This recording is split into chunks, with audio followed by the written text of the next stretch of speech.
Chapter 606. Li Mu thought that Princess Linglong wanted to ask him some questions. He did not expect that she was not only his fan, but also his and the Empress's CP fan.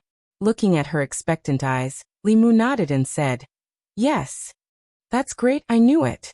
Princess Linglong's eyes lit up, and then she asked, "Then the rumors say that you and the Queen of Demons." Li Mu coughed and said, "That's not a rumor. So you're really the Empress of the Demon Kingdom?" This, Princess Linglong seemed to have confirmed it, and continued to ask, "Then the Lord of the Ghost Realm must be your lover, right?" This was something that even Phantom Princess did not know. Li Mu was shocked. "You know this too," Princess Linglong said embarrassedly. "It's just my guess. The Great Zhou has never formed an alliance with the Ghost Realm before. This is the first time in history. I think that other than you, no one else has this ability. Coincidentally, you were not in the Immortal's capital at that time, and the Lord of the Ghost Realm was a woman." Hearing Princess Linglong's reasoning, Li Mu was speechless. Finally, he could not help but ask, "Even if the Lord of the Ghost Realm is a woman, does that mean that she must be my lover?" Princess Linglong stuck out her tongue and said, "Didn't I guess it right?" Li Mu had to admit that the heart of 7 orifices was indeed the heart of 7 orifices. Her guess was really accurate. This gossip fan of the Yong Kingdom knew him better than he knew himself. Li Mu waved his hand and said, "All right, the most important thing now is to get you out of here." Princess Linglong calmed down and asked worriedly, "This place is so heavily guarded, and there are experts like the woman in white. How are we going to leave this place?" "You don't have to worry about that. Since I can come here, I have a way to get you out of here." Li Mu comforted her, and then changed the topic saying, "But it was not easy for us to sneak into the demonic path. If we just leave like this, it would be a pity. Do you want to do something big with me?" Princess Linglong raised her head to look at him and asked, "How?" A strange smile appeared on Li Mu's face as he sent a message to Princess Linglong. Not long after, Princess Linglong's eyes flashed with a sly light. Li Mu had been looking forward to the Demonic Path High Command for a long time. They wanted the Heavenly Book in Li Mu's hands. How could Li Mu not want theirs? This was a once-in-a-lifetime opportunity. The demonic Tao had collected the Heavenly Book for 10,000 years, and they would definitely not show it to anyone easily, unless this person could help them decipher it. And if they wanted Princess Linglong to decipher the Heavenly Book for them, they would first have to hand it over to her. Handing it over to her was equivalent to handing it over to Li Mu. As long as the Heavenly Book was in Li Mu's hands, it would be impossible for the demon sect to take it back. Li Mu stayed for a while longer before returning to his residence. Not long after, the 9th elder of the demon sect came uninvited. As soon as he entered the courtyard, he asked directly, "How was it?" Li Mu's face revealed a look of confidence as he said, "Although she hasn't done so yet, I think by tomorrow at the latest, she will definitely give in." The 9th elder thought for a while and asked, "You slept with her?" "Not yet," Li Mu explained. "I only threatened her. If she didn't agree to work for the sage sect, I would sleep with her tomorrow. She would rather die than give in, saying that she would commit suicide if that happened. I said that even if she became a ghost, I could still sleep with her. I would even refine her body into a spiritual corpse so that I could sleep with 2 of her." She seemed to be a little scared. The 9th elder looked at Li Mu in shock. Even he did not expect that Li Si could be so cruel. After being humiliated in life, there would be no peace after death. Even if he was an elder of the demonic path, he felt that this was too cruel. He looked straight at Li Mu and said meaningfully, "You little brat, you really were born to be a member of the sage sect." Li Mu sighed in his heart. He had no other choice. Princess Linglong was such an unyielding woman. If he could persuade her with just a few words, the demon sect would definitely suspect that they were colluding. He could only try his best to pretend that he was a pervert to dispel their suspicions. For cultivators, the death of their physical body was not the end. Instead, it was the beginning of a great fear. Any cultivator could understand this fear. The next morning, the 9th elder came to Li Mu's courtyard again. His face was full of smiles as he said, "She has already agreed to work for the sage sect. You really are something." Li Mu said embarrassedly, "Thank you for the praise, 9th elder. You promised me." The ninth elder waved his sleeve and a bottle of pills flew over. Li Mu reached out and caught it. The ninth elder's face showed some pain as he said, "This bottle of pills was originally prepared by me to increase my mana. For you, I refined it again and diluted the medicinal power. Take one pill every day and use it carefully. If there are no accidents, you will be able to break through to the 5th level in a month." Li Mu pretended to be ecstatic and said, "Thank you, ninth elder." The ninth elder waved his hand and said, "Let's put the matter of the pills aside for now. Come with me." Li Mu asked, "Where to?" The ninth elder looked at him and smiled meaningfully. He said, "Princess Linglong has agreed to work for the sage sect. However, there is one condition. You must accompany her for a month." Li Mu heard this and his face changed. He immediately said, "Ninth elder, this can't be. This can't be. I said a lot of things to her yesterday. She will kill me." The ninth elder shook his head and said, "Don't worry. At most, you will suffer a little. You won't die." Li Mu shook his head again and again. His voice was trembling. "Ninth elder, you can't do this. I have contributed to the sage sect. I have contributed to the sage sect." The ninth elder said helplessly, "This is the order of the 5th elder. No one can go against it. You should come with me."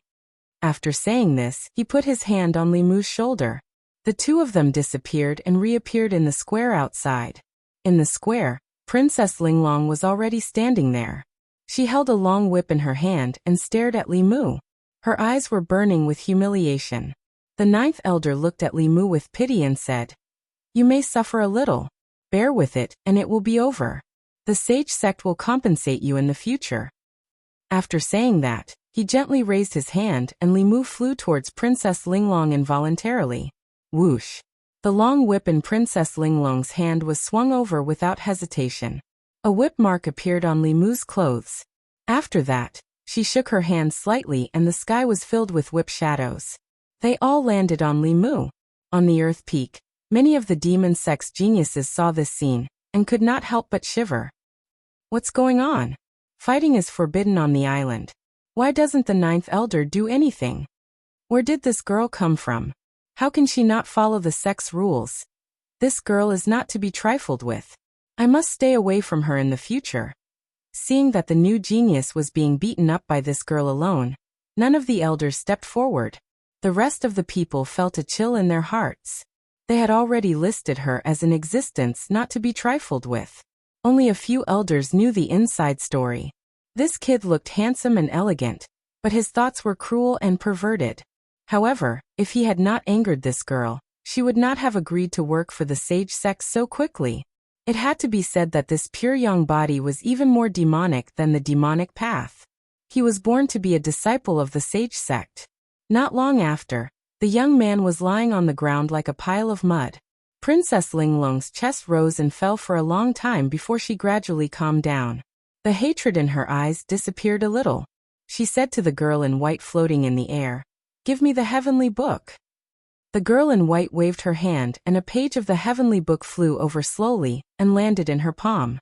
Princess Linglong asked, "This is only one page." The girl in white said, "We will talk about the rest after you finish deciphering this page." Princess Linglong frowned and said, "If I ask you to do only one thing for 24 hours a day, you will also be annoyed. I can only decipher one page of the heavenly book for 4 hours at most. In order to finish it as soon as possible, you better give it all to me." The girl in white did not agree. Princess Linglong said disdainfully, "Are you afraid that I will run away with the heavenly book? What a joke. This is your place.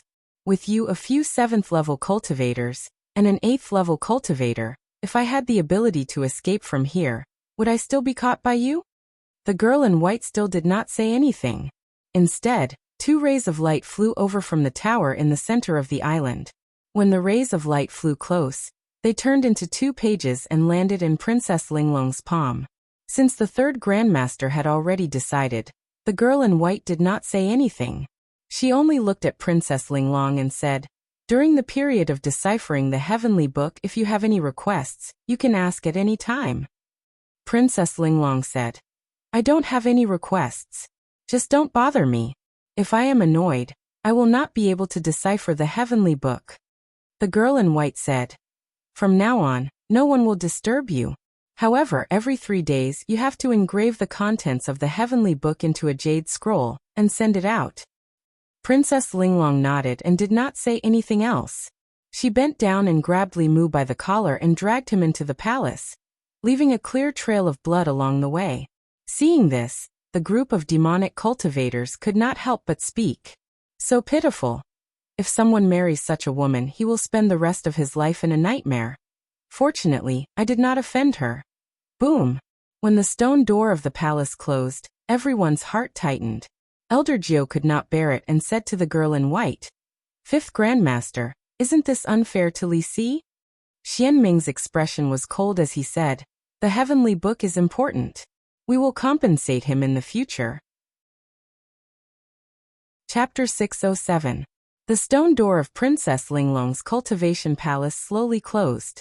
She dragged Li Mu by the collar and walked into the main hall at the back.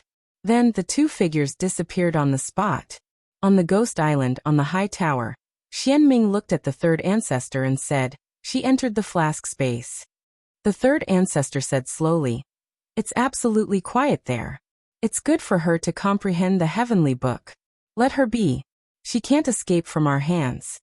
Xian Ming nodded and asked, "Should we inform them to send the rest of the heavenly books?" The third ancestor shook his head and said, "No need to rush. Let's wait until she finishes deciphering the 3 pages of the heavenly book. Is there any news about Feng Yi?" Xian Ming said. The spies of the ghost realm said that Feng Yi has become the subordinate of the ghost lord. The third ancestor thought for a moment and said, "That person has the sun-shooting bow. We can't blame him. When the time is right, I'll personally go to the ghost realm and help him escape." When the sun-shooting bow was mentioned, even the third ancestor of the demonic path showed a trace of fear in his sunken eyes. Even in his 10,000 years of memories, the 3 words sun-shooting bow were the most terrifying. There was no other. The black dragon Ao Xian, who was once a nobody, became the nightmare of an entire generation of powerhouses in the continent with this bow. At this moment, in Princess Linglong's storage space, she touched Li Mu's body in a panic and said in a trembling voice, "Lordly, are you okay? Did I hit you too hard just now? I should have been gentler." "I'm fine. If you didn't hit me hard, they might not have believed you."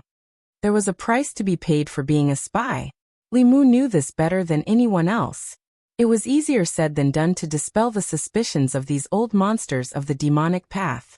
Without paying a price, how could he gain their trust? Compared to the 3 pages of the heavenly book, this injury was nothing. After all, it was not like he had never experienced something like this before. Princess Linglong's storage space was not big. It was only the size of a small house. Li Mu could not wait to take the page of the heavenly book from her hand and immerse his divine will into it. This was the first time he had obtained a demonic heavenly book. After the clear heart art dispelled the fog in front of him, Li Mu saw an endless sea. However, this sea was blood-red, and countless strange beasts were struggling in the sea of blood. One after another, blood-colored figures hovered above the sea of blood. The seals in their hands were constantly changing, causing the sea of blood to stir up waves, completely devouring the strange beasts within. Above the blood sea, there were also some strange beasts with wings on their backs. They let out ear-piercing cries and charged towards the crowd above the blood sea. The crowd frantically attacked this strange beast, but it was to no avail. In the end, countless figures flew out. Their bodies turned into balls of bloody light that wrapped around the strange beast. Then both of them sank into the sea of blood and disappeared without a trace. Li Mu carefully observed the divine arts of those figures and realized that they were very similar to Xuehe's moves. The only difference was that Xuehe used this kind of spell to slaughter the innocent, while the cultivators in the heavenly book didn't hesitate to sacrifice themselves to perish together with the strange beasts. Divine arts were not divided into good and evil. The so-called good and evil referred to the people who used them. This page of the heavenly book recorded a kind of cultivation path that condensed one's own blood essence. The cultivators who cultivated this path used their blood essence as a guide to control the blood essence of others. It was a kind of unorthodox path. The demonic blood sect should have inherited this page of the heavenly book. However, the blood sect was not in the ancestral state. Other than Shuehe, Li Mu almost never met anyone from the blood sect. Li Mu continued to observe the scene in the heavenly book. The blood Dao divine arts were very good at two things. The first was the blood escape technique. By burning part of one's own blood essence, one could obtain unparalleled speed. It was a powerful life-saving technique. The second was the blood explosion technique. By burning all of one's blood essence, one could perish together with the enemy. If the timing was right, one could drag an enemy who was a realm higher than oneself to death with them. Every path of cultivation had its weaknesses and strengths. The weakness of the blood Dao divine arts was that using spells would consume one's blood essence. However, the advantage was also obvious. Every opponent of the blood Dao divine arts had to be careful in the process of battle to prevent the blood Dao divine arts cultivator from perishing together with them. In the heavenly book, there were too many strange beasts and they were too powerful. These blood Dao divine arts cultivators all chose to use the blood explosion technique to perish together with them. Many years ago, the ancient blood Dao divine arts cultivators fought with the strange beasts to the death. Now, the inheritors of the blood Dao divine arts were endangering the continent. If these ancestors knew about this, how would they feel? When Li Mu sat cross-legged on the ground to comprehend the heavenly book, Princess Linglong squatted beside him. She took out a handkerchief from her bosom and wanted to wipe the blood on him. However, she was worried that if she went out, she would arouse suspicion. So, she stretched out her hand several times before finally retracting it. After an unknown period of time, Li Mu slowly opened his eyes. Princess Linglong curiously asked, "Lord Li, do you also possess the heart of 7 orifices?" Li Mu did not deny it. Looking at Princess Linglong's face, he suddenly asked, "Have we met before?" Princess Linglong repeatedly waved her hands. No, I have never left the Yong Kingdom before. How could you possibly have seen me before?"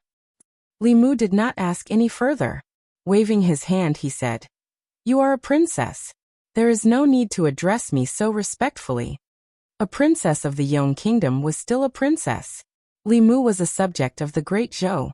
According to etiquette, unless he became the true empress, her status was still higher. Princess Linglong thought for a moment before gathering her courage. "You should be older than me. Can I call you Big Brother Li?" At this moment, Li Mu felt an inexplicable sense of guilt. What sisters did he have around him? In the end, they all became lovers. The empress had already made him write a small notebook. Li Mu did not dare to casually acknowledge any sisters. At this moment, Princess Linglong continued, "Big Brother Li, can I? I like you and Her Majesty the Empress the most." Since the CP fan had already said so, Li Mu had no reason to refuse. If the Empress knew that the two of them had such a CP fan, she would probably be very happy. Li Mu shrugged his shoulders and said, "If you want to call me that, then call me that." Princess Linglong immediately laughed. Grabbing Li Mu's arm, she said, "Big Brother Li, I really did not expect that you would come to save me. Before you came, I was already prepared to commit suicide." Princess Linglong's age was about the same as Xiaobai and Wanwan. Li Mu treated her like how he treated Xiaobai normally. He gently patted her head and said, "Don't worry.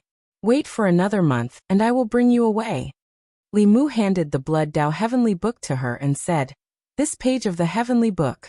You can comprehend some of the less powerful abilities. When the time comes, you can deal with them." The demonic Dao was also cautious. They wanted her to give feedback every 3 days. It was obviously impossible for her to not give anything after 3 days. Li Mu used Blood River's memories to filter out some of the things that the demonic Dao had already comprehended. At that time, they would not be able to say anything. After that, Li Mu picked up another page of the Heavenly Book. After his divine will entered the Heavenly Book, Li Mu realized that the contents of the Heavenly Book were not unfamiliar to him. This page of the Heavenly Book recorded the corpse cultivation Dao, which was the Dao that Xianming cultivated. At the same time, the corpse sex orthodoxy was passed down from this page of the Heavenly Book.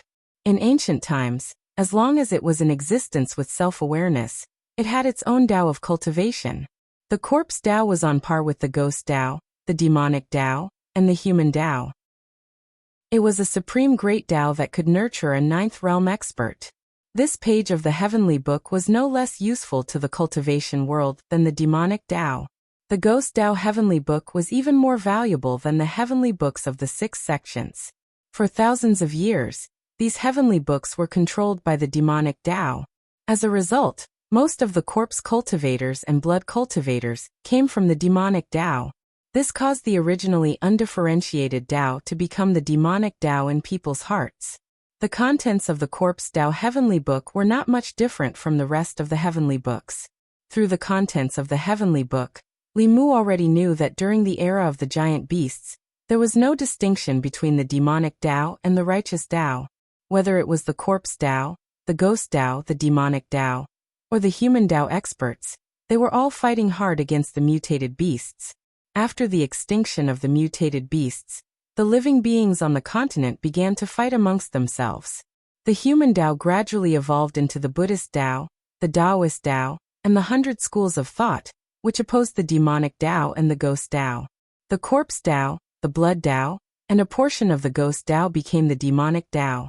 Today Li Mu unified the 4 Buddhist sects, the 5 Taoist sects, the demonic Tao, and the Ghost Tao. If he had 1 or 2 more 8th realm experts, he would be able to suppress the Xuanzong sect and fight against the demonic Tao. Not long after, Li Mu put down this page of the heavenly book. When he turned to look at Princess Linglong, he saw that she was holding the last page of the heavenly book. Her face was red, and he wondered what she had seen. Li Mu patted her shoulder gently. She seemed to be frightened and hurriedly threw the heavenly book in her hand to the ground.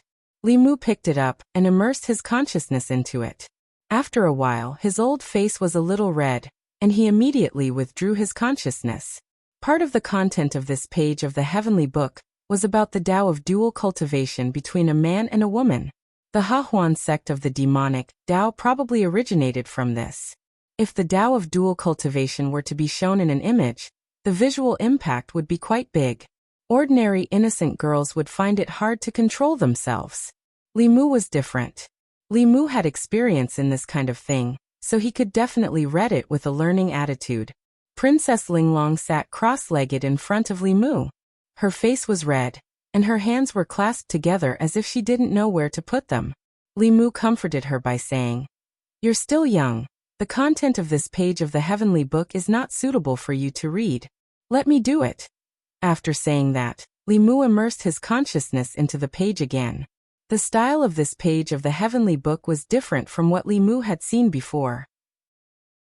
Ordinary people who didn't have any experience, or whose temperament was not enough, would often find it hard to control themselves.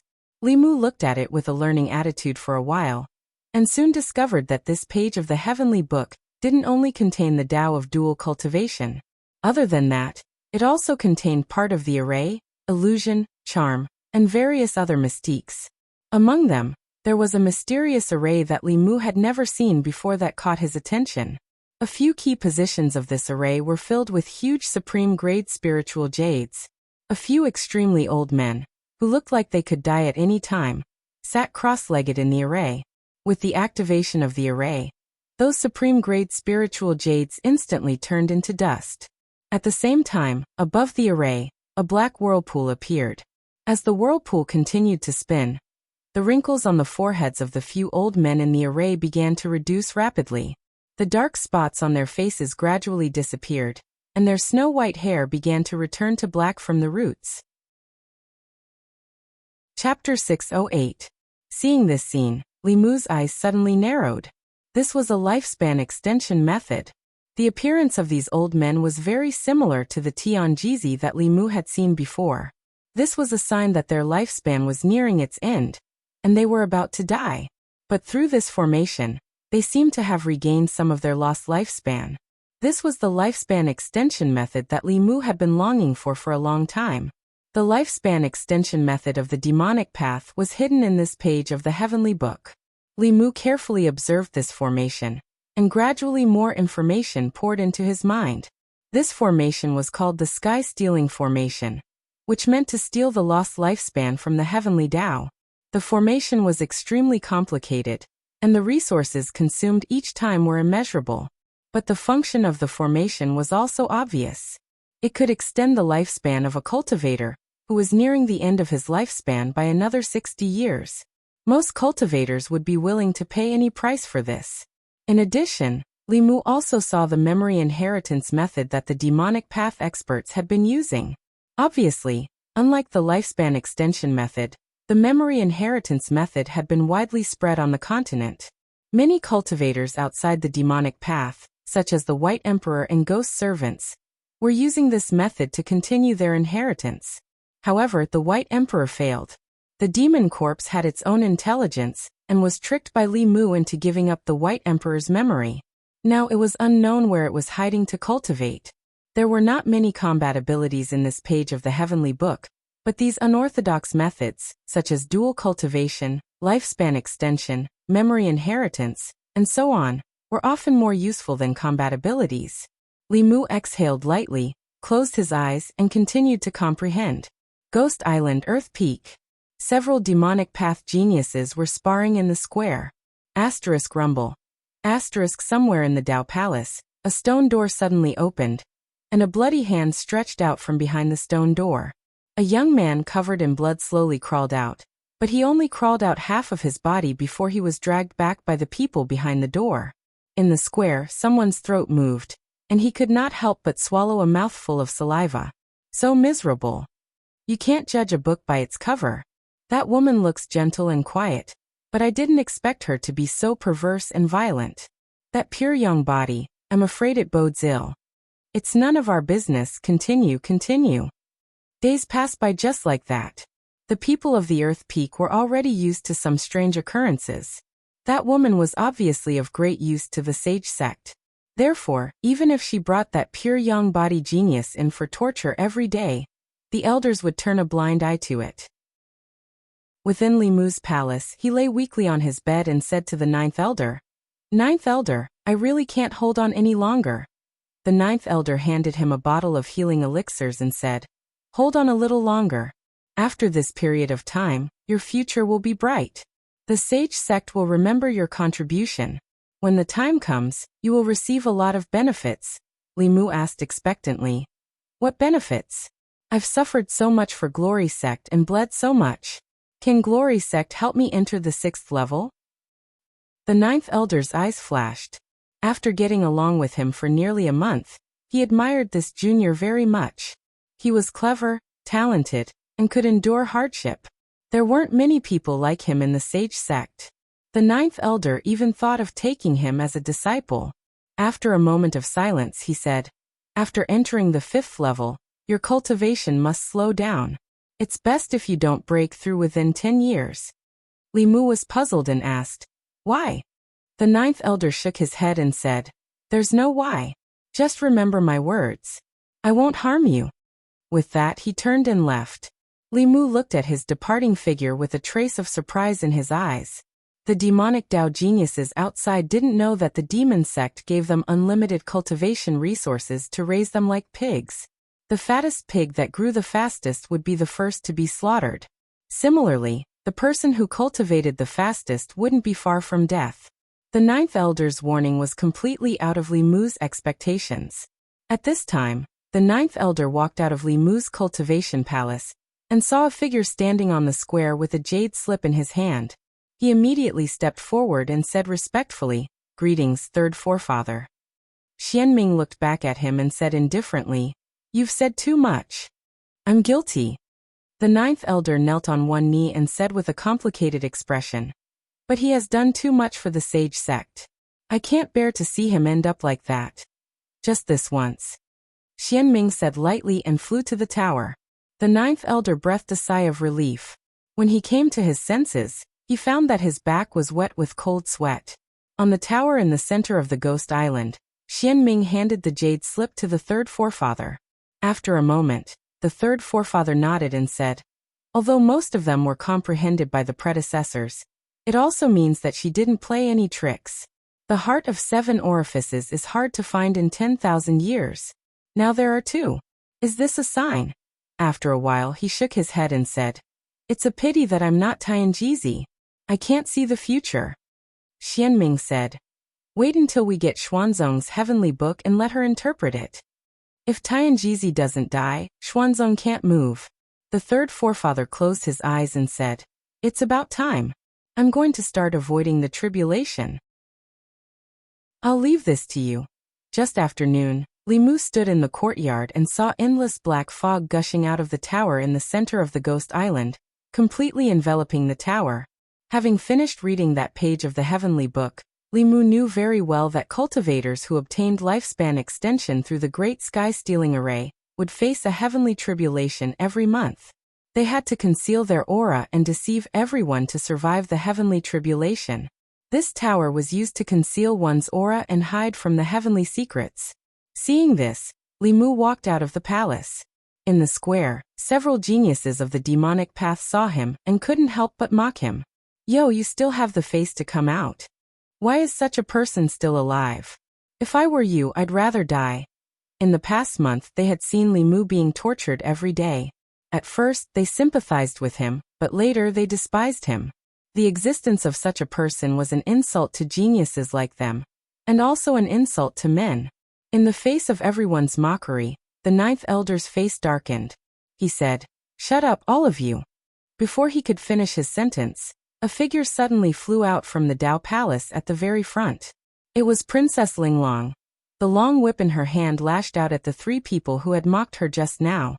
She said coldly, How dare you scold my people? The three of them were at the 5th level of cultivation, similar to Princess Linglong. They easily dodged her whip. Princess Linglong looked at the ninth elder and frowned. Let them stand there and don't move. The ninth elder hesitated. This, Princess Linglong snorted. I'll return the heavenly book to you. I won't read it. The Glory sect had spent a lot of effort, and Li Si had shed a lot of blood and suffered a lot to convince this lady. If she went back on her words, no one present would be able to escape punishment. The ninth elder's face changed. He pointed at the three people and said, You guys come here and don't move. The ninth elder said. Although the three of them looked sullen, they still stood there obediently. Princess Linglong waved the whip in her hand for a while, and it did not take long for them to become as pitiful as Li Mu. Princess Linglong seemed to be tired. She put away her whip and pulled Li Mu's collar. Come with me. Seeing Li Mu being dragged into the Holy Ji Palace, the ninth elder had a puzzled look on his face. He muttered, Have they developed feelings for each other? He just couldn't figure out what was going on with the youngsters no matter how hard he tried. He tossed 3 medicinal pills to the 3 people who had looks of grief and indignation on their faces and said indifferently, Idiots, what do you mean by that expression? I'm saving you. If you anger her, the 3rd ancestor and 5th ancestor will blame you. None of you will be able to escape. The 3 people trembled. At this moment, not only did they raise their guard against the lady, but they also placed Li Si in the list of people not to be trifled with. At this moment, in the Taoist palace, Li Mu held Princess Linglong's hand and transmitted his voice to her. You were too impulsive just now. Princess Linglong was still angry. I just didn't want them to scold you like that. Li Mu didn't expect that in his lifetime he would have a fan who would blindly defend him. He could only comfort her. It's all an act anyway. We'll be leaving soon. I'm afraid Yong is no longer suitable for you. When the time comes, you can come with me to Shindu. Okay. I can even see Her Majesty in Shindu. Princess Linglong said happily. Then she realized something and her face turned pale. What's wrong? Li Mu asked, puzzled. Princess Linglong raised her head and looked at him worriedly.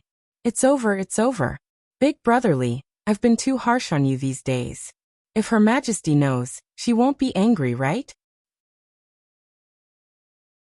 Chapter 609.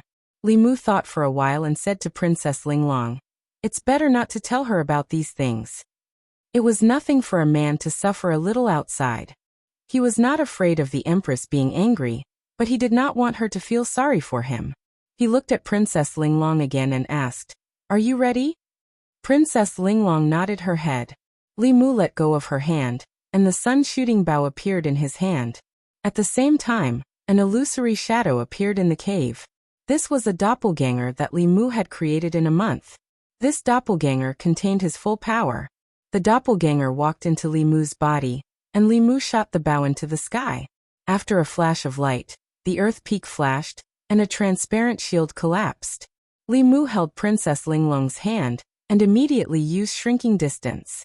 The two of them appeared 100 miles away from the demonic island. Almost at the same time when the sun shooting bow shattered the protective array, Xianming, who was cultivating in the tower in the middle of the island, suddenly raised her head. Her cold and emotionless face revealed a rare look of shock.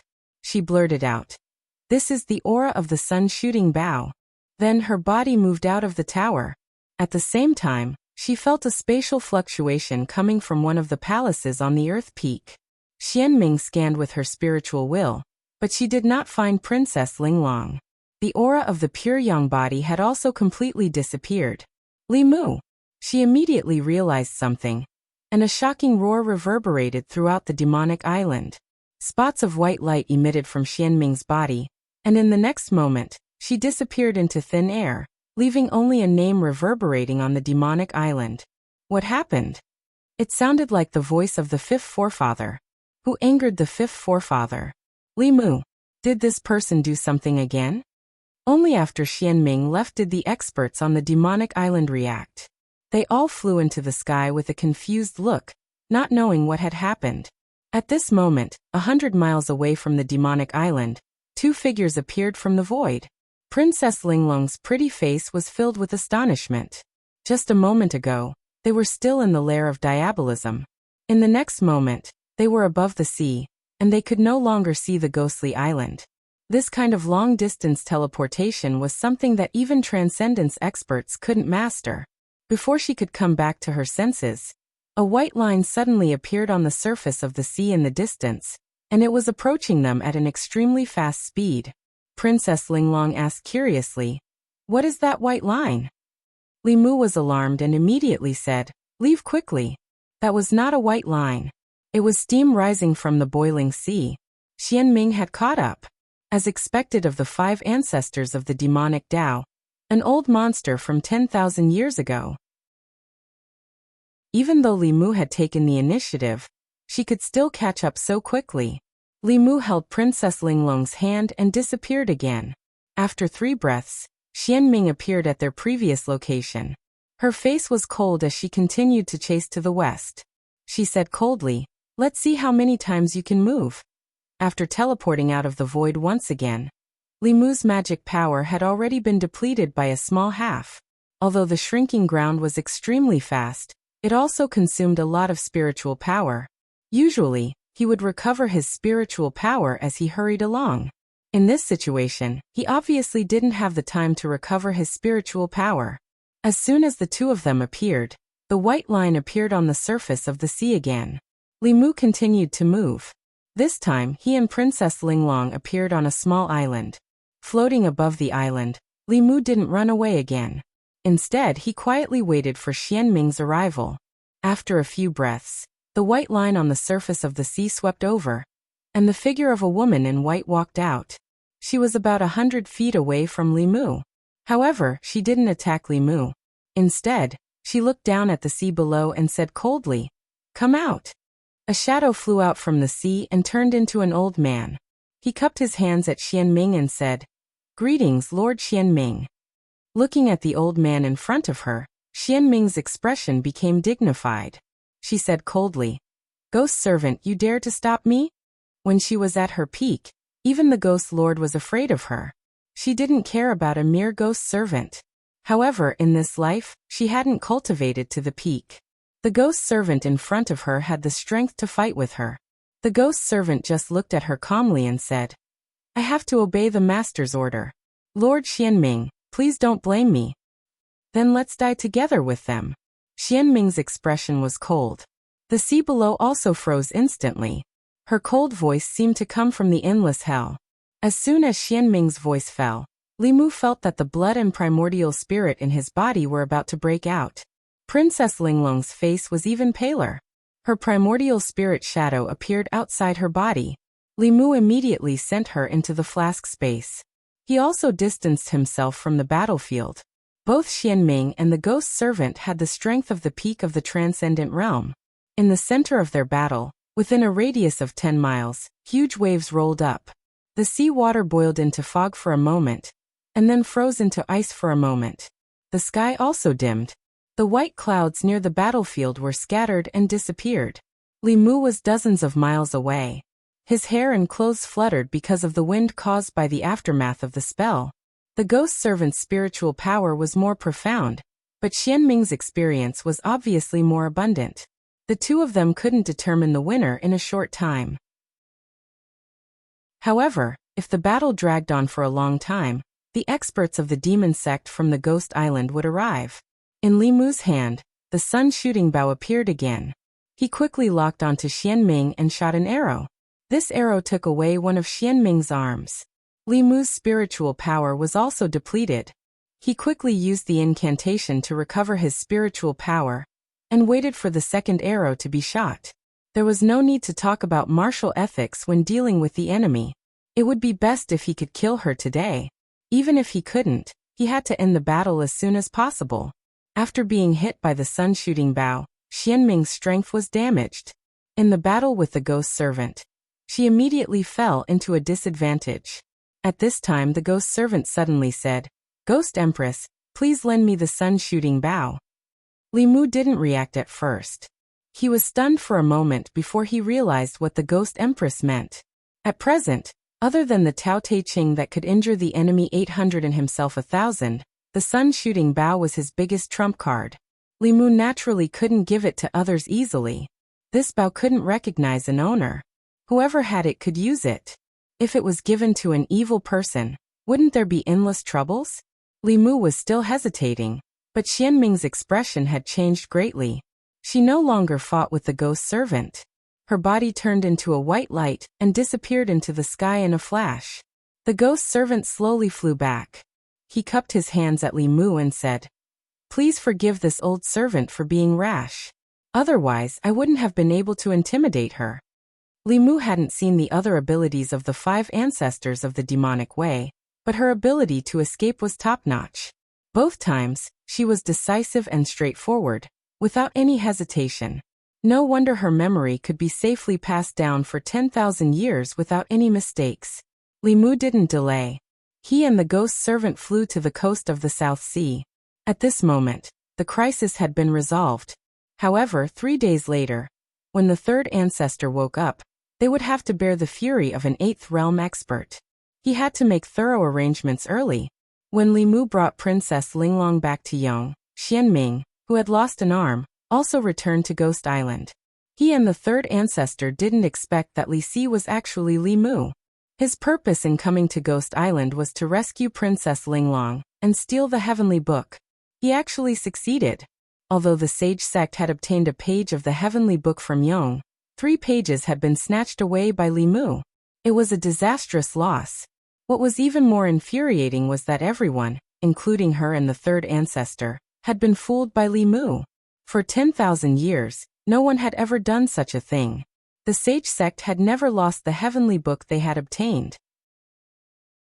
The commotion at the Earth Peak was too great. In addition, the 5th ancestor had returned with an arm missing. This matter quickly caused a huge uproar on Ghost Island. Li Si is a spy. He is that Li Mu from the Great Zhou? He snatched away Princess Linglong and the Heavenly Book. Countless demonic path powerhouses were shocked speechless by this news. No one doubted Li Si because he was brought back by their own people. It was even more impossible for them to think that he was Li Mu. Who was Li Mu? The future headmaster of the Fulu school, the official of the Empress of the Great Zhou, the only demon empress of the Queen of the Thousand Demons, the man behind the Ghost Lord of the Ghost Realm. He single-handedly influenced the situation of the mainland, and was the #1 enemy of the Sage sect. He was the man with the most power, and the most prominent status on the mainland. Who was Li Si? A good-for-nothing who was ravaged by women every day. Who would have thought that they were the same person? The 5th elder is in trouble this time. He was the one who brought Li Mu back. He can't escape responsibility. There is no doubt about the 5th elder's loyalty. I'm afraid that the 5th elder had been tricked by Li Mu from the beginning. This person knows when to yield and when to stand tall. He is the most difficult enemy of the Sage sect. If he escapes this time, There will be endless trouble in the future. In the midst of the crowd's discussion, the fifth elder's face was ghastly pale, and he gradually collapsed to the ground. Ninth elder's face was lifeless as he clenched the medicinal pill he had concocted for Li Si. With a bang, he crushed the jade bottle. Chapter 610. Father. Mother. In the Yong Imperial Palace, Princess Linglong threw herself into the arms of a graceful and noble woman, tears streaming down her cheeks. After being abducted by the demon sect, she never thought that she would ever see her parents again. The woman's eyes were also brimming with tears.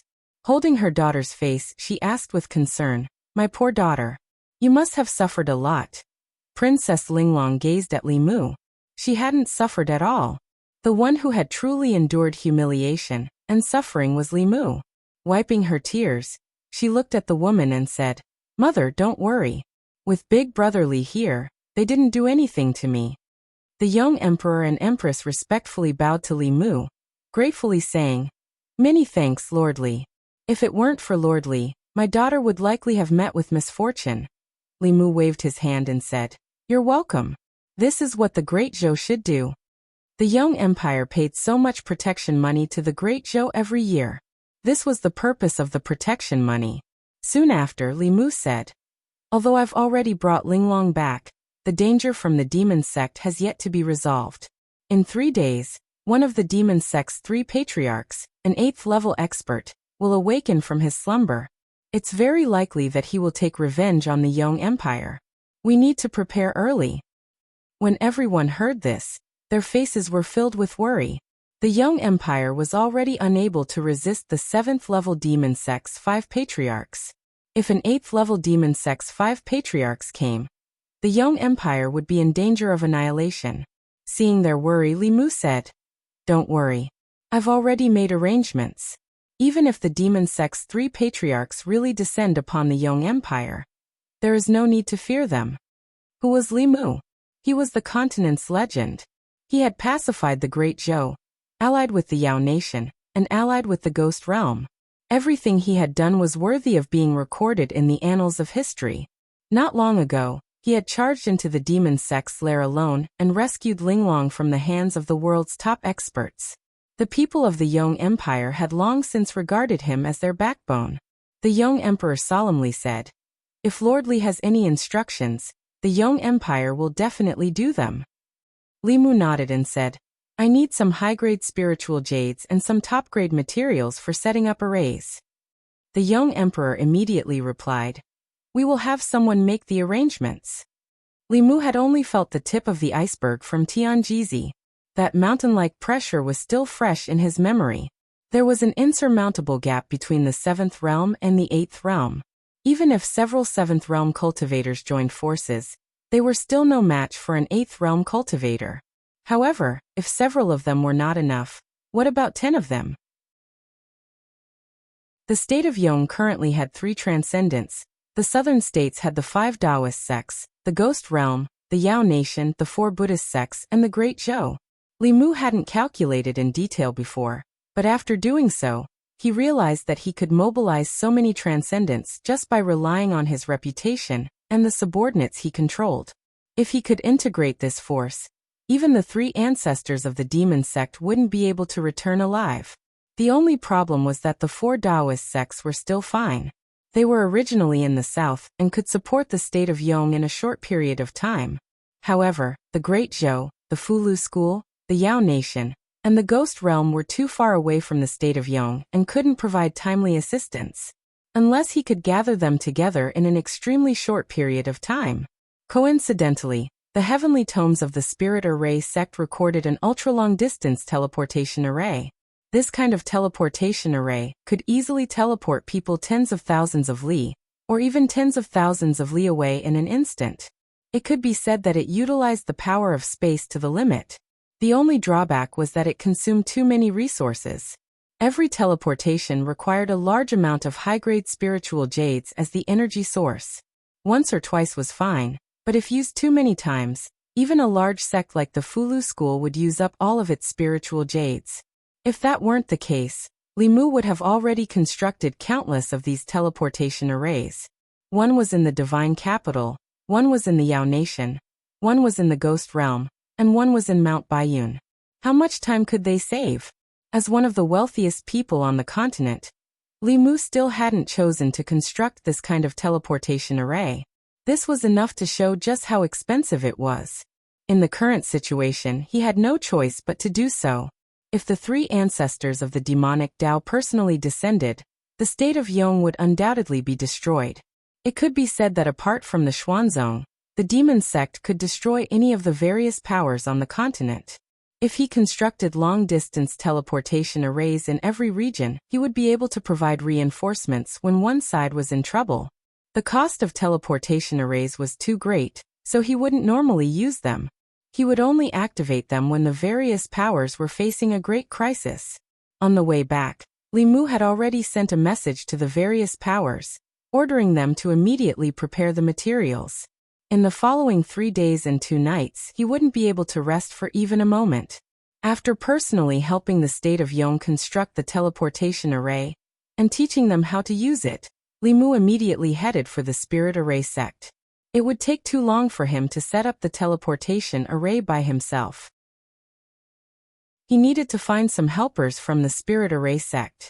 Meanwhile, in the state of Yong, Princess Linglong was telling the imperial family in detail about what had happened in the past few days. A month ago, everyone, including the Emperor of Yong, believed that the Great Zhou's promise to help them rescue Linglong, and that they had to wait for news was just a temporary prevarication. Unexpectedly, a month later, Li Mu had brought Linglong back in one piece. After hearing the entire story from Linglong, everyone's hearts were in turmoil, unable to calm down for a long time. As a Realm 6 cultivator, how much courage did one need to venture deep into the demon nest alone? To put down one's noble status and use the most humble attitude to accept inhumane torture and humiliation every day, all for the sake of waiting for an opportunity. How many people could do such a thing? More importantly, he had succeeded. He had successfully rescued Linglong from the hands of countless demonic Tao experts. It could be said to be a miracle. This should have been an impossible task, but he had done it. Not only had he rescued Linglong, but he had also snatched away the 3 pages of the heavenly tomes of the demonic Tao, creating a miracle among miracles. It was no wonder that even the Empress of the Great Zhou had pledged her heart to him. In Princess Linglong's mind, that tall and lofty figure had already become like a mountain. The Empress of Yong sighed softly and said, "We owe Lordly a huge favor. I don't know how we can repay him." The Emperor of Yong thought for a long time and said, "Why don't?" The husband and wife looked at each other, understanding each other's intentions. The Empress of Yong said, "That will depend on whether Linglong agrees or not." Princess Linglong nodded repeatedly. "I agree. I agree to anything." The Emperor of Yong said, "We are prepared to give the Emperor's chi to Lordly." Princess Linglong said disappointedly, "So father was talking about the Emperor's chi." The Emperor of Yong looked at her and asked, "Then what did you think it was?" Princess Linglong sighed softly and said, "I thought it was something else. Like I said, how could there be such a good thing?" 2 days later. In these 2 days, Li Mu had traveled all over the Zhu continent's Shang continent, going back and forth to the Great Zhou, the Yao nation, the Ghost Realm, and finally back to Yong. Although he was a little tired, he had at least finished setting up all the teleportation formations, and no longer needed to be threatened by the demonic Tao's 3 ancestors. Although he had spent an immeasurable amount of resources, the effects were obvious. The ultra-long-distance teleportation formations were the foundation of the various factions' mutual support. Henceforth, when the various factions encountered a crisis, they would no longer have to fight alone. They would be able to gather their peak forces at the first moment. Similar incidents like the heavenly tomes of Yong being stolen would never happen again. In the evening, the Yong imperial family held a grand banquet in his honor. After the banquet, the Emperor of Yong cupped his hands and bowed to Li Mu, saying, "Lordly has worked hard." Li Mu waved his hand and said, "As long as all parties can work together to resist the demonic Tao in the future, a bit of hard work is nothing." The Emperor of Yong continued, "Lordly has done a great favor for Yong. We have discussed it with our fellow clansmen, and wish to give Lordly a gift. Please accept it." Li Mu waved his hand again and said, Yong has paid tribute to Great Zhou, and Great Zhou has protected you. This official does not need any gifts. The Emperor of Yong persisted. If it weren't for Lord Li, Yong would have faced destruction. As the Emperor, we ought to thank Lord Li heavily. As her father, Lord Li has saved my daughter. Please give me a chance to repay you. Since the Emperor of Yong was so insistent, Li Mu found it difficult to refuse. He said, Since that is the case, I will accept deferentially. The Emperor of Yong revealed a smile and said, We have discussed it with the madam and have decided to give Linglong. Li Mu's complexion changed greatly, and he hastily said, You can't. You absolutely can't. One didn't necessarily need to repay a life-saving favor with one's body. Xiaobai was still lining up, so how could Linglong have a turn? Moreover, her name wasn't in the Empress booklet. The Emperor of Yong simply didn't know that he was biting the hand that fed him. At this moment, the Emperor of Yong continued, I will give Linglong's strand of imperial qi to Lord Li. Please accept it. Li Mu stared blankly for a moment before asking, So you were talking about imperial qi? The Emperor of Yong nodded and said, Half a year ago, Yong's ancestral shrine condensed another strand of imperial qi. Originally, it was to wait for Linglong to advance to the 6th level before allowing her to refine it. What did Lord Li think it was? Li Mu coughed softly, his complexion returning to normal. He changed the topic and said, No. This gift is too valuable. I cannot accept it. However, the young emperor persisted. We have provoked such a powerful enemy. Even if Yong had another 7th level expert, it would be useless. Linglong has already agreed to this matter. Lord Li, please don't refuse. The Great Zhou hadn't condensed a single strand of imperial qi for 50 years. The two factions had argued for several years over who should possess the imperial qi. This gift could no longer be described as valuable. Li Mu continued to refuse. No, I truly cannot accept this gift. The young emperor thought for a moment before asking, Does Lord Li mean that you want us to betroth Linglong to you? Li Mu flatly said, How is that possible? Am I that kind of person? Hearing this, the young emperor fell into deep thought. Li Mu thought for a moment. He had too many beauties by his side. In the eyes of those who didn't understand him, he really did seem like that kind of person. To prove that he really wasn't that kind of person, Li Mu could say, In that case, it would be impolite for this official to refuse that strand of imperial qi. Chapter 611.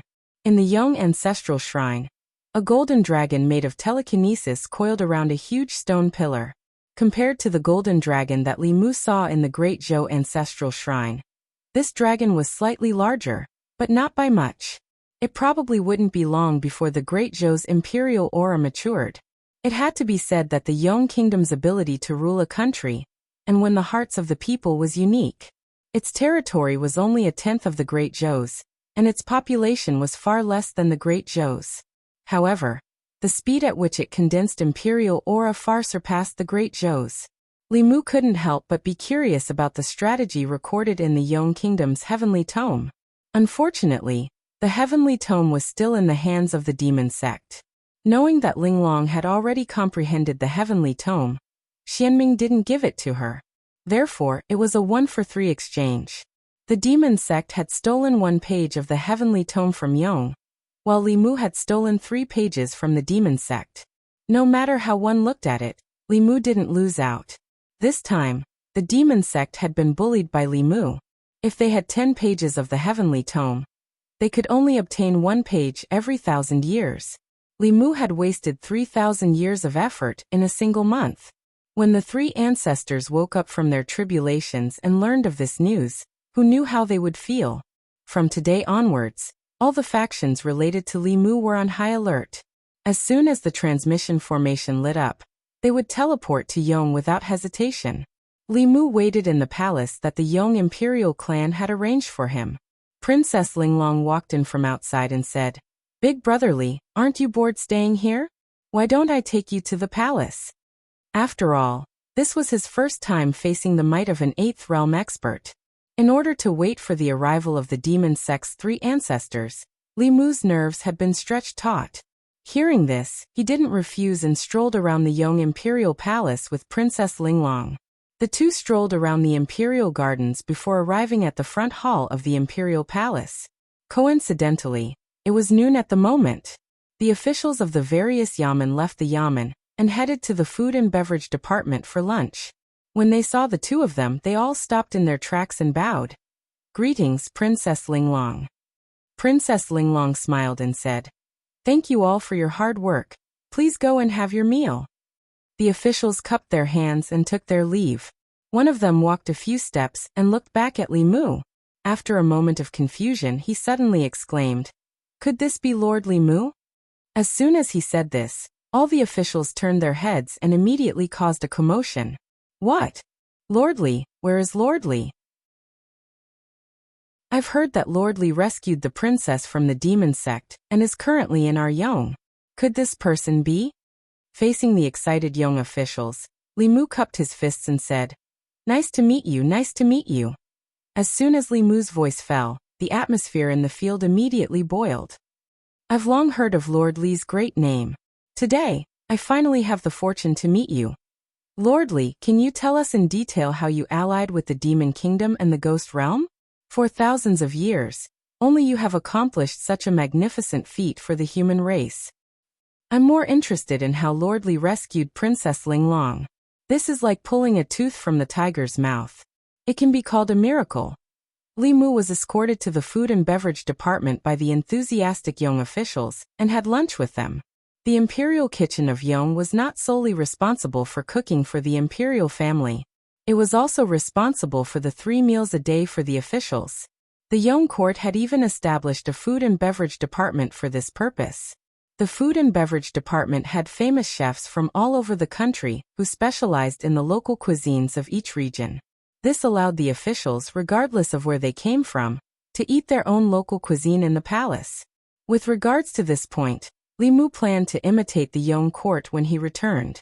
Only by treating the officials well could he increase their efficiency and enthusiasm in their work. Moreover, hiring a few chefs did not require a lot of investment, but it could bring unexpected benefits.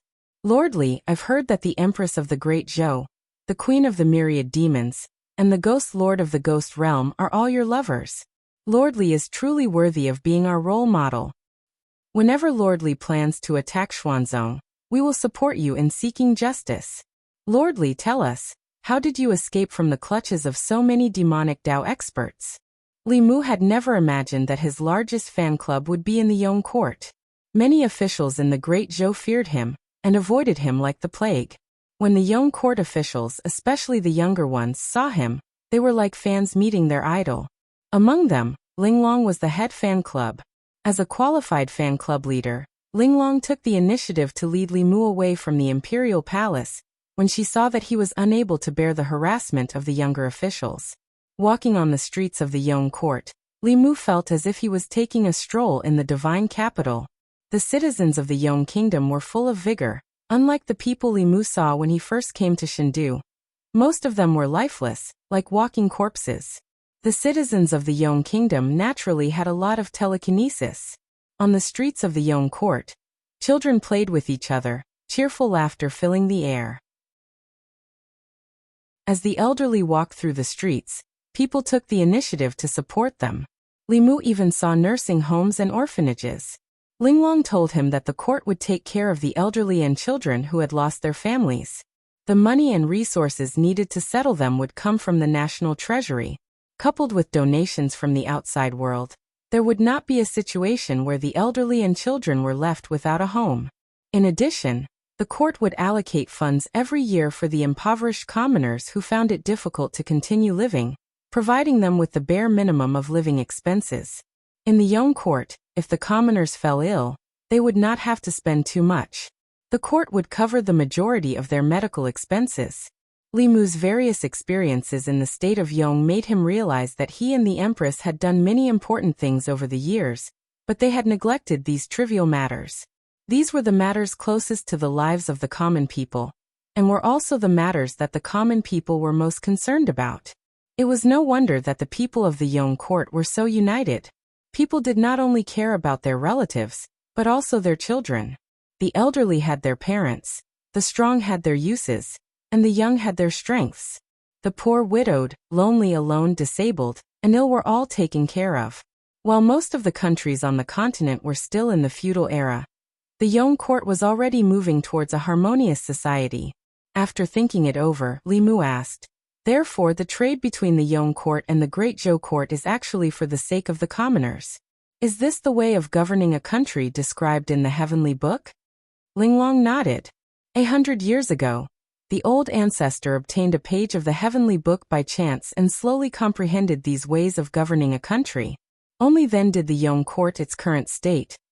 A single page of the Heavenly Book was enough to pass down a top-notch sect. The Yong court had 3 transcendents and several Dongxian experts. In fact, they were not inferior to the Daoist sections.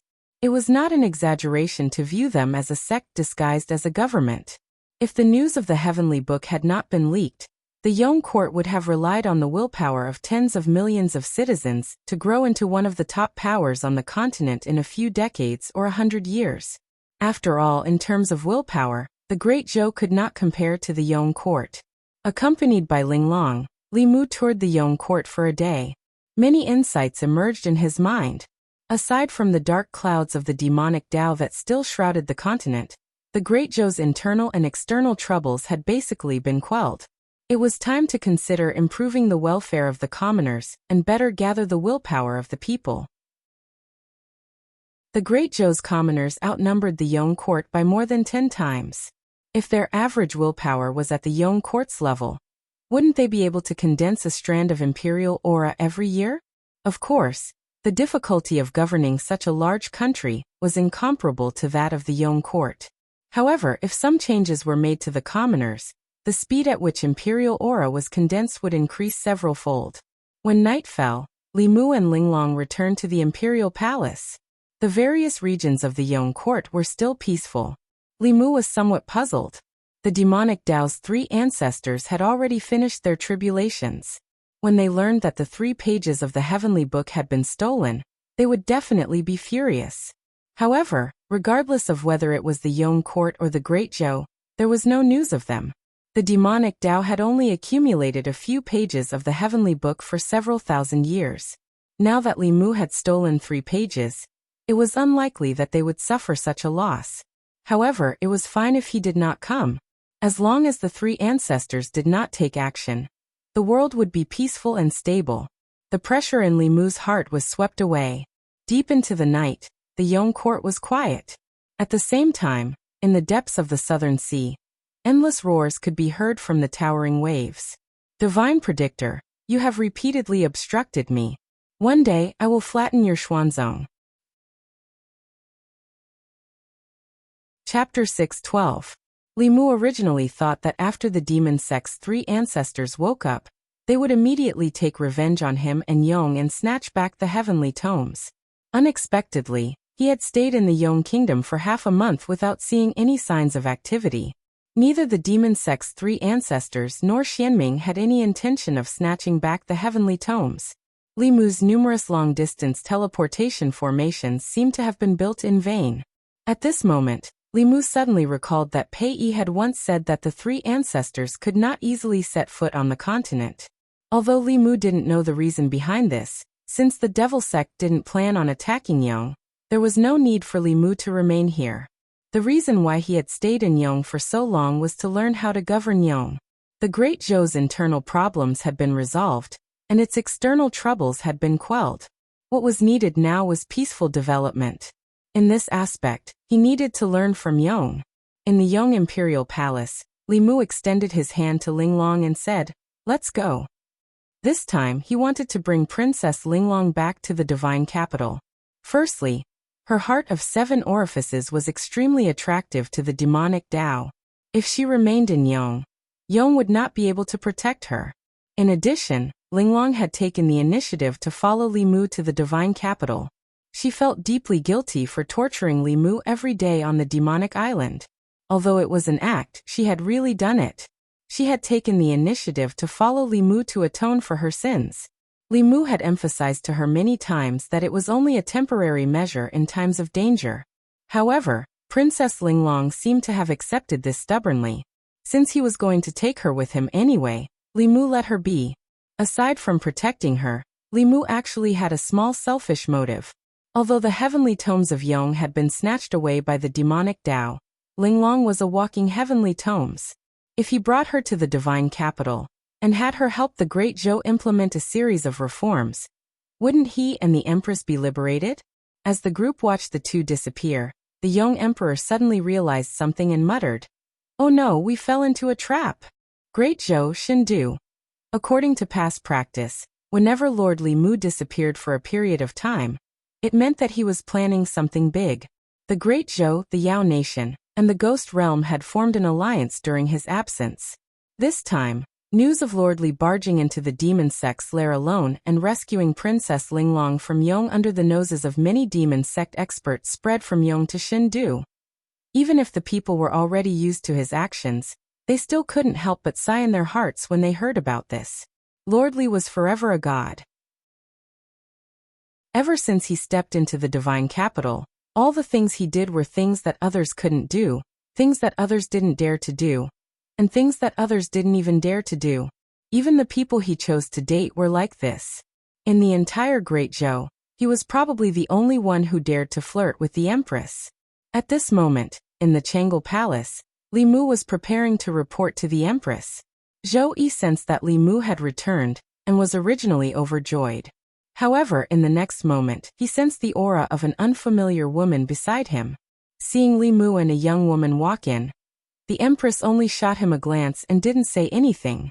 Li Mu understood the Empress so well that he knew what she was thinking with just a glance. Unhurriedly he introduced, "Your Majesty, this is Princess Linglong of Yong. She possesses the heart of 7 orifices, and is one of the important targets of the demon sect. In order to protect her and prevent her from being abducted by the demon sect again, this subject acted on his own initiative and brought her back." Princess Linglong's eyes were filled with stars as she looked at the Empress. She hurriedly bowed and said, "Linglong greets Your Majesty the Empress." Zhou Yi felt uncomfortable under Princess Linglong's gaze. He lightly coughed and said, "Dispense with the formalities. Ali, arrange a palace for Princess Linglong to live in." According to etiquette, the envoys or nobles of other countries should be placed in the Chamberlain of Dependencies. They had never been placed in the palace. Li Mu opened his mouth and said, "Your Majesty, isn't it a little inappropriate to have Linglong live in the palace?" Zhou Yi indifferently glanced at him and asked, "Then where do you think is appropriate for her to live? The Li residence?" Li Mu decisively shut his mouth. Ali and Mr. Mei went to tidy up the palace for Linglong. The Empress walked outside the Changle Palace and pretended to be admiring the scenery.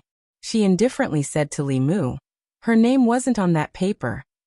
Li Mu helplessly said, "Your Majesty, what are you thinking? I only brought her back to protect her.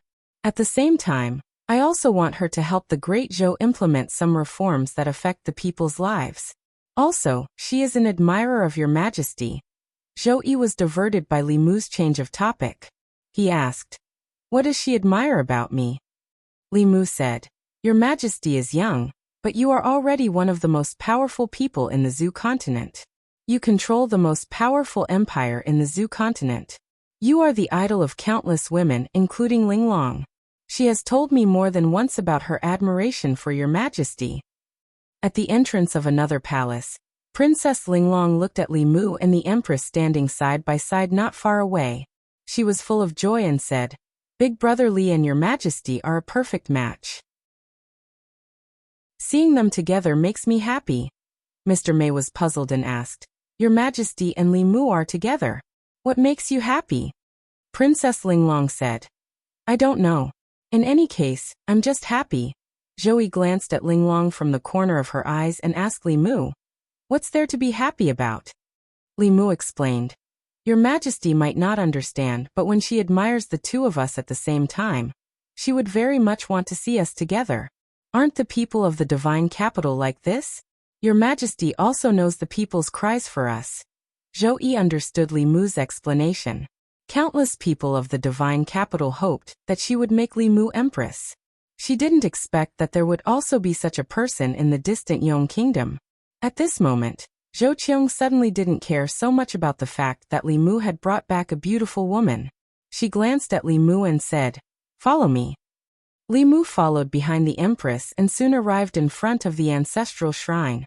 The Empress entered the ancestral shrine, and Li Mu followed her in. Inside the ancestral shrine, 36 cauldrons of psychokinesis shone with an abnormally resplendent golden light. The golden threads extending from each cauldron were at least twice as thick as the ones Li Mu had seen last time. Li Mu was astonished for a moment, but he soon understood. The Great Zhou of today was no longer the Great Zhou of the past. After Li Mu helped Su He unify the Ghost Realm and establish a peace treaty with the Great Zhou, the Zhou continent's situation had completely changed. Apart from the demon sect, which the common people couldn't come into contact with, the Great Zhou's internal and external troubles had been resolved. The common people could completely relax and live in peace and contentment. This was the best time that the Zhou continent had experienced in the past several thousand years. And the Great Zhou was destined to be the dynasty that the common people trusted the most and recognized the most. When the common people trusted the country and were proud of the people of the country, the psychokinesis of the people would naturally reach a peak. Within the large cauldron in the center of the ancestral shrine, the psychokinesis dragon was napping. Its body was abnormally thick and solid, not inferior to the one given to him by the young emperor. This meant that the psychokinesis spirit within the ancestral shrine of the Great Zhou had matured. Li Mu recalled this matter and said to the Empress, "There is one more thing that this subject forgot to tell your Majesty." In order to thank this subject, the young emperor gave this subject a valuable gift. Zhou Yi looked at him and asked suspiciously, "He wants to marry his daughter to you?" Li Mu was speechless. "What is your Majesty thinking?" He gave this subject a strand of Emperor's Qi. Li Mu extended his hand, and another golden dragon flew out from the cauldron. The moment this dragon appeared in the ancestral shrine, the enormous dragon within the cauldron opened its eyes. 2 rays of golden light flashed as it looked at Li Mu. To be exact, it was looking at the other golden dragon beside him. The golden dragon released by Li Mu paused for a moment before letting out a roar and flying towards the golden dragon in the cauldron. The 2 dragons instantly intertwined with each other, biting each other with their dragon heads. Chapter 6:13. Li Mu didn't expect that the 2 golden dragons would fight and devour each other as soon as they met. It was only then that he realized that the Emperor Qi was the spirit of telekinesis.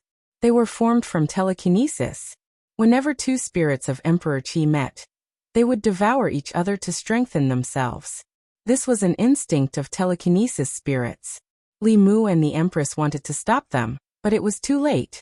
The 2 bodies of Emperor Qi had already merged together, and there was no distinction between them. Only the heads were still biting and devouring each other. Later, they even plunged into the cauldron. The cauldron at the center of the ancestral temple shook violently. Soon, a deafening dragon roar came from within. A blinding golden light shot out from the cauldron.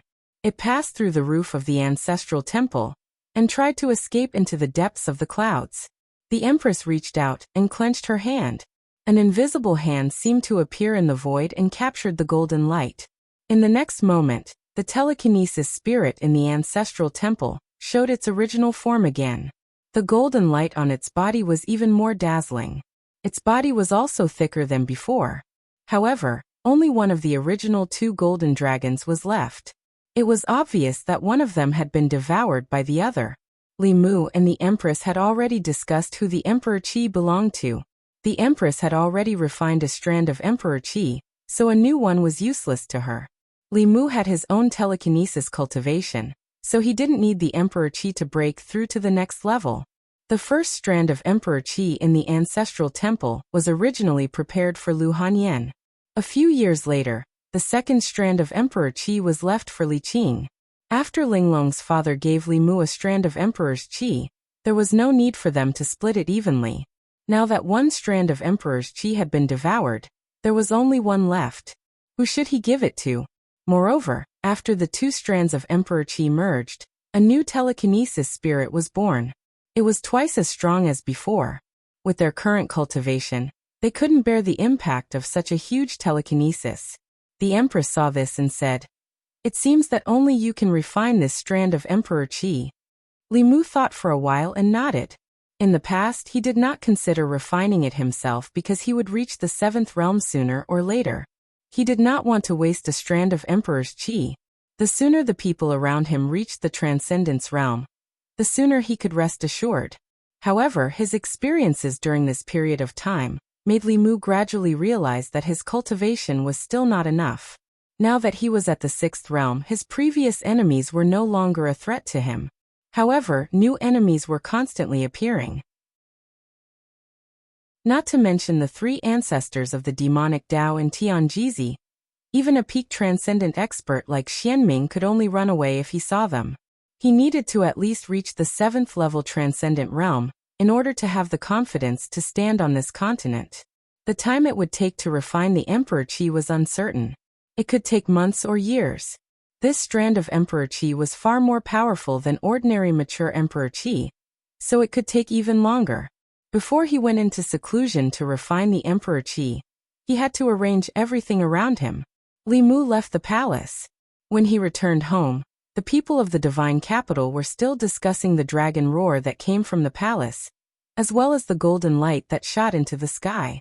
In a certain mansion of the Shao clan, several members of the Shao clan reluctantly looked away from the palace. King Ping's expression was solemn as he said in a deep voice, "The Emperor Qi has formed."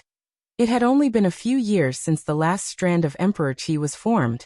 This was the fastest strand of Emperor Qi to form since the establishment of the Great Zhou. It should have been something to be happy about, but the Shao clan could not bring themselves to be happy. This was because the Emperor Qi in the Shao clan's ancestral temple no longer belonged to them.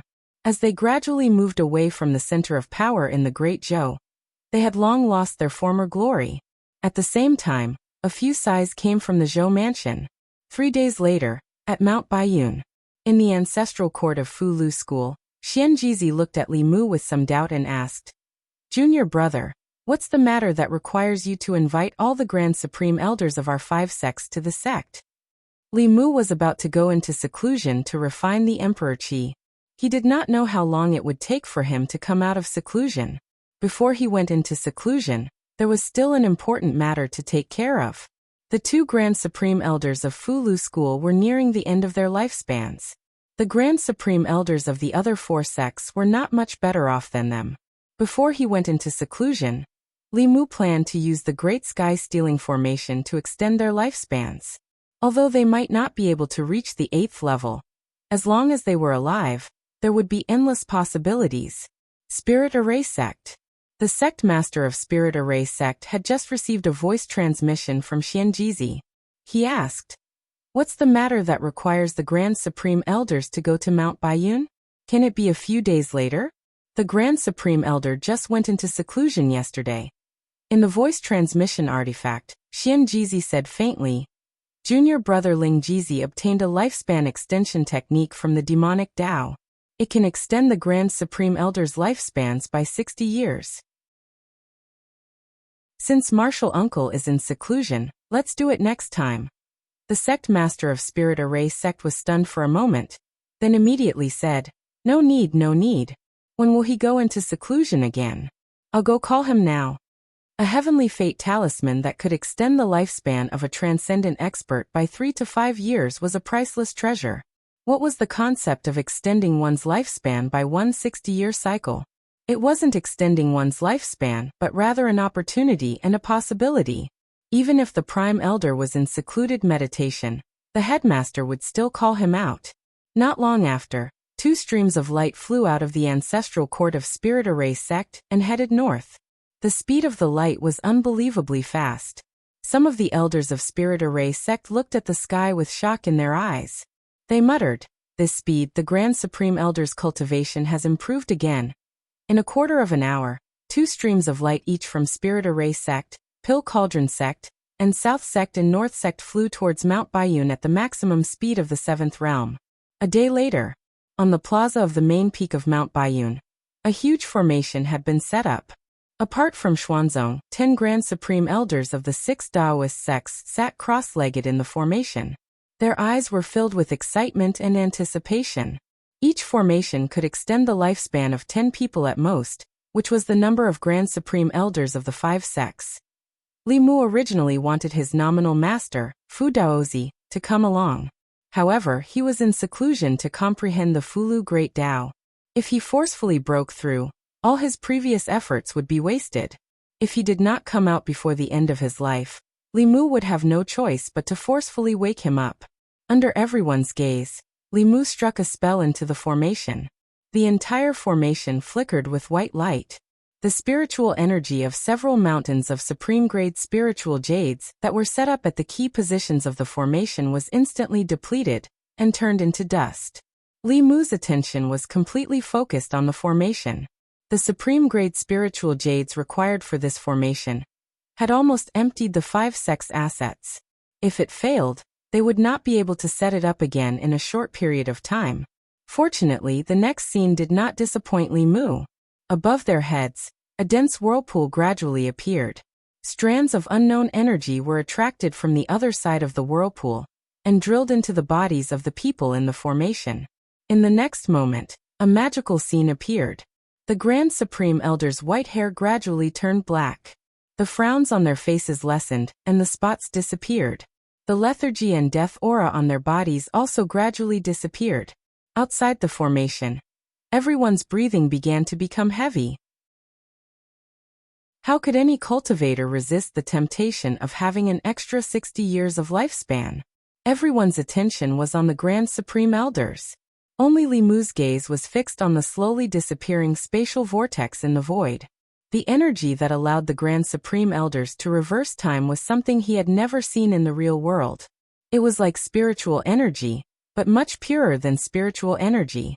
Moreover, no matter how pure the spiritual energy was, it did not have the effect of reversing time. Energy would not appear for no reason. Where did this mysterious energy come from? There had been demonic cultivators who had tried to find the answer to this question. Without exception, they had all died on the way. This vortex seemed calm, but it contained an endless and violent spatial power. Whether it was the physical body or the primordial spirit, once touched, it would immediately be crushed and devoured. Not even a trace of residue would be left. Not long after, the spiritual energy was exhausted. The spatial vortex above the formation slowly dissipated. The void returned to calmness as if nothing had happened. However, the 10 Grand Supreme Elders sitting cross-legged in the square had undergone a great change. Although they had not recovered to their prime, they were no longer old men with one foot in the grave. Most of the wrinkles on their faces had disappeared, and their hair had turned black. Their laughter, full of energy, echoed throughout the main peak. Chapter 6:14. Feeling the new vitality in their bodies, the 2 Grand Supreme Elders of Flu School felt extremely complicated. 2 years ago, they had a premonition that the end of their lives was near. They had planned to pass on their cultivation to the disciples of the school and make one last contribution to the school before they died, passing on their lifetime's cultivation and comprehension. If Li Mu had not advised them at that time, they would not be where they were today. At the same time, they felt pity for the ancestors of the school who had died because of the end of their lifespans. If Li Mu had been there at that time, they would not have had to sacrifice themselves. The two of them looked at Li Mu, their eyes filled with gratification. These old fellows had already been surpassed by the younger generation of the school. But this was a good thing. The future of Flu School rested on his shoulders. The other elders also looked at Li Mu, then cupped their hands together and said solemnly, "Many thanks, Martial Nephew." He had helped them extend their lifespans by 60 years. This was a debt that could not be repaid. In addition to the debt of deciphering the heavenly tomes, they had unknowingly owed Flu School so much. Li Mu smiled at the crowd and said, "We're all family. Martial uncles, there's no need to be so polite." Xianjizi also smiled and said, "I've already had the disciples prepare a banquet in the main hall to congratulate martial uncles. Martial uncles, please come." After the banquet, the Grand Supreme Elders of the various sects did not leave. Instead, they stayed on Mount Baiyun and discussed the Tao with each other. Every few days, they would give lectures on the Tao at the various peaks. Any disciple of Fu school could go and listen according to their interests. Some cultivators who came to Mount Baiyun to buy Fu could also listen if they wanted to. Although Fu school also had experts in the Tao of pills, formations, artifact forging and body refining, their attainments could not compare to the Grand Supreme Elders of the various sections. Originally, the top experts of the various sects would only give lectures during the Taoist conference. At that time, the various sects would at most send experts at the level of first seat. The Grand Supreme Elders of the various sects would personally give lectures. This was a treatment that even Xuanzong had never received. Unknowingly, Fulu school had replaced Xuanzong as the invisible leader of Taoism. Once the news of the Grand Supreme Elders of the various sects preaching at Mount Baiyun spread, countless cultivators flocked to Mount Baiyun. It was an unprecedented event. The news quickly spread to Xuanzong. Ever since Li Mu had caused a ruckus at the exchange meeting, Xuanzong's situation had deteriorated day by day. Great Zhou did not allow Xuanzong to open a training ground in the country. Without a training ground, it would be very difficult to recruit new disciples, and the sect would not have fresh blood flowing in. A huge market had been built outside of Luoyang. Because of its unique geographical advantage and the unconditional support of various sects, almost 90% of Xuanzong's business was taken away. A month ago, Xuanzong's market had been closed. Not only that, but in such a short time, Xuanzong had gone from being the #1 sect of Taoism that everyone envied to being hated by humans and demons. Now, not only the Yao Kingdom, but even the Ghost Realm had forbidden Xuanzong disciples from entering. Before offending Li Mu, no one had thought that things would turn out this way. No one had thought that he could make the Empress of Great Zhou, the Queen of Demons, and the Master of the Ghost Realm stand against Xuanzong. What did he rely on? Now, the Grand Supreme Elders of the various sects were preaching at Fulu school. This was tantamount to directly admitting that Fulu school was the true leader of Taoism.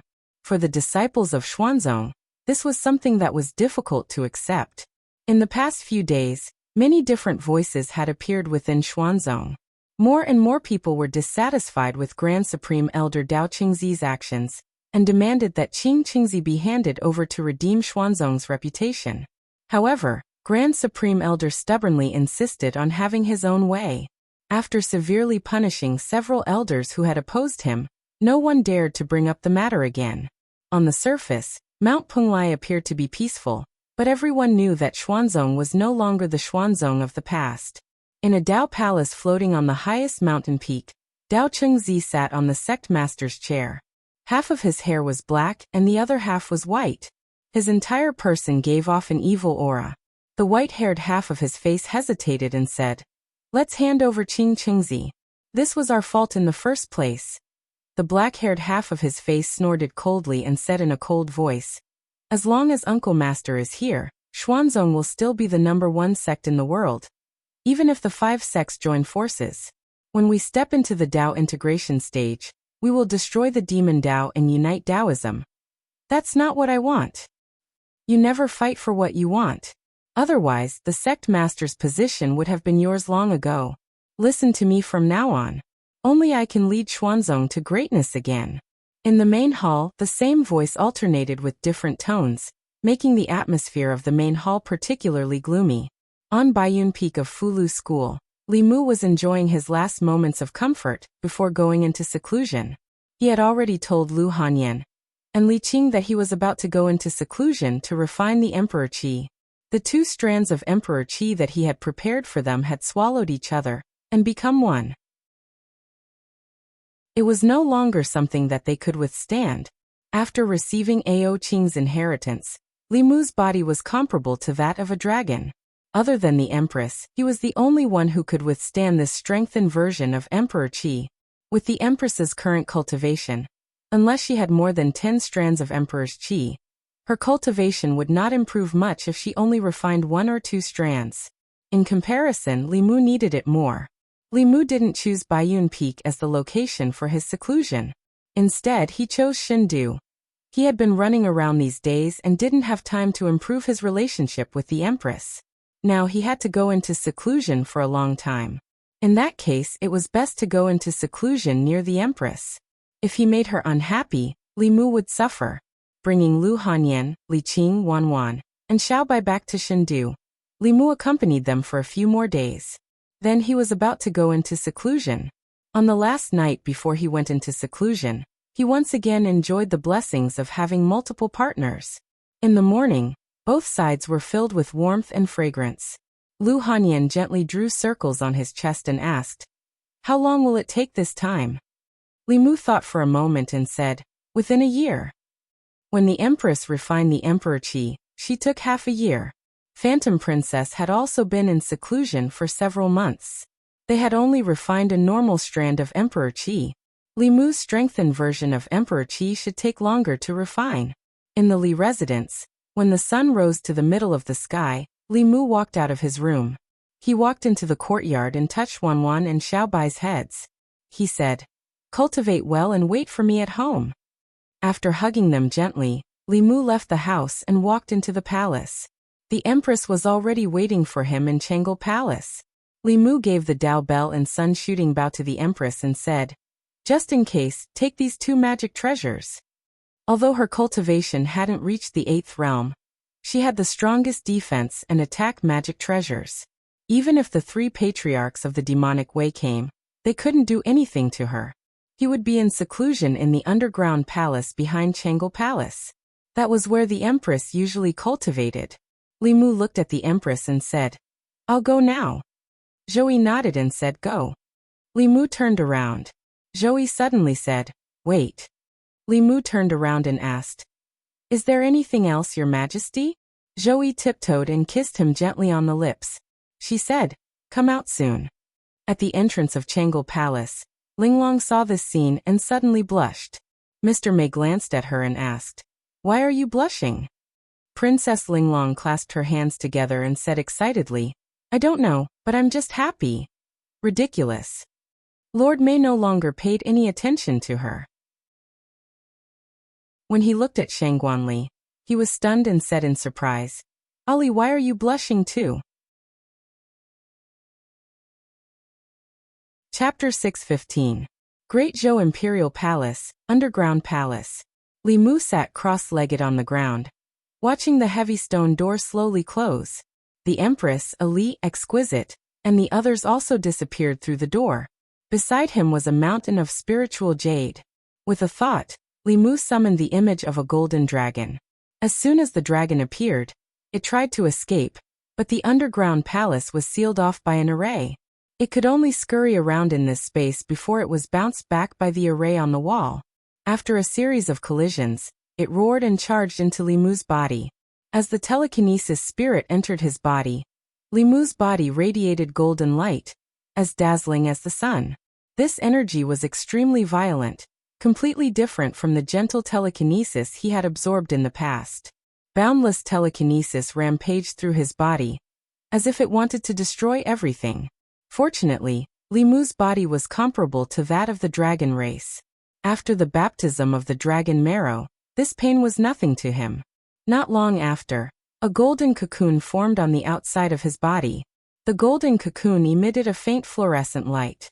The spiritual jade in the underground palace seemed to be attracted by something.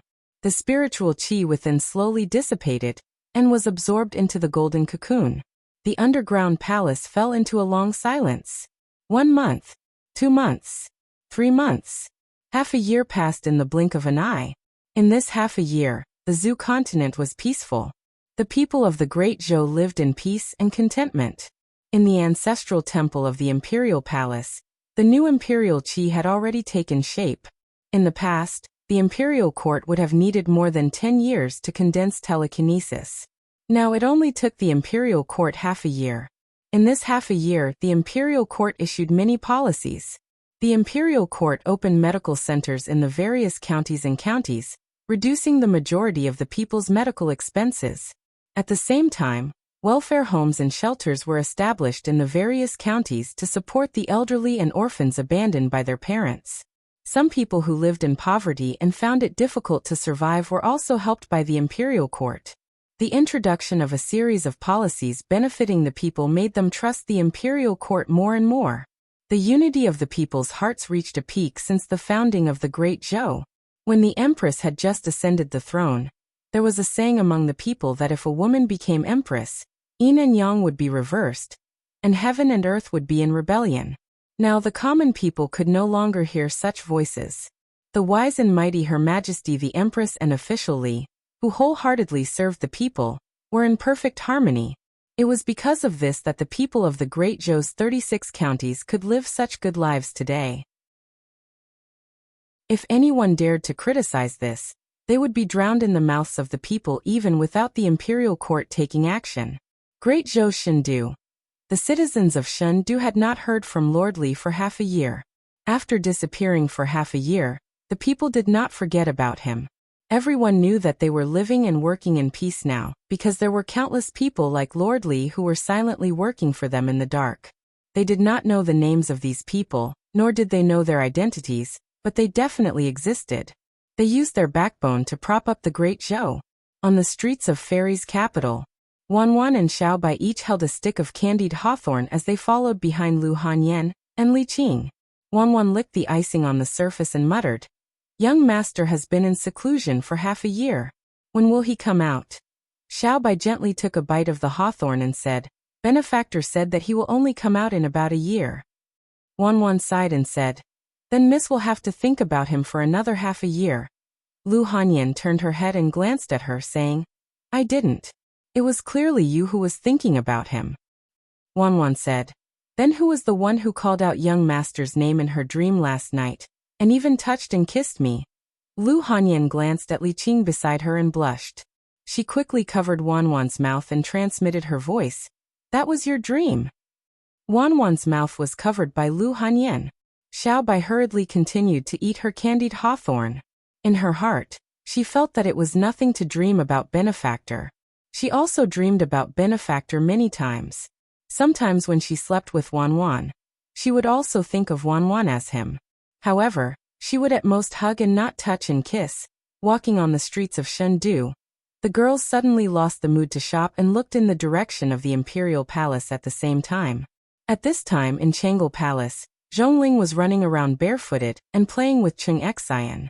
Princess Linglong was sitting where Li Mu was originally sitting. She replaced the Empress and focused on reading the memorials. Zhou Yi leaned on the dragon throne, her eyes lost. No one knew what she was thinking. Shang Guanli stood behind her, her eyes also unfocused. Mr. Mei stood behind Zhou Yi on the other side. He was bored and mumbled, "It's been half a year. I wonder when Li Mu will come out of seclusion." Without Li Mu, the Imperial Palace was extremely quiet. In this half a year, the Empress and Ali's smiles had decreased. She also felt that everything was boring. The atmosphere in Changle Palace was quiet and cold. Until a certain moment, a powerful aura suddenly appeared and rushed into the sky from underground. At this moment, Zhou Yi looked up. A long-lost smile finally appeared on her face. At the same time, all the people in Shendu felt their hearts suddenly palpitating. All the cultivators, no matter what they were doing, looked up immediately with shock. What a powerful aura. It seems like someone broke through. It's the aura of a breakthrough. Such a powerful aura. Is it a breakthrough to the 6th or 7th level? The aura coming from the Imperial Palace shook Shendu. The deans of the 4 academies also felt this aura immediately. 4 streaks of light flew into the sky and gathered together. An old man asked, "It's him?" Another middle-aged man said, "It's him."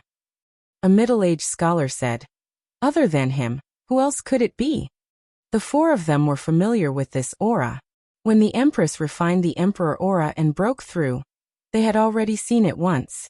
The difference was that this aura was even stronger than the Empress back then. Although most people didn't know, it wasn't a secret to them that the Empress had given the mature Emperor aura in the ancestral temple to Li Mu. As the deans of the 4 academies, one of their responsibilities was to protect the Emperor aura from outsiders. Logically speaking, even if the Empress didn't return the Emperor aura to the Xiao family, she should have passed it to the Great Zhou Ancestral Temple. However, when the Empress gave the Emperor aura to Li Mu, they didn't stop her. Firstly, the Great Zhou was where it was today because of the Empress and Li Mu. This Emperor aura was also nurtured and condensed by them. They had the right to decide what to do with it. Secondly, The Empress's strength had soared in the past 2 years. Even if the deans of the 4 academies worked together, they were still no match for her. Whether it was power or strength, she stood at the peak of the Great Zhou. Although Li Mu was a subject, he was only one title away from the Empress. It was indisputable that he had inherited the Emperor aura. The 4 of them looked at each other and flew to the Imperial Palace to congratulate her. The 4 deans were of noble status. They didn't need to announce their entry to the Imperial Palace. As soon as they entered Changle Palace, they saw 2 figures hugging each other tightly. In an instant, their expressions became awkward. Although there were some things that everyone was well aware of, it was the first time they had seen it with their own eyes. When Zhou Qiong and Li Mu hugged each other, they were facing the door of the hall. Zhou Qiong raised her head and frowned. The 4 deans' hearts skipped a beat, and they immediately retreated. Not long after, the Empress's voice came from inside the palace. "Come in." The 4 of them walked into Changle Palace again, and saw the Empress sitting majestically on the dragon throne. A young figure stood in the palace. The 4 deans clasped their hands awkwardly and said, "Congratulations, Lord Li. Congratulations, Your Majesty." Chapter 6:16. In the past, the 4 academies could suppress the imperial power. Now, the 4 deans could only lower their heads before Li Mu and the Empress. The Empress' cultivation had reached the peak of transcendence. If she really fought, she wouldn't be weaker than Xianming. One strand of Emperor Qi could make a 5th realm cultivator reach the 7th realm. 2 strands of Emperor Qi not only allowed Li Mu to transcendence, but his spiritual power was also far stronger than normal 7th realm cultivators. Now if he met Xianming again, Li Mu could fight her without the sun-shooting bow. The 4 deans were quickly sent away by the Empress. After not seeing each other for half a year, Zhou wanted to find a quiet place to spend some time with Li Mu. However, she also knew that Li Mu didn't belong to her alone. She pretended not to care and said, "They should know that you're out. Go back first." Li Mu transmitted his voice. "Then I'll come find you later." Zhou nodded and said, "I'll wait for you here." The 7th realm's divine telekinesis was enormous. Li Mu's divine telekinesis scanned the area and found several familiar auras on the streets of the divine capital. He formed a seal with one hand and appeared on the streets of the divine capital with just a thought. "Master! Savior!" Wanwan and Xiaobai saw the figure that they'd been dreaming of for a long time suddenly appear beside them. However, they seemed to remember something and stopped in the air. They stood beside Li Qing and Lu Hanyan. Li Mu stepped forward and hugged them. He said softly, "Sorry for making you wait." A moment later, the family returned to the residence. Wanwan happily wanted to follow Li Mu into the inner courtyard, but Xiaobai grabbed her wrist. Wanwan quickly realized something. She sat down at the stone table in the courtyard and rested her chin on her hands.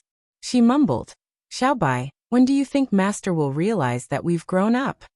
Xiaobai giggled and said, "I'm not in a hurry. I'll be Savior's person sooner or later anyway." Wanwan rolled her eyes at him and said, "It's because you're not in a hurry that the other fox got ahead of you. You're such a disgrace to the little fox.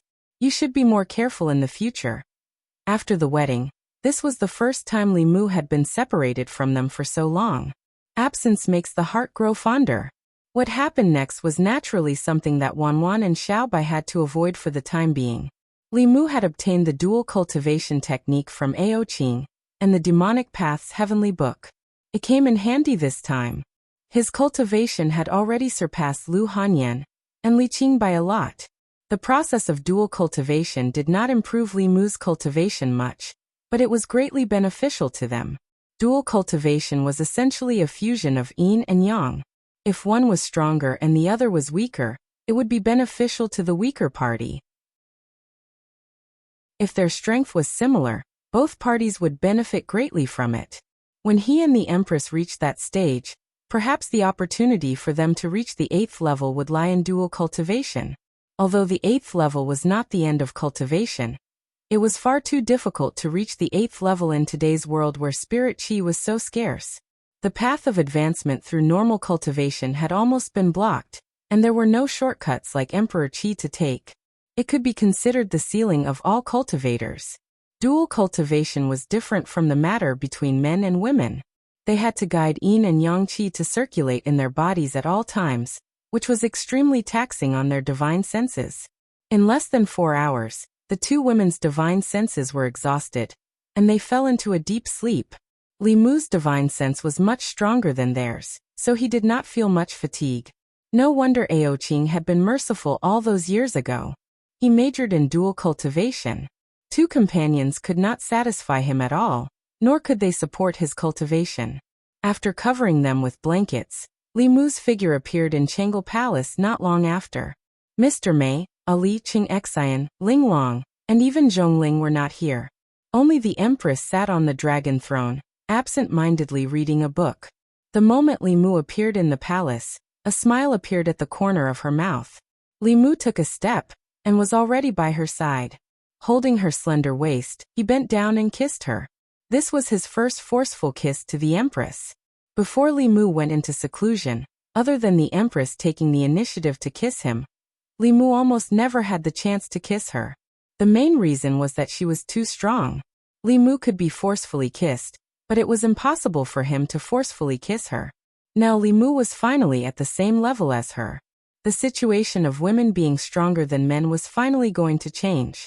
He had waited for this day for a long time. Zhou Yi immediately understood Li Mu's thoughts. She reached out 2 fingers and pressed them against Li Mu's lips.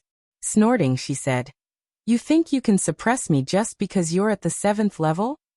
Having been seen through, Li Mu said guiltily, "I didn't mean that." Zhou Yi stood up and said, "Good. I also want to know how much you've improved in the past 6 months." Li Mu rubbed his hands and said eagerly, "That's not good." The strength of the Empress had once caused him to dream that their identities had been reversed. If he could really defeat the Empress, the shameful history of him lying in the Empress's arms in his dreams would completely become a thing of the past. Not long after, in the 9 heavens squall above the divine capital, 2 indistinguishable figures were entangled in the 9 heavens squall. The light of spells blossomed into brilliant fireworks in the sky. However, it was daytime now, so the commoners couldn't detect it.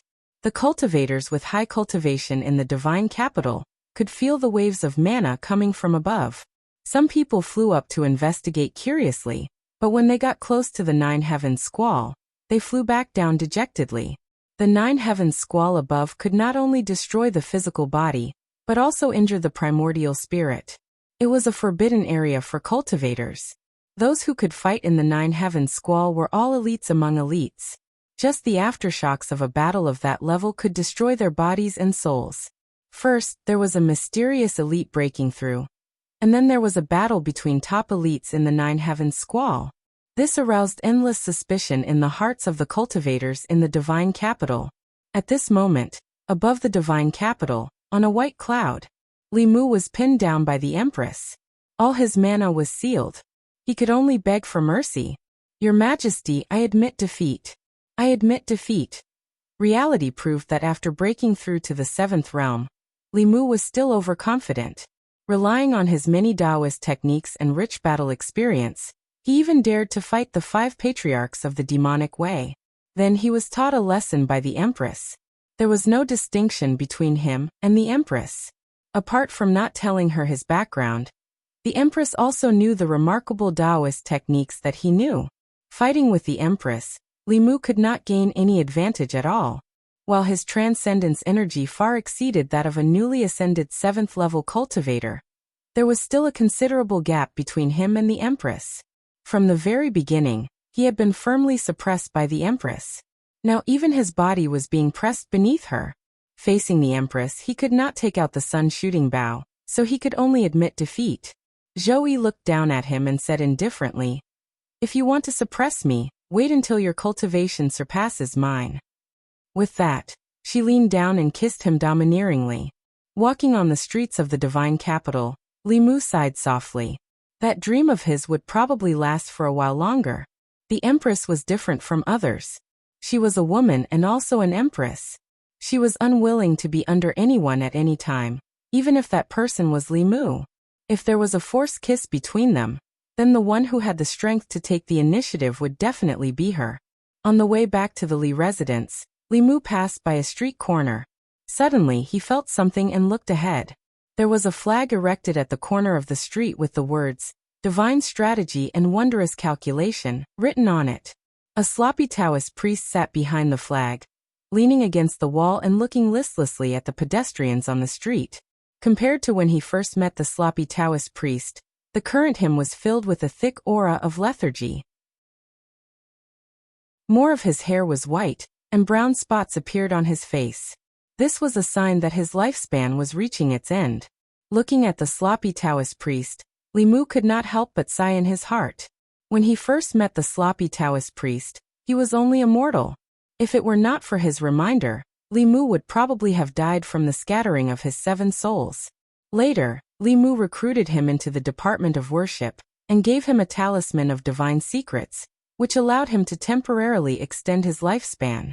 But now, it seemed that he would not be able to break through before his lifespan ended. On the other hand, Li Mu had already broken through before him. Sometimes, the path of cultivation was just this cruel.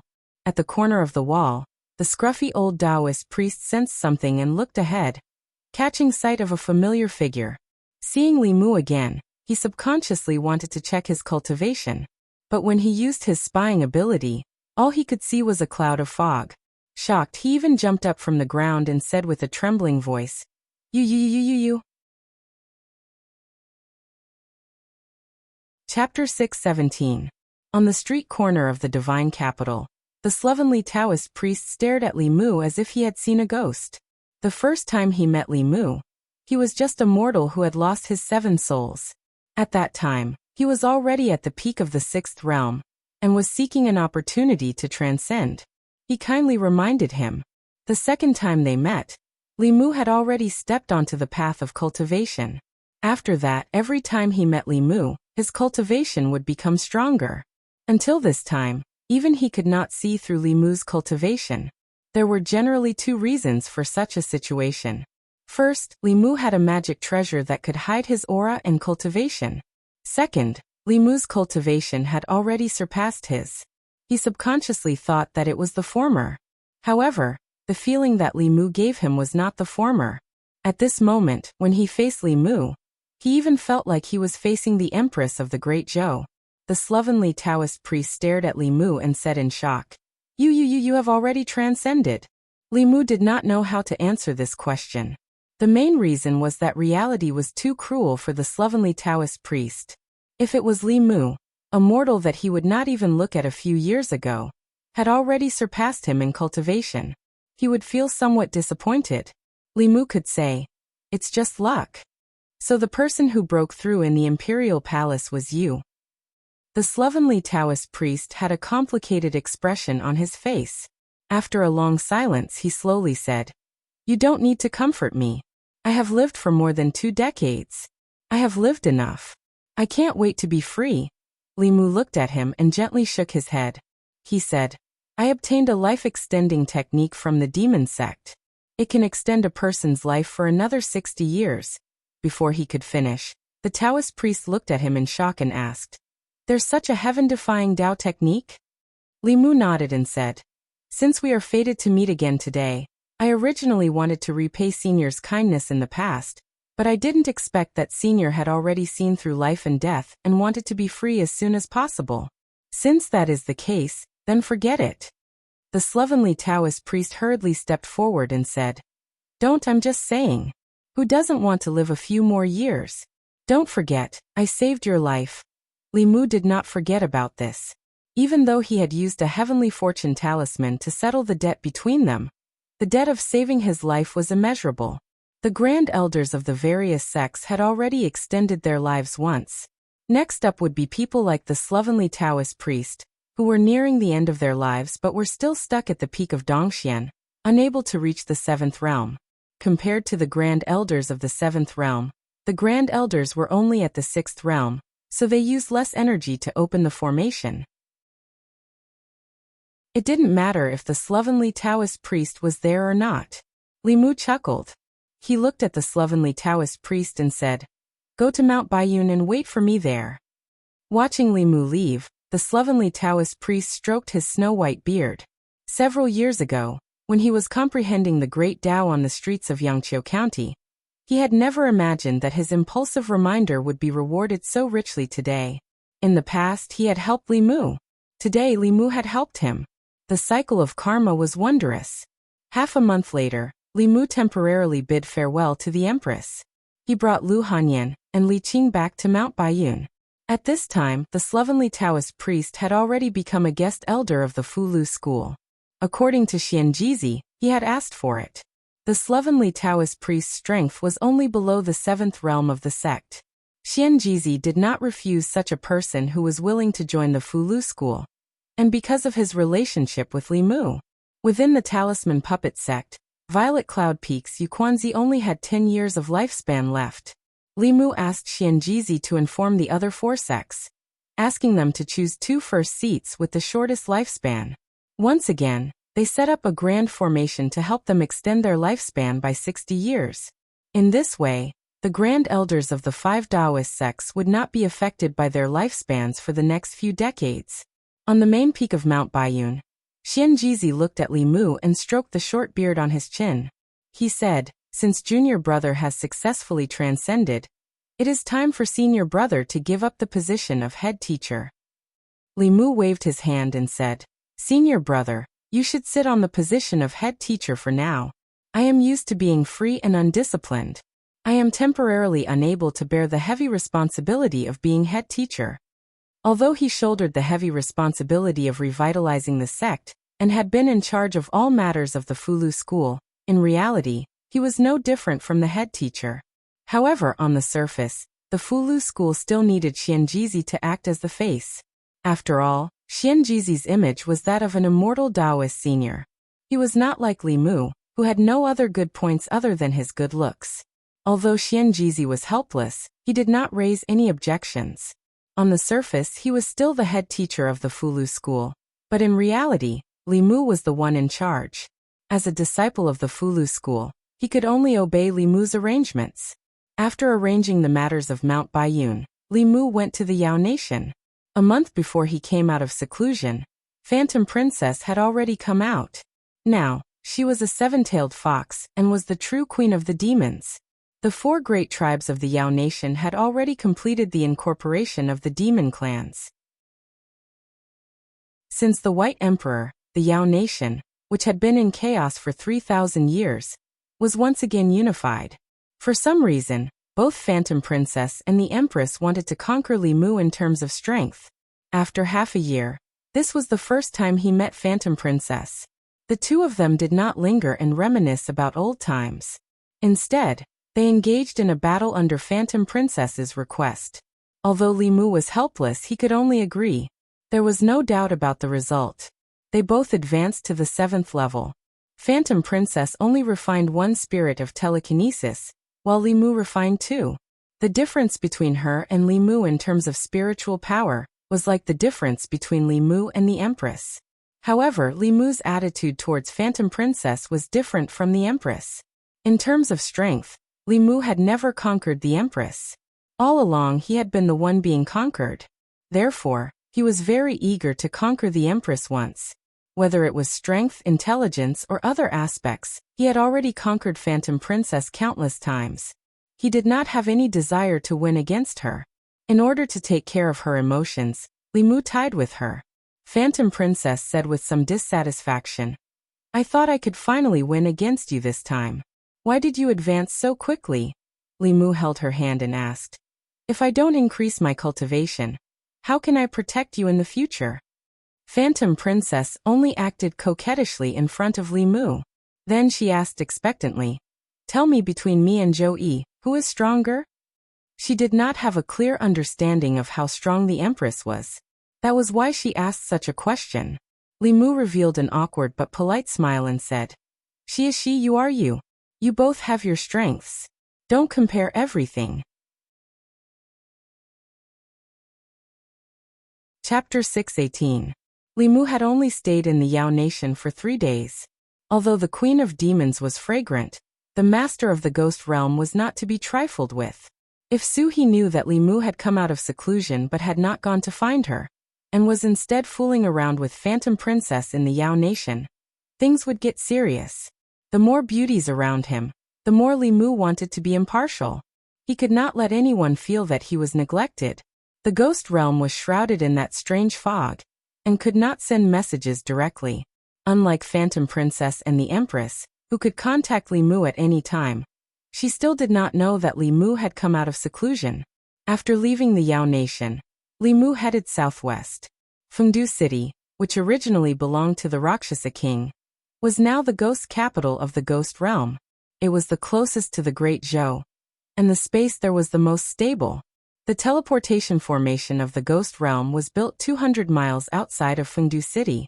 Li Mu had wanted to build it directly in Fengdu City, but the space of the ghost realm had been shattered after the ancient war. It could not withstand the power of space. Once the teleportation was activated, it would be swept into the space-time turbulence due to the collapse of space. Considering this reason, Li Mu built the teleportation formation at the edge of the ghost realm. 200 miles was not a long distance for the 7th realm Rakshasa king, King Yanluo, and the others. If one of them was in trouble, the ghost realm would only be delayed in providing support. Li Mu's current speed could not be compared to half a year ago. Soon, the fog-shrouded ghost realm appeared in front of him. He stopped shrinking Earth into an inch and turned into a stream of light, flying into the fog. At this time, the fog outside Fengdu City was abnormally tumbling. Ming Air and Ming San faced each other from a distance. Ming San looked at him and said in a low voice, "We know that you were forced. This time, the 5th ancestor came to save you. Get out of the way." Ming Yi's expression was complicated. If the 5th ancestor came to the ghost realm to save him, she would not have abandoned them when she was threatened by Li Mu's bow. Him coming here was nothing more than taking advantage of Li Mu's close seclusion to obtain the Ghost Domain Heavenly Book. The past half a year in Ghost Realm was completely different from when he was on Ghost Island. When working under the 3rd and 5th Patriarchs, he had to be respectful at all times and carry out all kinds of dangerous missions. But here, the Ghost Lord and Li Mu did not order him around. Although he did not get along well with the Rakshasa king and the other ghosts at first, they became friends as they interacted more often. Every few days, they would get together for a drink. He had never had such a leisurely and comfortable experience before. Although he didn't say a word, he stood in front of Ming Air and Ming San, and didn't retreat. A soul spear condensed in his hand, and he pointed it at the two from afar. Seeing this, Bayer asked angrily, "Bayer, have you betrayed Glory Sect?" Ming San's expression also darkened. He said, "Don't talk nonsense with him. Capture him and hand him over to the 5th ancestor." As soon as he finished speaking, the two rushed toward Bai. The Yu and Ming elders' cultivations were about the same, so Bai was soon at a disadvantage. At this moment, a cloud of black fog flew over from afar, and Rakshasa King's voice came from the fog. "Old ghost, don't be afraid. I'm here to help you." With Rakshasa King's help, the pressure on Ming Yi decreased, but Yanluo King, Yiksha King, and Azura King were a little flustered. The 5th ancestor of the demonic path came prepared this time. They knew the strength of Fengdu, and there were 6 7th realm cultivators with them, which was one more than them. In a battle of the same level, one more person could determine the outcome of the battle. The sky above Fengdu was covered by a huge black lotus. Suhi used the ghost controlling technique, but it was useless. With her current 6th realm cultivation, she could not participate in such a battle. Ming Yi and the 4 ghost kings were held back, while Xian Ming and another black-robed man suppressed the ghost servant. Xian Ming's strength was about the same as the ghost servant's, and the black-robed man's strength was not ordinary either. Even the powerful ghost servant was not a match for the two of them. He was injured several times, and his aura kept weakening. At a certain moment, Xian Ming whispered to the black-robed man, "You hold him back." As soon as he finished speaking, he left the battle and flew toward Su He, who was standing on the city wall of Fengdu. The ghost servant's expression changed. He wanted to teleport over, but he was stopped by the black-robed man. Xian Ming had already locked onto Su He's aura. He reached out his pale and slender hand to grab Su He. Just as he was about to touch Su He, a fist appeared from the void. Boom! The fist and palm collided, and a huge wave of dermic power swept out. It was absorbed by the array on the city wall, but the ground outside the city caved in. A man's figure appeared in front of the woman on the city wall. Xianming's expression changed slightly. The dermic power in this fist was not weaker than hers. Moreover, from the fist just now, she felt that the opponent's physical body was not weaker than hers. Other than corpse cultivators and dragons, she had never met anyone with such a strong physical body. After seeing the person's face clearly, Xianming's expression changed drastically. She retreated quickly, but the person followed closely behind her like a shadow. Li Mu was in seclusion to refine the emperor's qi. This was not a secret in the sage sect.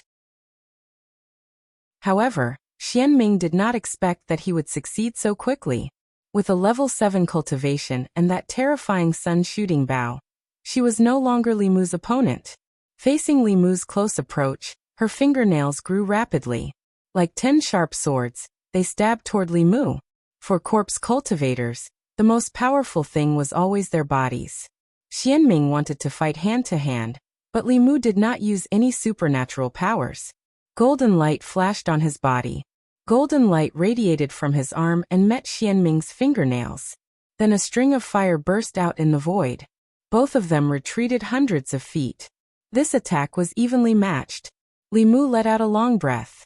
From now on, the history of him being suppressed by Xianming was gone. He did not take out the sun-shooting bow. With the sky-breaking spear in hand, he disappeared instantly. At the same time, a long sword appeared in Xianming's hand. She stabbed forward without any hesitation. Cold light flashed in the void. The tip of the sword and the spear collided. The aftershock spread out and even affected the other people's battle. Whether it was Luosha King and the other cultivators of the demonic path, they all stopped fighting at the same time. They stood on two sides with clear lines of shock in their eyes. Ming Er and Ming Sen did not expect that Li Mu, who had to run away from them not long ago, could actually be on par with the 5 forefathers. Luosha King and the others were even more shocked. More than half a year ago, Li Mu still had to rely on that terrifying bow to force the woman in white to retreat. However, in just half a year, he was able to fight the woman in white head-on without using that bow. Such speed of growth was truly shocking. In an instant, these two figures became the focus of everyone's eyes. Obviously, the outcome of this battle would determine the outcome of the two forces. Everyone in the field had a tacit understanding not to interfere. Li Mu felt a huge force coming from the tip of the spear.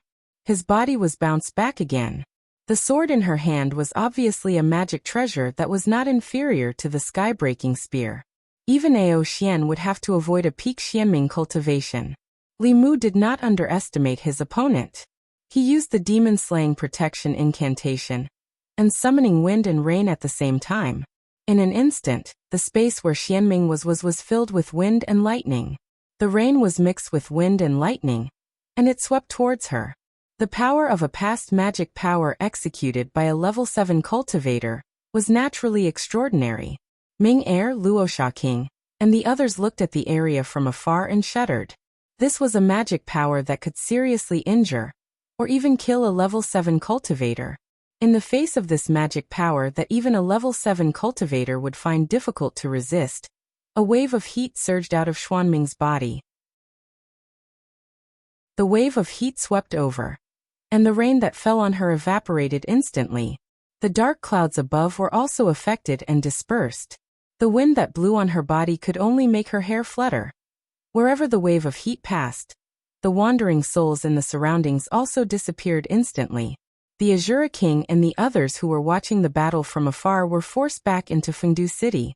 White light flashed outside Li Mu's body. It formed a spherical shield that protected his body. Although this wave of heat could not hurt his body, Li Mu's clothes could not withstand it. If he was not careful, he would be naked with everyone present. In the two short exchanges, neither Li Mu nor Xianming had the upper hand. In a fight between cultivators of the same level, especially those at the peak of their cultivation, it was hard to determine the winner in a short time. There was almost no magic power that could be executed by a level 7 cultivator that could end a cultivator of the same level in an instant. The terrifying thing about the sun-shooting bow was its instantaneous explosive damage. No magic or Dao technique could achieve that. Li Mu and Xianming were hundreds of feet away from each other. They did not attack again. Both of them knew very well that under normal circumstances, neither of them could do anything to the other. They could only keep exhausting each other and gamble on who would be the first to die. Of course, this was only under normal circumstances. When Li Mu extended his hand and retrieved the sky-piercing spear, Xuanming's expression changed drastically. He waved his sleeves and swept up the few demon Dao cultivators beside him. His figure gradually faded. Freeze! At this moment, Li Mu said softly. His fading figure paused for a moment, and then disappeared. But beside him, there were two figures who were left behind. Ming Er and Ming San stood in place stunned. The Azura King Yanluo King, Rakshasa King, Yiksha King Gui Yi, and the ghost servant slowly looked at them. Chapter 619. I'll leave these two to you. Senior Ghost Servant, follow me. After handing Nightmare 2 and Nightmare 3 to Luosha King and the rest, Li Mu waved his sleeves. His and the Ghost Servant's figures gradually faded and disappeared. Above the West Sea, a white line rapidly headed south. Along the way, the seawater evaporated and countless fishes and prawns died. When the aquatic demons felt those powerful auras, they were so frightened that they fled into the deep sea, not daring to show their faces. Wherever the white line passed, a 6th-level flood dragon lay on the bottom of the sea, trembling. After cultivating for close to 100 years, he had never seen such a huge formation. The 5 auras that passed by just now gave him a strong sense of oppression. They were undoubtedly 7th-level powerhouses. Those powerhouses left quickly. Before he could heave a sigh of relief, another 2 powerful auras swept over from behind. This flood dragon did not dare to reveal any of its aura. It waited until the surface of the sea calmed down before it dared to show its head. Looking in the direction where those powerhouses disappeared, its eyes were filled with shock. At this moment, it finally realized that the 2 people who came later seemed to be chasing after the 5 people. 2 7th-level powerhouses chasing after 5 7th-level powerhouses. What was going on? Although he was very curious, he was still afraid of those powerhouses' auras. He did not dare to go closer to watch. Swinging his tail, he swam towards the deep sea. Xianming brought a few subordinates and escaped from the ghost realm of the Shang continent to the West Sea. From the West Sea to Yanzhou, she flew all the way to the South Sea. In her 10,000 years of cultivation, she had rarely been in such a sorry state. When Li Mu was at 6th level, he could already hurt her with the sun-shooting bow. Now that he was at 7th level, his dermic powers were 10 times stronger than before. He only needed to shoot an arrow with all his strength to kill her on the spot. 10,000 years of inheritance would be destroyed by one arrow. With the sun-shooting bow in hand, the only one in Sage Sect who could kill Li Mu was the 3rd Elder. But the moment the 3rd Elder stepped out of Ghost Island, he would be stopped by Tianjizi. This was why Li Mu could do whatever he wanted on the mainland. In Yanzhou, on an endless grassland wherever Xianming passed, the vegetation would wither and turn to dust. Her speed was extremely fast, but in the path she had to pass, there was a ripple in the void and 2 figures appeared. Li Mu's shrinking technique allowed him to cross hundreds of miles easily. In the past, he had been unable to escape the pursuit of the mysterious underworld being. However, the situation was reversed now. The 5 demonic Dao ancestors would not be able to escape his grasp. Li Mu gave the sky-breaking spear to the ghost servant for the time being. He held the sun-shooting bow in his hand. Before he could draw the bow, Xianming said in a cold voice, "After shooting the arrow, do you still have the power to resist?"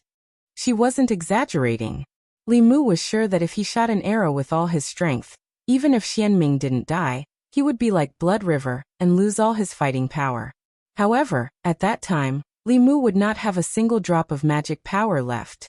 The ghost servant would be besieged by the others, especially with the black-robed man around. It would be difficult for him to win. At that time, Li Mu's magic power would not have recovered, and he would be in a dangerous situation. Exchanging one with Xianming was obviously not a smart decision. He thought for a moment and suddenly shot the bow at the black-robed man. He only used 10% of his magic power for this arrow. It was enough to kill an initial transcendent realm expert. The black-robed man's expression changed when he was targeted by the sun-shooting bow. However, he couldn't dodge. A black light flickered on his body. Suddenly, a scale flew out from his chest and met the arrow. Boom! The golden arrow and the black scale collided and exploded. A spatial crack swept out. Xianming quickly retreated with the others. The black-robed man only spat out a mouthful of blood. He actually blocked the sun-shooting bow's arrow. Dragon race. Li Mu recognized the black-robed man from the scale. He was actually a 7th realm black dragon. The dragon race's strength was already higher than those of the same realm. In addition, they had strong bodies and powerful supernatural powers. Human and Yao cultivators of the same realm couldn't do anything to them. The scale that flew out from his body was one of the dragon race's life-saving supernatural powers. The only reverse scale on their body was refined into a magic treasure. It would fly out at a critical moment to protect their body. It could block a fatal blow for them. The arrogant dragon race was actually willing to be a subordinate of the demonic path. Li Mu didn't hesitate and drew the bow again. At this moment, Xianming suddenly grabbed the air and grabbed a figure from the flask heaven space. The figure blocked in front of her. She coldly looked at Li Mu and said, "Try shooting another arrow." Seeing Xianming grabbing the shoulder of the white-robed female corpse in front of him, Li Mu's face darkened. He raised the sun-shooting bow and aimed at the sky. An arrow light whizzed by and disappeared in the sky.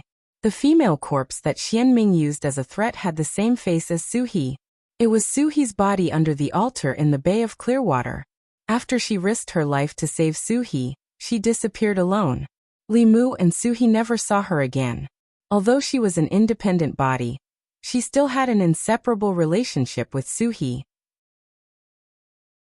She didn't expect that she would fall into Xianming's hands. Xianming saw Li Mu's reaction and knew that she had made the right bet. He really cared about the spiritual corpse in her hands. In her previous life, she had already made preparations for this life.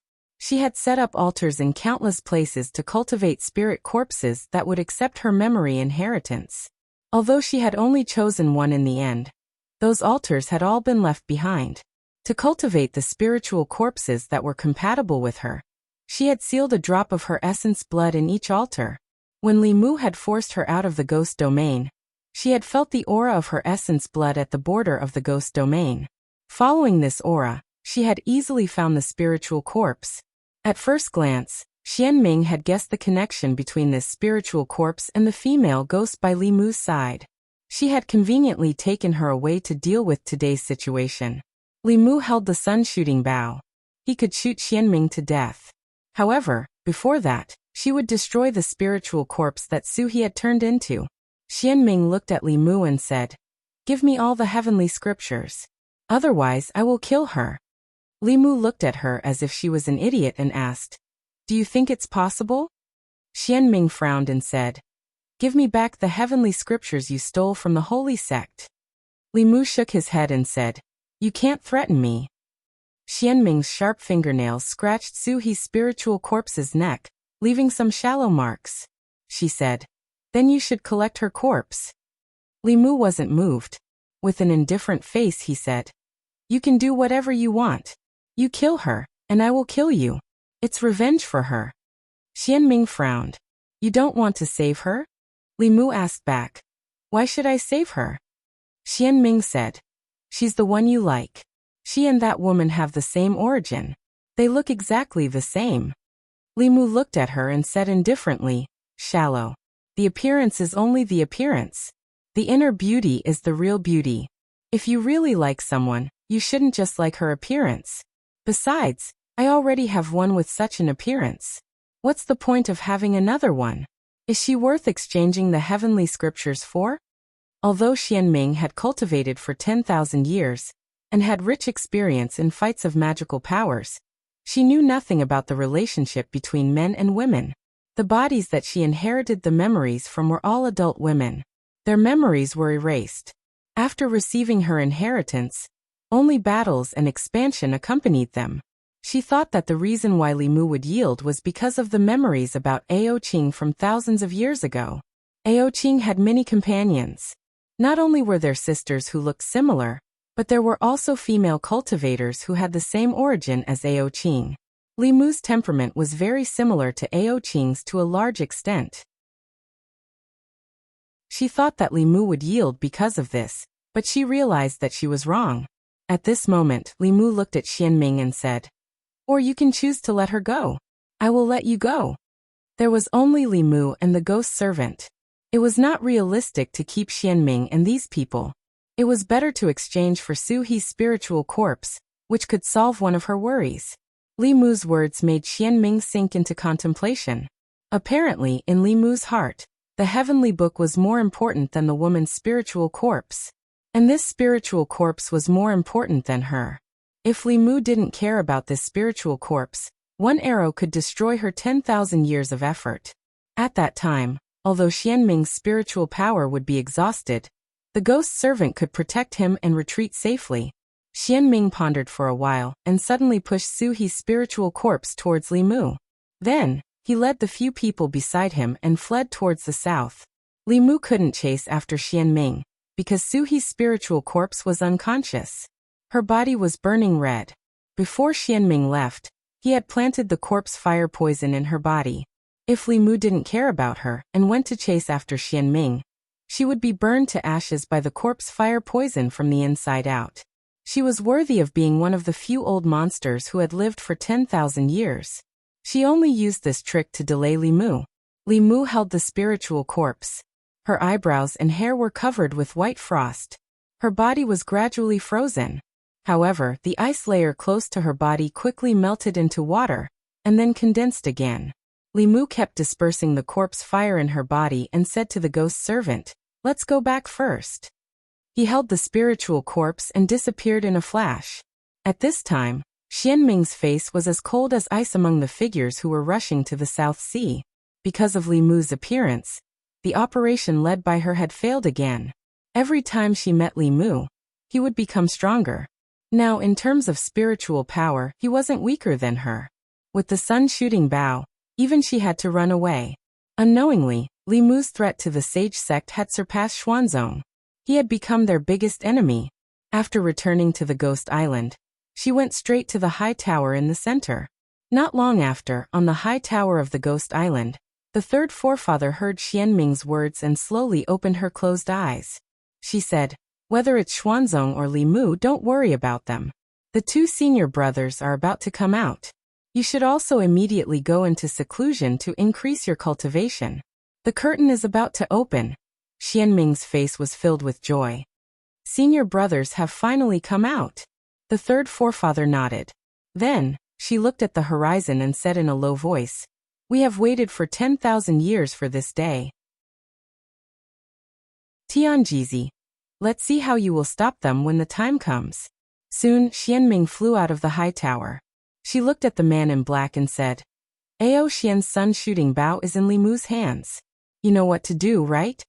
The man in black nodded and said, "I will return to the clan and inform the elders."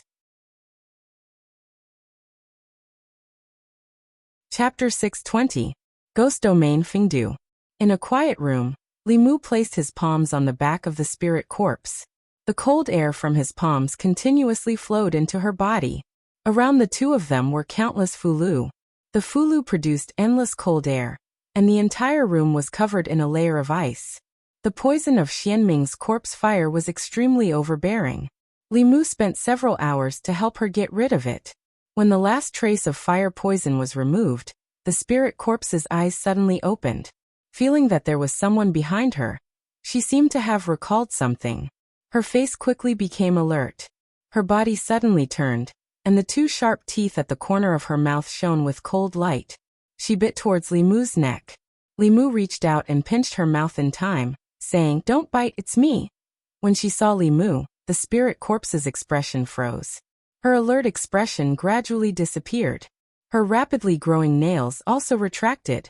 She began to look around with a confused gaze, until she saw Su He standing at the door of the quiet room. A trace of joy naturally appeared on her face. Li Mu stood up, clapped his hands, and left the quiet room. He said to Su He, "You talked to her." Since the day the spirit corpse was born, she had been in the underground altar. It had only been a few years since she came out. Her intelligence was about the same as a child's. Perhaps only Su He could communicate with her without hindrance. Li Mu came outside. Ming Air and Ming San had already been captured. Although they were hooting loudly just now, they were now like ostriches with their heads lowered. Before Li Mu came back, Ming Yi had already persuaded them. Before the three elders of Yu and Ming submitted to the demon sect, they were brothers with different surnames. They had been together for dozens of years and knew each other very well. Ming Yi's actions saved Li Mu a lot of effort. He ordered the two to hand over their soul blood, and then began to think about something. Due to the special geographical environment of the ghost domain, communication and support were extremely inconvenient. This time Li Mu happened to arrive, but the next time might not be so coincidental. After careful consideration, he decided to move Fengdu to the edge of the ghost domain near Great Zhou. In this way, if the mysterious underworld race were to make a comeback, as long as the teleportation formation was activated, everyone would be able to provide support immediately. After waiting for a while, Suhi walked out of the hall with a spirit corpse that looked exactly like her. The spirit corpse followed closely behind her, as if treating her as its backbone. Her spiritual intelligence was no more than 10 years old. There were two identical Suhis. One was mature and charming, while the other looked somewhat silly. When they walked together, the contrast was huge. Li Mu had asked Suhi about it.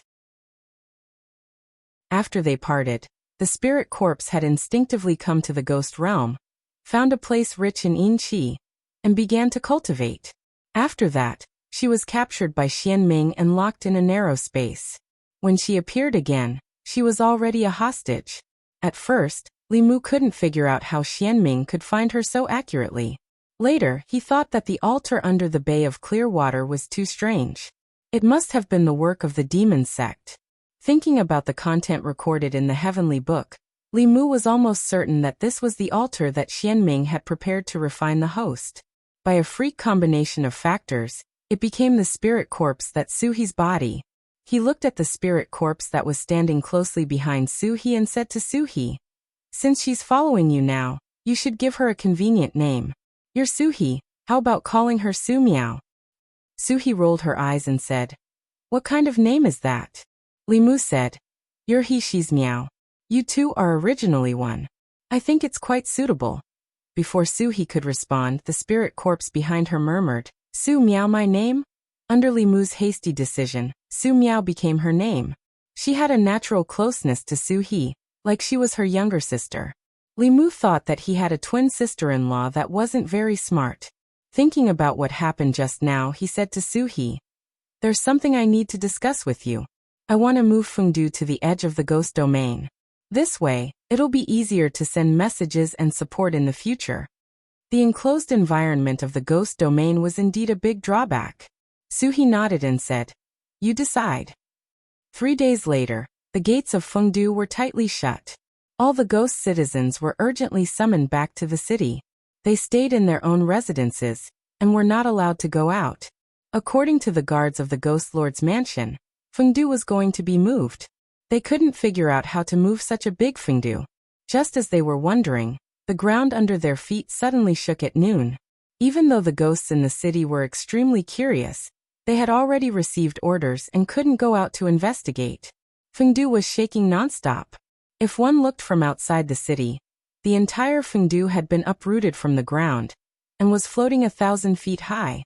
A giant bell enveloped the city, and there were several formations carved into the city. Within each formation there was a figure sitting inside. Li Mu sat cross-legged in the largest array. For the relocation of Fengdu, he had captured all the 7th realm experts of the ghost domain. The 4 ghost kings, the 3 elders of Yu and Ming, the ghost servants, and Li Mu, 9 7th realm experts, worked together to cast spells and easily uprooted Fengdu. Under the protection of the Dao Bell, they slowly moved towards the east.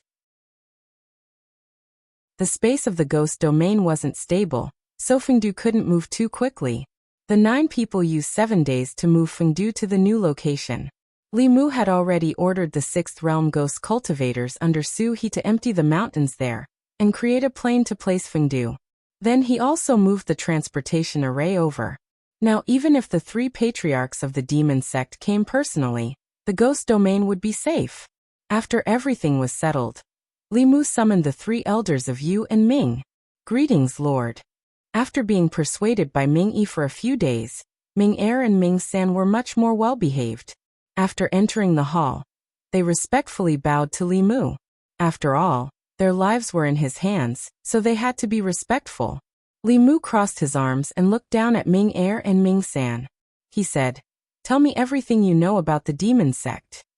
All along, the demon sect had been powerful and mysterious in everyone's eyes. Until now, Li Mu didn't know much about the demon sect. Only by knowing yourself and your enemy could you win every battle.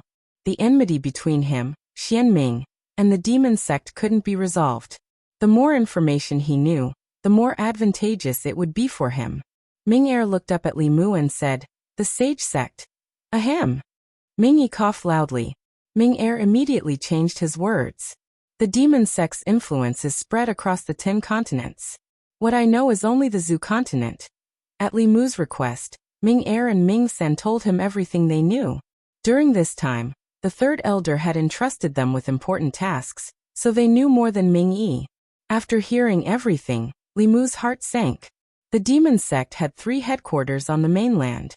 The Ghost Island in the depths of the South Sea was controlled by the third elder, who was at the 8th realm. The other 2 headquarters of the demon sect were in Yenzhou and Juku. Everyone knew that there were 10 continents in the world, as well as the 3 islands that only existed in legends. Among the 10 continents, not all of them were as powerful as the Zhu continent. Changzhou and Fenglin were in the southeast of the Zhu continent. Compared to the Great Zhou, they were sparsely populated and didn't have many countries. Yingzhou was full of poisonous miasma and wasn't suitable for human habitation. Xianzhou and Yuan were in the extreme north, so they were even more desolate. The remaining Juku, Lu Zhu continent, Shang, and Yenzhou were all large continents with large populations. They were also places where the demon sect had been active for the past 10,000 years. Among them, the demon sect's second elder was in charge of Yenzhou. The demon sect's first elder was in Juku. The Ghost Island was more powerful than all the Taoist sects combined. The demon sect had 2 headquarters like the Ghost Island. This wasn't good news. The only thing that comforted Li Mu was that the demon sect's ancestors weren't ranked based on who was more powerful. Perhaps in ancient times, they were ranked based on strength. However, after so many generations, they would encounter all kinds of unexpected factors, causing them to be reborn at different times. This time, the third elder was the first to be reborn. He was also the strongest among the ancestors. The demon sect's first elder and second elder hadn't reached the 8th realm yet. This could be considered good news, but it wasn't entirely so. Combining the fragmented memories of Blood River and the words of the 3 elders of Yu and Ming, Li Mu knew that the demon sect's current strength might be at its peak in the past 10,000 years. This didn't refer to absolute strength. After all, 10,000 years ago, there were many 9th realm cultivators. Just one of them would be enough to destroy the current demon sect. At that time, the demon sect had countless powerful cultivators. Several 9th realm cultivators would appear at the same time. However, the cultivation world at that time was also full of powerful cultivators. The demon race, the dragon race, the ghost race, and the human race could all suppress the demon sect. Now, although the demon sect had declined, the entire cultivation world of the continent had declined even more. If the other 2 demon sect ancestors reached the 8th realm, they would be invincible and sweep the continent. It was only a matter of time before the demon sect's 3 elders reached the 8th realm. Thinking of this, Li Mu sighed softly. He was a little worried. Chapter 621. The reality in front of Li Mu was that if 3 8th level cultivators appeared in the demonic path, even if he counted Xuanzong, the righteous path would not be a match for the demonic path. In terms of relative strength, the demonic path was in its best era in the past 10,000 years. Although the speed of his strength increase could be called miraculous, in front of the demonic path, it was far from enough. The Fulu school, the various Taoist sects, and everyone around Li Mu urgently needed to increase their strength. Only then would they have the strength to face the calamity that could befall them at any time. Li Mu unreservedly imparted to Su Miao the supernatural abilities of the corpse cultivator from the demonic path heavenly book. Then he left her a mirror-breaking pill. The ghost realm was very suitable for her cultivation. With Suhi's help, she should be able to reach the 6th level in the near future. After discussing with Suhi, she also planned to teach some important ghost techniques in the Demonic Path Heavenly Book to the 4 Ghost Kings and Feng Yi. This could not quickly increase their strength, but it could increase their combat strength. When facing enemies of the same level, they would be able to fight 5 against 6 or even 7.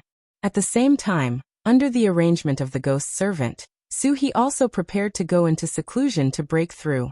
Her method of breaking through was similar to Huanji's, but also different. Huanji was the same as Li Mu and the Empress. In essence, she broke through by refining the spirit of psychokinesis. Suhi had the Heavenly Book. She was the master of the countless ghosts in the ghost realm. Through the Demonic Path Heavenly Book, she could borrow the power of the billions of souls in the ghost realm to break through. In a way, the significance of her advancement was more important than Li Mu's advancement. Becoming a ghost spirit meant that she could control all the ghosts and ghost cultivators in the ghost realm, including the 7th level wandering souls. She would become the true master of the ghost realm. If she wanted to reach the 7th level, she would probably have to go into seclusion for a year and a half. They would not be able to see each other for a long time. Li Mu stayed in the ghost realm to accompany her for a few more days. She had originally thought that they could spend a few days together and take a big step forward in their relationship before she went into seclusion. However, she did not expect that their time together would eventually become a threesome. Su Miao followed Suhi like a shadow. Every day, she would follow them 24 hours a day. No matter what Li Mu did, she would blink her big eyes and look at them. A few days later, Li Mu finally couldn't take it anymore. He looked at her and said, "Meow meow. Can you go play by yourself and leave me and your sister alone for a while?" Hearing Li Mu's words, she immediately grabbed Suhi's arm and glared at Li Mu, baring her 2 sharp teeth at him. Li Mu was naturally not afraid of her. He pinched her mouth and said fiercely, "If you dare to bite me, I will pull out your teeth." Su Miao obviously knew that Li Mu was not someone she could afford to provoke. She immediately hid behind Suhi, but she still stared at him with a pair of big eyes. Li Mu couldn't argue with her. He could only take her everywhere with Suhi. However, he couldn't help but think that if the 2 of them slept together in the future, she must accompany them. This was too exciting. Li Mu was not Ao Qing and had never experienced this kind of happiness. In the end, Li Mu still didn't have time to do anything with Suhi and left the ghost realm alone. The reason why he left earlier than planned was that he had just received a sound transmission from Xianjizi that Fu Daozi had come out of seclusion. After he came out of seclusion, Fulu School had another transcendent powerhouse. Fu Daozi's breakthrough was definitely not as simple as the addition of the super powerhouses of Fulu School. Whether it was Xianjizi, Yuzhenzi, Fulu School, other 7th realm powerhouses of the 6 sects, Li Mu, the Empress or Phantom Princess, their breakthroughs were all with the help of external forces, not relying on their own cultivation. However, Fu Daozi was different. He was obsessed with studying the Fulu Dao. After Li Mu cracked the Heavenly Book of Fulu School, he went into seclusion for several years, and finally comprehended the Fulu Dao and successfully broke through. This was the true transcendent. Even if he had just broken through, his strength was far from what other powerhouses who had advanced for many years could compare to. Baiyin Mountain. A stream of light flew in from outside the mountain, and landed on the main peak. Li Mu quickly walked into the central Taoist palace, and cupped his fists to a radiant old man. He smiled and said, "Congratulations, master." Fu Daozi looked at Li Mu and laughed. Then he patted him on the shoulder and said, "The most worthwhile thing in my life is to have a disciple like you." Then his tone changed and his face darkened. He said, "I already know what happened in the past few years. Xuanzong bullied Fulu School because it was weak. I will avenge you. Come with me to the East Sea and I will seek justice for you." As he spoke, his body naturally emitted a fierce aura. In the main hall, except for Li Mu, even the other 2 supreme elders and Xianjizi felt the pressure double, and couldn't help but take 2 steps back. As expected of a transcendent powerhouse who had advanced on his own, Li Mu estimated that Fu Daozi's strength was already above the 7th realm Black Dragon of the Demon Sect. He was only slightly weaker than Xian Ming and the Empress. In the entire Xuanzong, only Tianjizi's strength was above him. However, the gap between their realms was like a heavenly punishment that couldn't be overcome. Li Mu smiled and said, "Master, don't be angry. The grudge with Xuanzong will be settled sooner or later, but not now. Now that the demon sect is closing in step by step, these grudges should be put aside." Fu Duozi slowly withdrew his aura and said, "Disciple, you know the big picture. Xuanzong will remember this debt for the time being." At this time, two figures walked in from outside the hall. Lu Hanyan and Li Qing walked to Fu Daozi's side and said respectfully, "Greetings, Martial Granduncle." Li Mu introduced them to him. "This is Hanyan. Master, you have seen her before. This is Qing. They are both my wives." "Both of them?" Fu Daozi was stunned, and then he glanced at Li Mu with a meaningful gaze and said, "Since they are my disciples' wives, then there's no need to call me Martial Granduncle. If both of you are willing, then you can become my disciples. In this way, both of you will be of the same generation, and it would prevent others from gossiping." Both of them were stunned, and then they looked at Xianjizi and Yuzhen at the same time. If they became Fu Daozi's disciples, then their former master would become their senior brother and senior sister. Lu Hanyan and Li Qing didn't know if they should agree or not. Meanwhile, Fu Daozi glanced at Xianjizi and Yuzhen, and then he asked, "What? Both of you have a problem with that?" "No, of course not." Xianjizi's expression changed, and he immediately said to both of them, "Junior sisters, quickly greet Master." "Greetings, Master." "Greetings, Master." Both of them returned to their senses, and immediately knelt on the ground to greet Fu Daozi as their master and disciple. When he walked out of the Dao Palace on the main peak, Li Mu was in an extremely happy mood. "Master is really considerate. My relationship with Lu Hanyan and Li Qing is really a bit messy. Martial uncle and two beautiful martial nieces have become Dao companions, and those who don't know the truth would think that I'm some improper senior. Senior brothers and junior sisters were a match made in heaven, and this was a common practice in the various large sections. So no one would be able to gossip about them in the future." The news that Grand Supreme Elder Fu Daozi had ascended to the 7th realm, and had accepted Elder Lu and Elder Li as his disciples quickly spread throughout White Cloud Mountain. With the addition of another expert to the sect, all the elders and disciples of the various peaks were greatly excited. At the same time, Elder Lu and Elder Li, who were originally 3rd-generation disciples, had become 2nd-generation disciples, and this caused quite a bit of heated discussion in the sect. Such a thing was impossible in the past. Obviously, the reason why they could have such privileges was because of Martial Uncle Ling Jizi.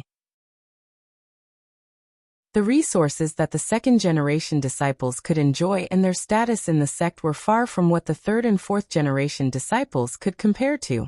Through this matter, the group of low-level disciples seemed to have found a shortcut to cultivation. If they could become Martial Uncle Ling Jizi's Dao companions, wouldn't they be able to become 2nd-generation disciples and not have to worry about their cultivation in the future? Therefore, in the next few days, the male disciples of Fulu School were surprised to find that some of the female disciples in the sect had changed from their usual plain and simple appearance. They were all dressed up gorgeously, and their clothes were also extremely gorgeous. They were flying around aimlessly between the various peaks. Li Mu was completely unaware of this. He was in seclusion on White Cloud Mountain to comprehend a divine ability. At a certain moment, Li Mu, who was in seclusion, suddenly opened his eyes. At the same time, dark clouds gathered in the sky above White Cloud Mountain. Then a rolling voice came from the clouds. "Li Mu, you brat. Return the treasure of my dragon clan." Chapter 622. Dark clouds covered the sky above White Cloud Mountain. Lightning snakes danced in the clouds, and a few black shadows could be vaguely seen shuttling back and forth. Li Mu left the cave abode and flew into the sky as soon as he heard the voice. At the same time, several figures also rose into the sky from the various peaks. Fu Daozi looked angry and shouted, "Who are you? How dare you behave atrociously in my White Cloud Mountain?" As his voice fell, a sound wave spread out. Wherever the sound wave passed, the dark clouds in the sky dissipated, and 3 black dragons that were hundreds to hundreds of feet long appeared. The 3 black dragons hovered above White Cloud Mountain, emitting a strong pressure. The low-level disciples of the ancestral court were in an uproar when they saw this. What are those things in the sky? Deer horns, snake body, eagle claws, fish tail. Oh my god, they're dragons. What are the dragons doing here? They seem to be looking for trouble with our white cloud mountain. In the sky, the 3 black dragons flashed with black light and turned into 3 black-robed figures. The 3 of them had dragon horns on their foreheads. 2 of them had old faces and white hair. The last one was the black dragon that Li Mu had seen before. He was Xianming's subordinate. An elder from the dragon clan widened his eyes and asked, "Who is Li Mu?" Li Mu's figure floated to the front and asked indifferently, "Why are you looking for me?" The old dragon said coldly, "Hand over my ancestor Ao Xian's sun-shooting bow." These 3 black dragons were indeed here for the sun-shooting bow. Ao Xian had accidentally obtained the sun-shooting bow back then. Before Ao Xian died, he did not pass it to the Black Dragon clan. Instead, it was buried with his corpse in the underwater cave abode.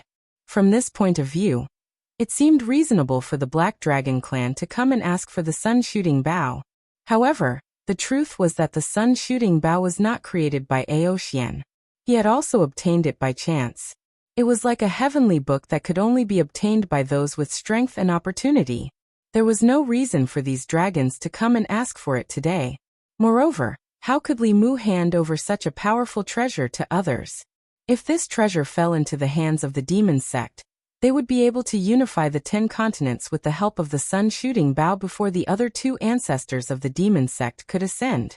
When facing the threat of the demon sect, Li Mu relied on this treasure the most.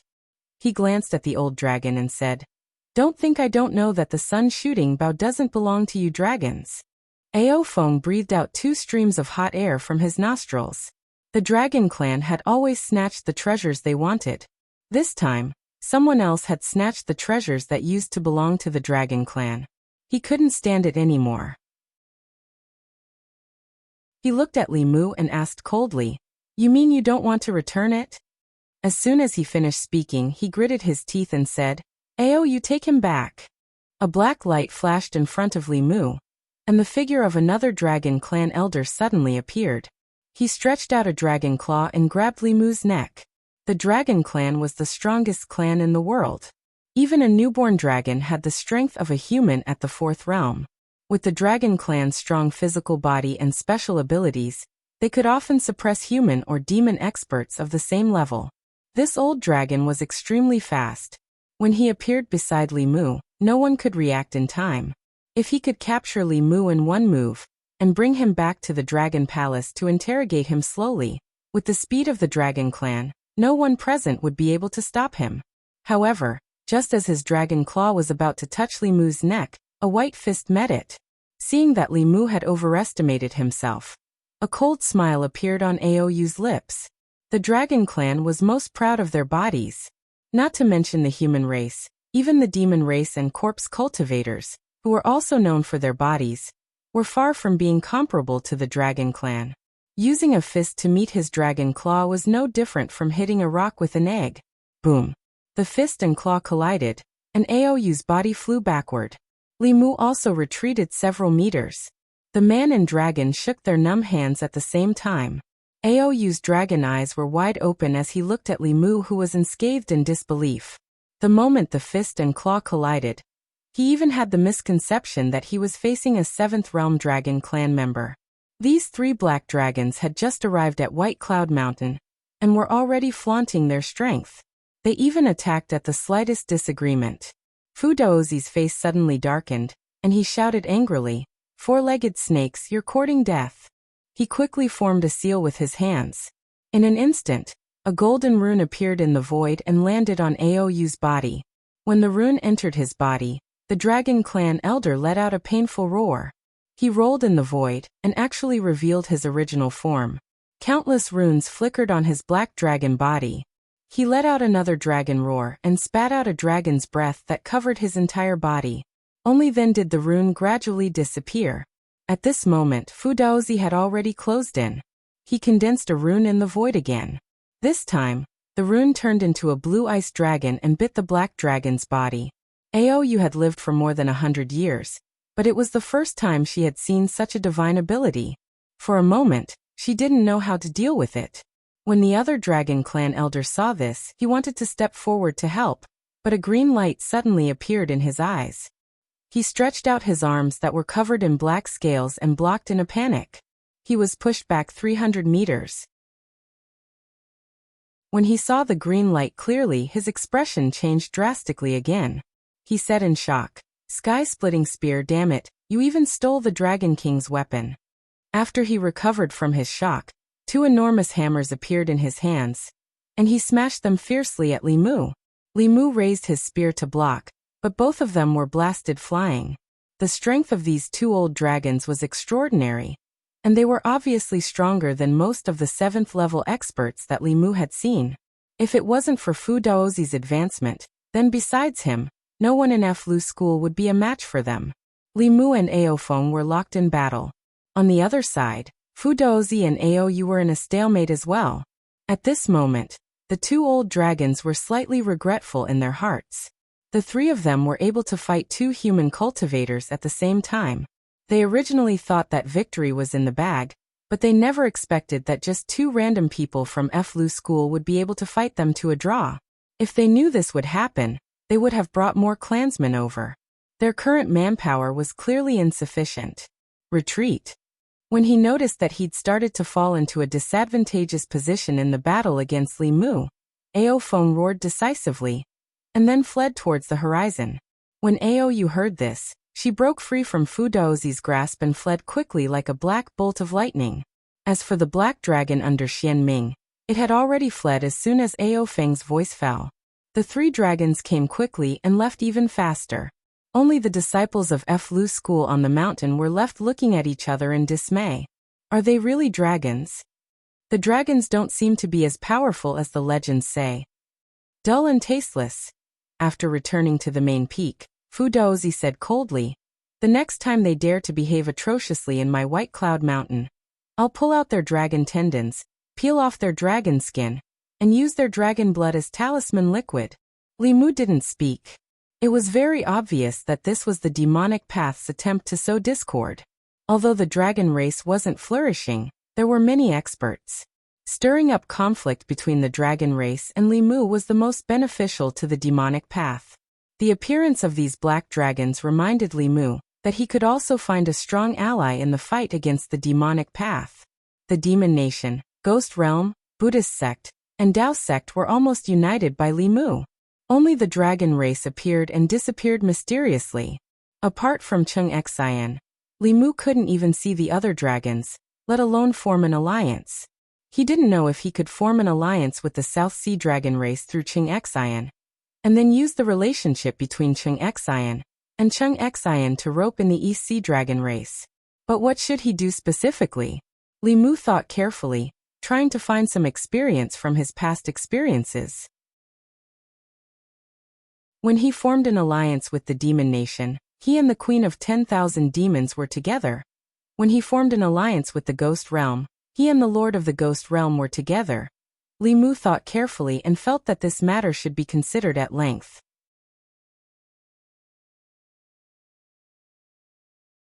Chapter 623.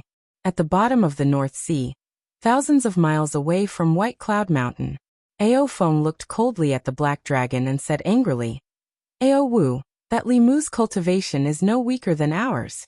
Why didn't you tell us that there was such a powerful cultivator in the Fu School? If they had known, they would not have been in such a sorry state today." The black dragon said helplessly, "Great Elder, please calm down. After I found out that the sun-shooting bow was in Li Mu's hands, I immediately returned to the clan to report. I didn't know that his cultivation was so strong, and I didn't know that there was another powerful cultivator in the Fu School who was no weaker than the 2 elders." Of course, he knew that Li Mu's cultivation was no weaker than the 2 elders.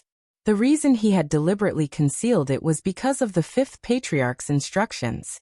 Only by lowering the importance they placed on Li Mu and causing them to misestimate the strength of Li Mu and the Fu School would they fail in their mission. Only then would the conflict between the Black Dragons and Li Mu be intensified. That was what he really wanted. The fact that the Fu school had another powerful cultivator was beyond his expectations. According to his plan, the two elders should have barged into the Fu school, fought a huge battle, and returned with serious injuries. From then on, the Black Dragons and the Fu school would have an irreconcilable feud. The fifth patriarch's mission would then be completed. At this moment, the other Black Dragon elder said, "The human race has an old saying. You can hide for a while, but you can't hide forever.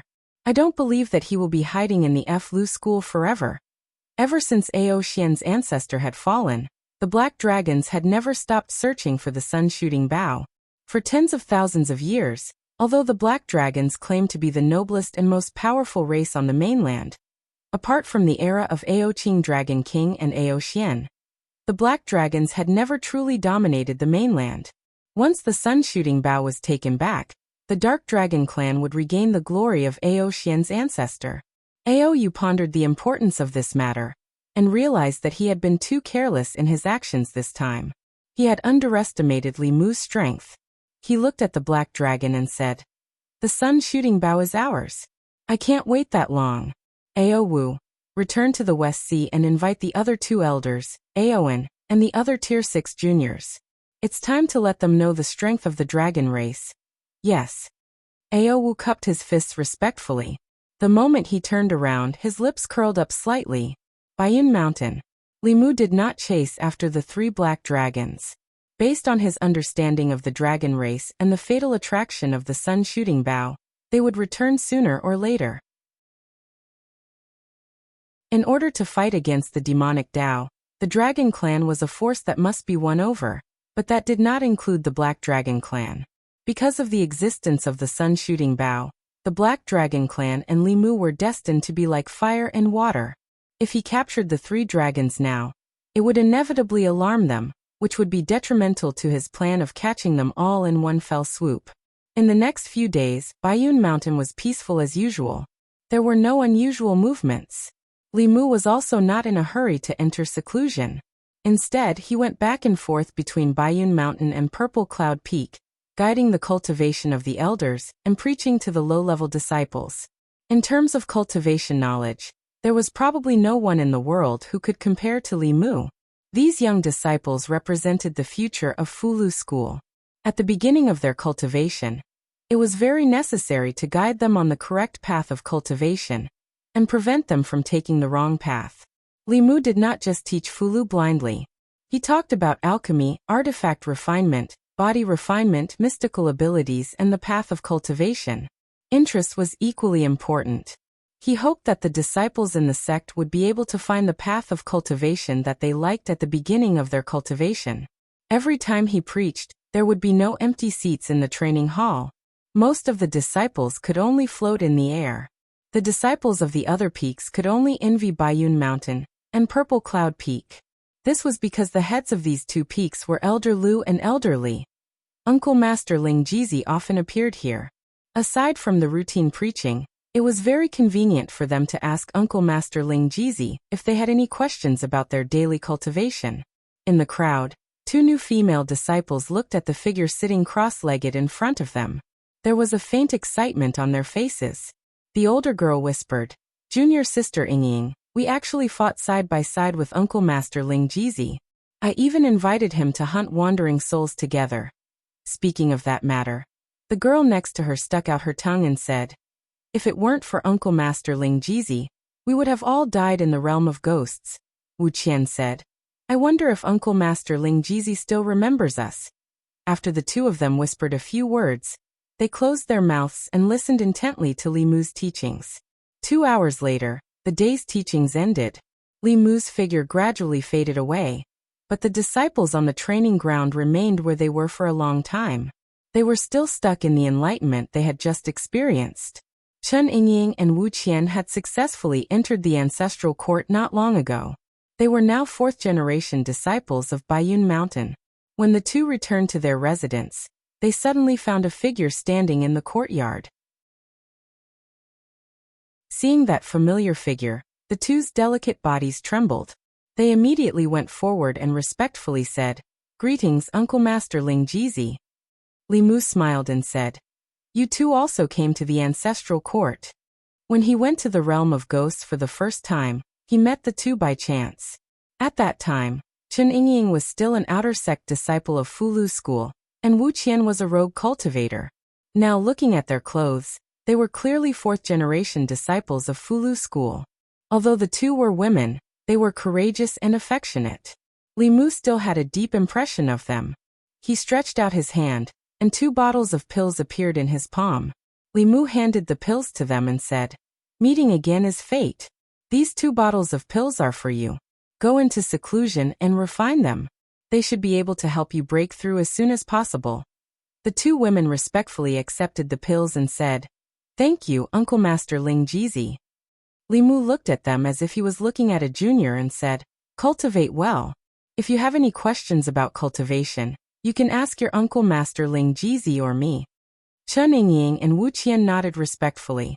Even though Wu Qian was actually older than Li Mu, when facing him, she couldn't help but feel the admiration of a junior towards an elder. After a short chat with the 2 women, Li Mu planned to leave. Suddenly, he turned his head and looked at the distant horizon. At the end of the northern horizon, a black line suddenly appeared. Li Mu's eyes flashed with a golden light.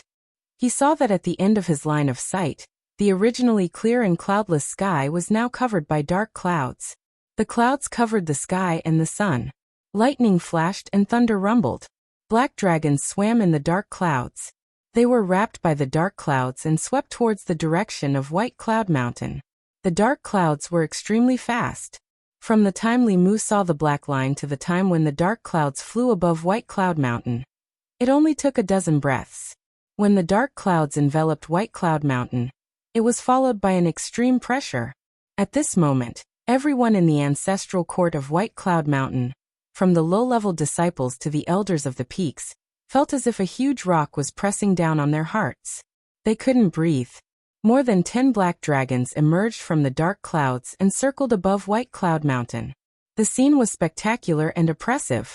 One of the black dragons opened its mouth, and Ao Feng's voice rumbled out. "Li Mu, you little thief, and that old fellow who drew talismans, come out." Li Mu and Fu Daozi immediately flew into the sky. Then Tianjizi, Yuzhenzi, and the other 2 Grand Supreme Elders also quickly rushed over.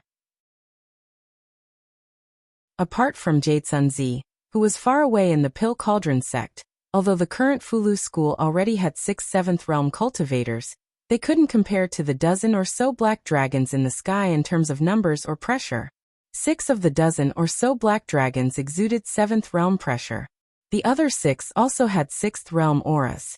After the previous humiliation, Ao Feng was determined to take back the sun-shooting bow in one fell swoop. This time, the Black Dragon race's elites were all present. The 4 great elders of the wind, rain, thunder, and lightning were all present. In addition to the current Black Dragon race's Dragon King Aoan, the prodigy Ao Wu who left the dragon race many years ago, and all the 6th realm juniors in the race, this force was enough to flatten Fulu school. Li Mu looked at the flaunting group of giant dragons above his head, and was a little surprised. The dragon race was indeed as powerful as the ancient mutated beasts. Just the Black Dragon race alone had 6 7th realm cultivators. With their powerful individual strength and numerous other powerful cultivators, they could suppress almost any sect in the entire continent except for the demon sect and Xuanzong. Ao Feng roared from above. "Hand over the sun-shooting bow, and I'll spare your lives. Otherwise, after today, there will be no Fulu school in this world." As his voice fell, the dozen or so giant dragons roared in unison. Their voices reverberated through the heavens and earth. The low-level disciples of Fulu school all covered their ears, their expressions pained. The peak masters immediately used their magic to protect them, preventing them from getting hurt. Li Mu looked up at them and said indifferently, "You're bullying us with more dragons, right?" Ao Feng sneered and said, "What do you want?" Li Mu looked at Xianjizi, and Xianjizi nodded. With a wave of his hand, 4 rays of light shot out and landed on the 4 pillars carved with runes on the main peak square. As the rays of magic power entered, the 4 pillars suddenly emitted a white light.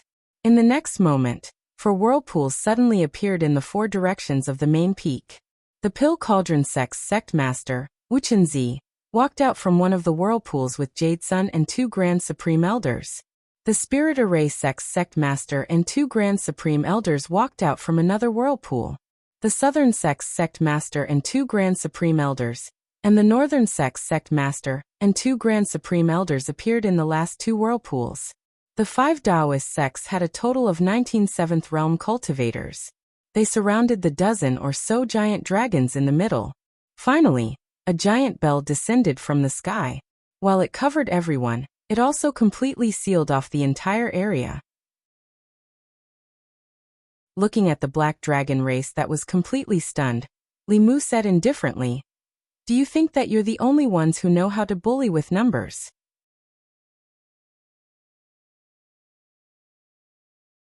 Chapter 624. Li Mu guessed that the black dragon race wouldn't give up.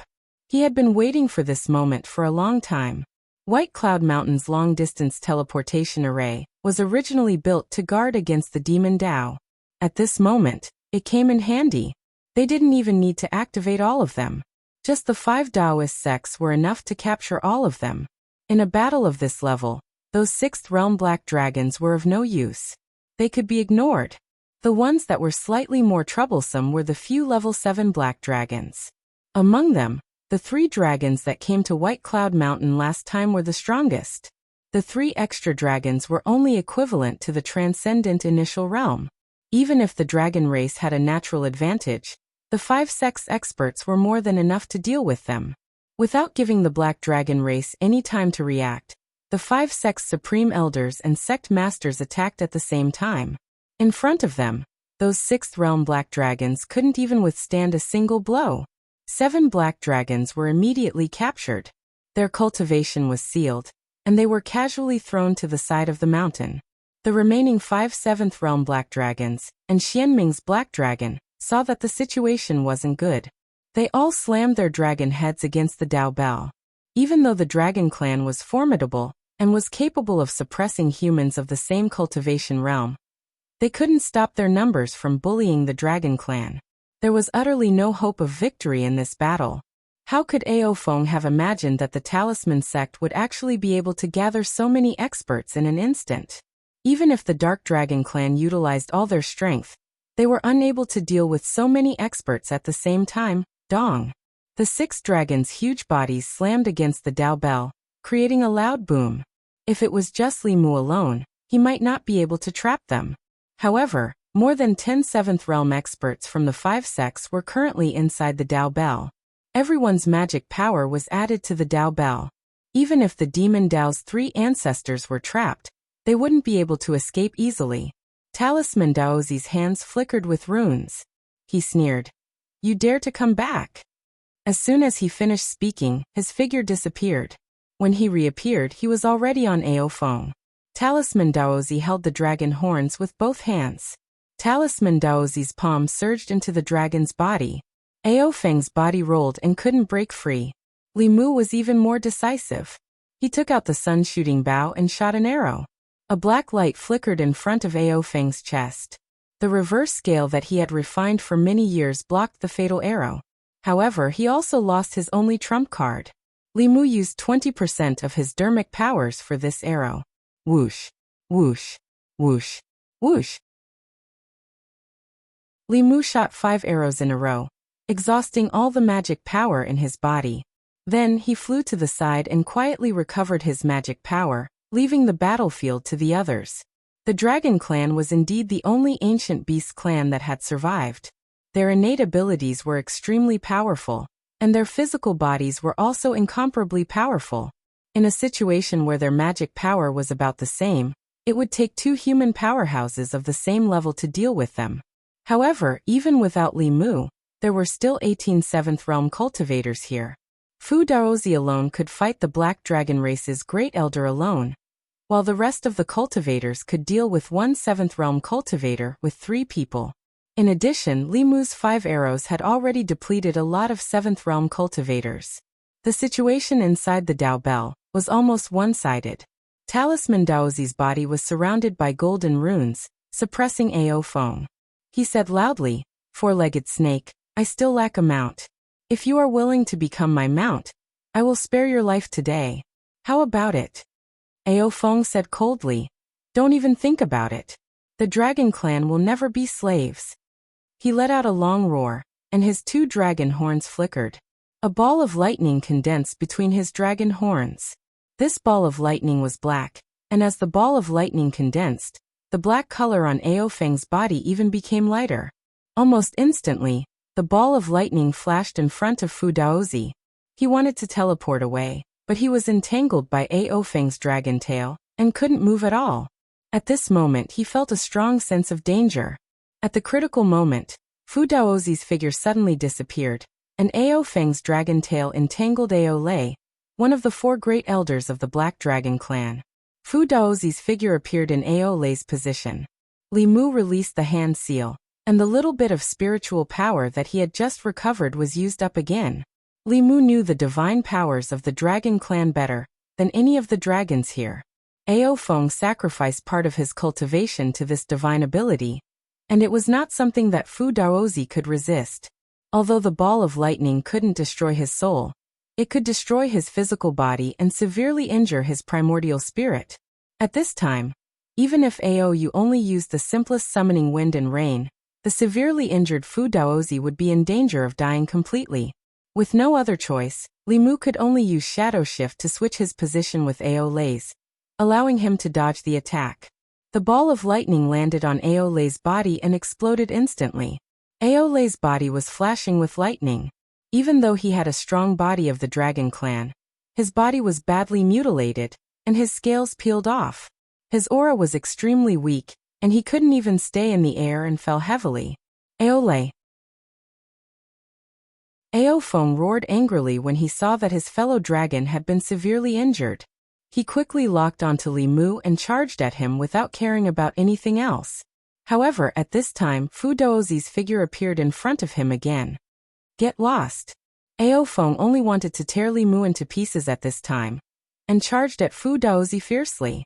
Fu Daozi waved his hands, and a Fulu barrier appeared in front of him. He snorted and said, "If you want to bully my disciple, you'll have to get through me first." The Dragon clan originally wanted to bully Ao Feng with their numbers, but they didn't expect that it would really turn out like this. However, they were the ones being bullied. On the other side, Ao Wu's expression gradually became determined. At this point, Ao Wu knew that the mission given by the 5th ancestor had failed. Even he couldn't protect himself. If he fell into Li Mu's hands, his fate was predictable. Looking at Li Mu, who was not far away, a trace of fierceness appeared in his eyes. He activated 100% of his spiritual power, and temporarily broke away from the 3 people surrounding him. He turned into a black thunderbolt and shot at Li Mu. If his death could be exchanged for Li Mu's death, then everything would be worth it. In the process of rushing towards Li Mu, an extremely strong spiritual power fluctuation suddenly came from his body. Fu Daozi's expression changed drastically, and he hurriedly reminded, "Oh no, he's going to self-destruct." The self-destruction of a 7th realm dragon was enough to level White Cloud Mountain to the ground. At this moment, all the low-level disciples of White Cloud Mountain below the 5th realm would be buried with him.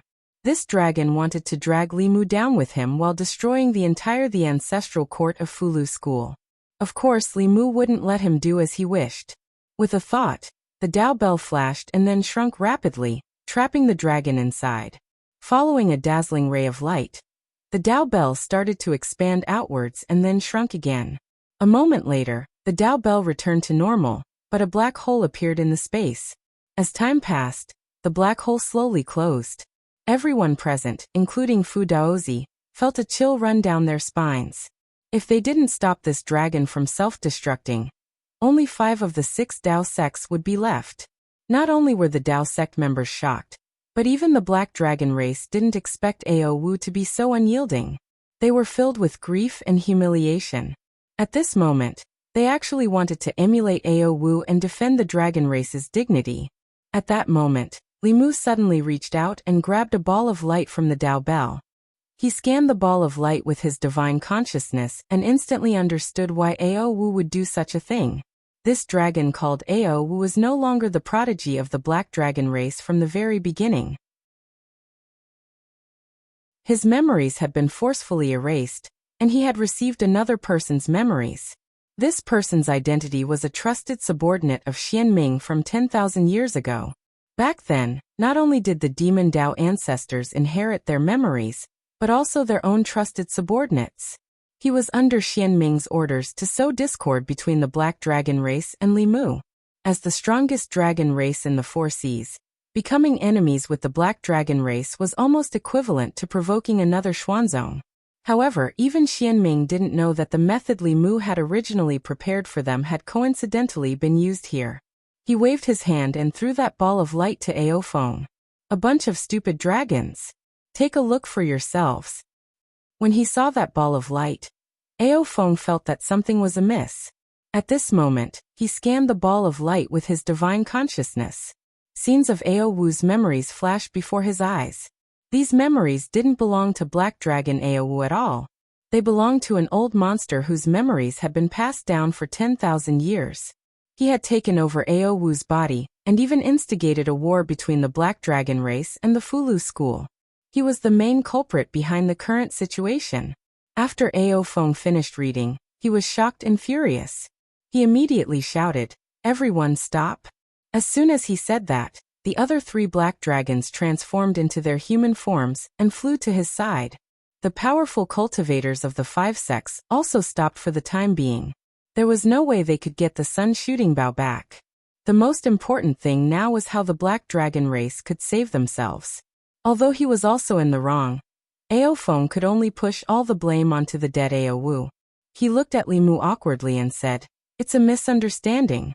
It's all a misunderstanding. We have all fallen into the demon's trap." Li Mu sneered and said, "Your entire Black Dragon race has bullied the Fulu school. Do you think you can just say that it's a misunderstanding?" Ao Feng hurriedly said, "It's all our fault. We are willing to pay some compensation." Li Mu's expression softened. Then he said, "Speaking of compensation, I have to settle it with you properly. If you didn't come to White Cloud Mountain, we didn't have to activate the teleportation formation. You have to compensate us 10 times the amount of spirit jades we used to come and go." Ao Feng immediately nodded and said, "It's only right." Li Mu continued, "Fellow Taoists and seniors from the other sects put down their sect matters and teleported here from afar. You have to compensate for the travel expenses and lost time." Although he didn't know what the travel expenses and lost time meant, Ao Feng could only nod in order to thank the Black Dragon race. "That's fine too." Li Mu continued, "Your Black Dragon race attacked our White Cloud Mountain with great fanfare, and left a huge psychological scar on our disciples. This debt can't be settled with just spirit jades." Ao Feng had a bad premonition. He asked, "Then what do you want us to do?" Li Mu looked at him and said calmly, "It's very simple. Your Black Dragon race will listen to our orders from now on as atonement. After 10 years, you will be set free." Ao Feng said decisively, "That's impossible. The dragon race will never be slaves." Of course, it wasn't that the dragon race would never be slaves. It was either that they weren't given enough, or that they weren't threatened enough. Chung Xian was an example. Li Mu shrugged and said indifferently, "Of course, you can also refuse. I don't mind refining all of you into dragon corpses. I have a group of friends who are very willing to do such a thing."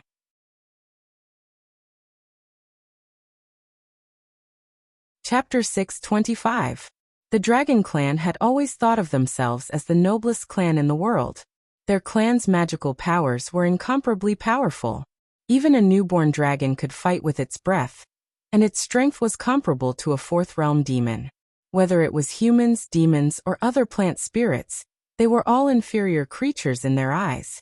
How could the proud Dragon Clan listen to the orders of inferior creatures?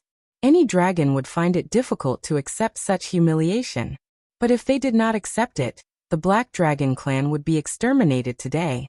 When the human in front of him said that he would refine them into dragon corpses, his expression did not change. His eyes even had some eagerness to try. This gaze made Ao Feng feel an extreme chill from the bottom of his heart. His intuition told him that the person in front of him could really do such a cruel thing. The Black Dragon Clan had existed for so long. Including the newborn dragons and the old dragons that were about to die, There were only a few dozen of them. In order to take back the sun-shooting bow, he had mobilized the entire clan's powerhouses. If all of them died here, leaving only the old and weak in the clan, the Black Dragon clan would not be far from extinction. He finally sighed helplessly in his heart and asked Li Mu, 10 years? Li Mu nodded and confirmed, 10 years. The current situation of the continent was changing rapidly. Many things could happen in 10 years. The strength of these black dragons could not be underestimated. 10 years was 10 years. What happened after 10 years could be dealt with in 10 years. Ao Feng looked at his fellow clan members who were also humiliated and helpless. He gritted his teeth and said, "Let's make a heavenly contract first." A heavenly contract was similar to a Tao oath. It was made with the blood of both parties in heaven and earth as witnesses. If there was a violation, heaven and earth would destroy the oath. Heaven and earth had their own set of trajectories. What people did, heaven was watching. All the cultivation clans in the world had to follow the Tao of heaven and earth. Li Mu and Ao Feng used their blood to write the contents of the oath in the void. After chanting the incantation of the heavenly oath, the words of the oath gradually disappeared. Li Mu clapped his hands and said, "The contract has been made. It's time to talk about compensation." He pointed at the huge stone pillars engraved with runes around the main peak and said, "Do you see those stone pillars? That's the super long-distance transmission formation. Every time it's activated, it costs 1,000 upper-grade spiritual jades. 10 times the compensation would be 10,000, and a round trip would be 20,000. 4 stone pillars would be 80,000. Plus the travel expenses of the seniors of the various sects and the loss of time. It would be 100,000. Do you want to pay now or in installments?" Ao Feng widened his dragon eyes and asked, How many? Li Mu cleared his throat and said, 100,000 upper-grade spiritual jades. Not one more, not one less. The expression on Ao Feng's face was beyond shocked. That was 100,000 upper-grade spiritual jades, not middle-grade spiritual jades, not low-grade spiritual jades, and not even stones. What kind of teleportation array would consume so many spiritual jades? Extortion. This was blatant extortion. Li Mu knew what he was thinking. He was indeed extorting them, but they had finally met the biggest spendthrift in the 10 continents. How could they let him go so easily? The Dragon Clan was the most greedy and the most stingy clan. Li Mu often heard from Chung Xian that the elders of the clan slept on mountains piled with spiritual jades. The Black Dragon Clan was definitely wealthier than the 5 factions combined. Ao Feng's face was gloomy. This person was obviously taking advantage of the situation. However, he had no choice but to lower his head. 100,000 upper-grade spiritual jades was an unimaginable number for others. Although he would feel the pinch, it was not to the extent of hurting him. He gritted his teeth and squeezed out a few words. 100,000 it is. However, I don't have so many spiritual jades with me. I have to go back to the West Sea Dragon Palace to get them. Li Mu's eyes lit up and said, "All right, I will go back with you. At the same time, I will calculate the compensation for my White Cloud Mountain disciples' psychological damage." When Ao Feng saw the light in Li Mu's eyes, he suddenly had an extremely bad premonition. He regretted going to the West Sea Dragon Palace in advance. He hurriedly said, "No need, I will go back alone." Li Mu smiled and said, "Don't stand on ceremony. I have never been to the Dragon Palace before. I will go and broaden my horizons." Ao Feng shook his head and said, "There is really no need." Li Mu smiled and said, Of course. The various clans of humans and demons occupied the 10 continents. The vast oceans were occupied by the Dragon Clan of the 4 Seas. The Dragon Clan was not a unified clan. The Dragon Clan of the 4 Seas was divided into the Black Dragon Clan, Silver Dragon Clan, White Dragon Clan, and Azure Dragon Clan. Among them, the Black Dragon Clan occupied the West Sea, while the North Sea was the territory of the Silver Dragon Clan. The Azure Dragon Clan and White Dragon Clan were active in the South Sea and East Sea. There were also great conflicts between the Dragon Clan. The division between the Dragon Clan was even more serious than that between humans and demons. It had even evolved into a chain of contempt. Among them, the most powerful Black Dragon Clan stood at the top of the Dragon Clan's despised chain. They believed that all dragons of other colors were inferior dragons. Next was the Silver Dragon clan. The White Dragon and Green Dragon clan were at the bottom of the Dragon clan's despised chain. Li Mu had seen this in Ao Qing's diary. 10,000 years ago, the Dragon clan's racial discrimination existed. Therefore, it was even more precious for him to become the king of the Dragon clan as an Azure Dragon. Legends about him had been passed down in the Dragon clan for 10,000 years. Although Li Mu felt that this discrimination was not right, he was also glad that it existed. The Dragon clan's individual strength was extremely strong, but there were too few of them. There were billions of humans, and over 100 million demons on the continent. However, the Dragon clan of the Four Seas only added up to a little over 100. They were born at the middle stage. Their bodies were strong, their abilities were heaven-defying, and their cultivation speed was fast. Their only weakness was that it was extremely difficult for them to reproduce. Even so, the Black Dragon clan's strength was comparable to the two Daoist sections. If the Dragon clan of the Four Seas did not have the racial discrimination engraved in their blood, they would unite into a unified Dragon clan. If another Eighth Realm expert appeared in the Dragon clan, the ruler of the continent would undoubtedly be the Dragon clan. In today's world, there were not many people like Li Mu who knew the origin of the Dragon clan. Like the ancient beasts, they were once the enemies of the human clan. In terms of life form, they were superior to humans and demons. They were the only ancient beasts that were still alive on the continent. Although Ao Feng was unwilling, he still brought Li Mu to the West Sea. As for his other clansmen, they were all left at White Cloud Mountain. As dragon corpses, he could not play any tricks. At the bottom of the West Sea, Ao Feng turned into his dragon form and swam into the deep sea without a word. Seeing Li Mu following beside him, his huge dragon eyes flashed with surprise. He gradually increased his speed. Gradually, he was shocked to find that even if he used all his speed, he could not pull away from Li Mu. From the beginning to the end, Li Mu was following beside him at a steady pace. The bottom of the sea was the territory of the Dragon clan. The cultivation of humans would be suppressed, but the speed and strength of the Dragon clan would be greatly increased. However, after this person entered the sea, his speed became even faster and the aura he emitted became even more dangerous. Sometimes, Ao Feng even wondered which one of them was the real Dragon clan. The more secrets this person had, the more Ao Feng was afraid of him. He did not dare to test him anymore. Soon he brought him to a palace made of coral. The aura of the Dragon clan was emitted from every palace. Li Mu scanned with his divine consciousness, and found that these Dragon clan cultivations were all below the 6th realm. They were either young dragons or old dragons with the aura of death around them. From this, it seemed that there were less than 40 black dragons. When the old dragons died, this number would decrease even more. Greetings, Elder Feng.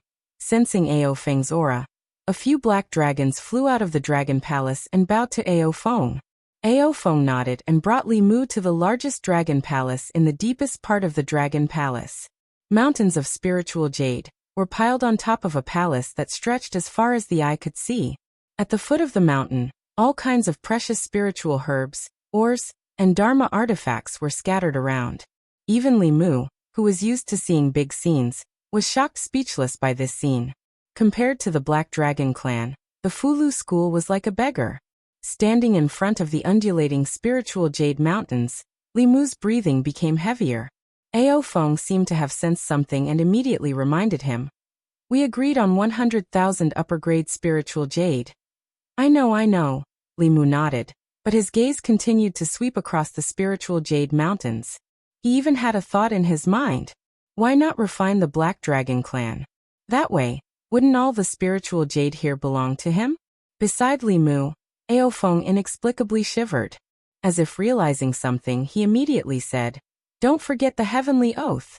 Li Mu sighed. He was not a demon after all, so he could not do such a thing.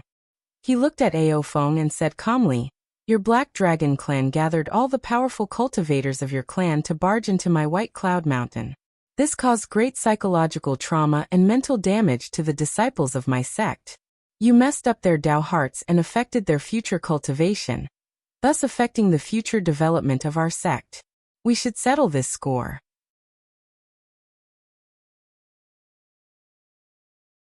Chapter 626.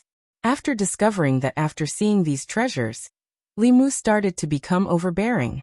Ao Feng knew that the Black Dragon clan's losses this time were even greater than he expected.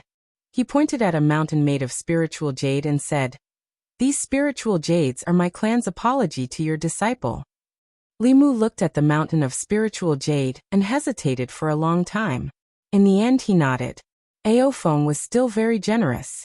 If he still didn't agree, it would be blatant extortion. As a righteous clan, how could he do such an unrighteous thing? After accepting the huge compensation from the Dark Dragon clan, Li Mu left the Crystal Palace. When he walked out of the door, he looked back longingly. Ao Feng reacted quickly and immediately closed the door. He extended his hand and said, "Please." Although he was unwilling, Ao Feng still entertained Li Mu in the West Sea Dragon Palace. The seafood feast filled the entire table. It was quite sumptuous. Because the Dark Dragon clan's powerhouses other than Ao Feng were all detained in the Fulu school, the West Sea Dragon Palace was filled with young and old dragons. The Dark Dragon clan's cultivation talent was extremely high. Most of them could be called cultivation geniuses, but there were also some dragons with average talent. The dozen or so old dragons present were only at the 5th level. They were born at the 4th level and still hadn't broken through to the 6th level. Even if they could break through to the next level in the next few years, they would soon die from the exhaustion of their lifespan. Looking at these lifeless old dragons, Li Mu suddenly had an idea. He put down his chopsticks and asked an old dragon beside him in a seemingly casual manner, "Senior Dragon, how old are you this year?"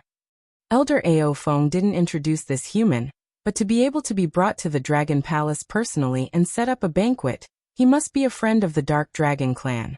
Thus, the dragons present were more polite to Li Mu. The old dragon's body was surrounded by an aura of death. When he heard Li Mu's question, sadness appeared in his cloudy eyes. He said, "I'm ashamed. In another 2 years I'll have lived for 2 years. The lifespan of a 5th realm dragon was only 260 years. In other words, this old dragon only had 2 years to live." Li Mu stretched out his hand. With a flash of white light, a Fulu appeared in his palm. He looked at the old dragon and said, "This is a heavenly secret talisman. It can increase one's lifespan by 10 years. I originally prepared this talisman for myself, but it seems that you need it more than I do. If you are willing, I can sell it to you." Li Mu actually had quite a few heavenly secret talismans in his possession. At that time, he had not obtained the method to extend his lifespan from the demonic Tao, so he could only refine a few more heavenly secret talismans with the Empress in case he needed them. Later, he learned the Great Sky-Stealing Array from the demonic Tao Heavenly Book. Although it consumed a lot of energy, it was several times more effective than the Heavenly Secret Talisman. Thus, the Heavenly Secret Talisman in his possession became useless. In line with the principle of making the best use of everything and not wasting it if possible, Li Mu planned to sell them to the dragons.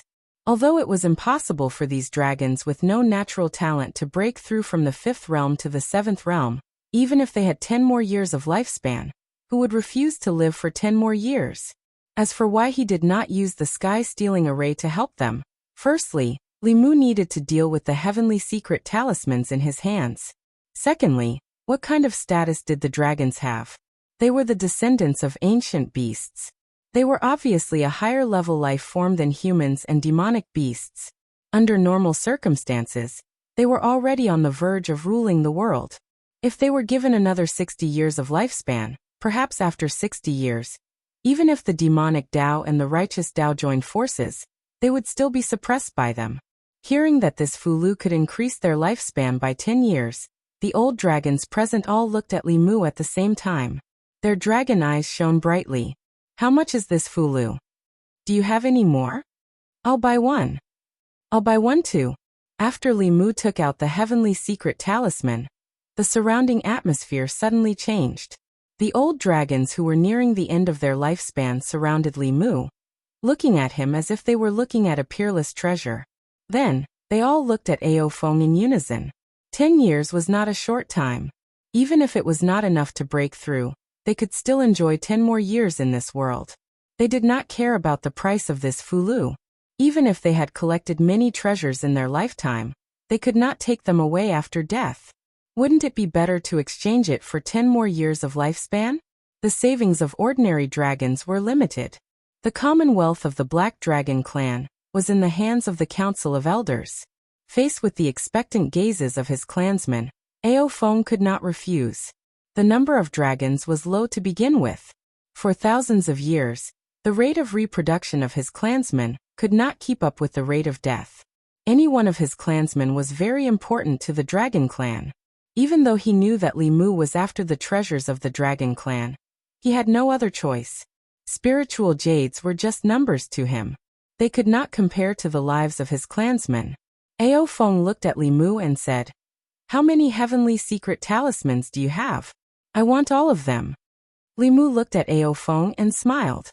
"You know, our Fulu school specializes in writing talismans. We have as many heavenly secret talismans as you want." If it were someone else, Ao Feng might have doubted the authenticity of this talisman. However, this was the Fulu school. In this world, no one knew Fulu better than them. Ao Feng only cared about the price. He looked at Li Mu and asked, "How many spiritual jades for one heavenly secret talisman?" People outside the Fulu school needed to prepare their own talisman liquid, and 100,000 low-grade spiritual jades to write a heaven-grade Fulu. In principle, the difficulty of writing a saint-grade Fulu was more than 10 times that of a heaven-grade Fulu. Therefore, Li Mu charged him 1 million low-grade spiritual jades for one heavenly secret talisman, which was 10,000 mid-grade spiritual jades. It was not excessive at all.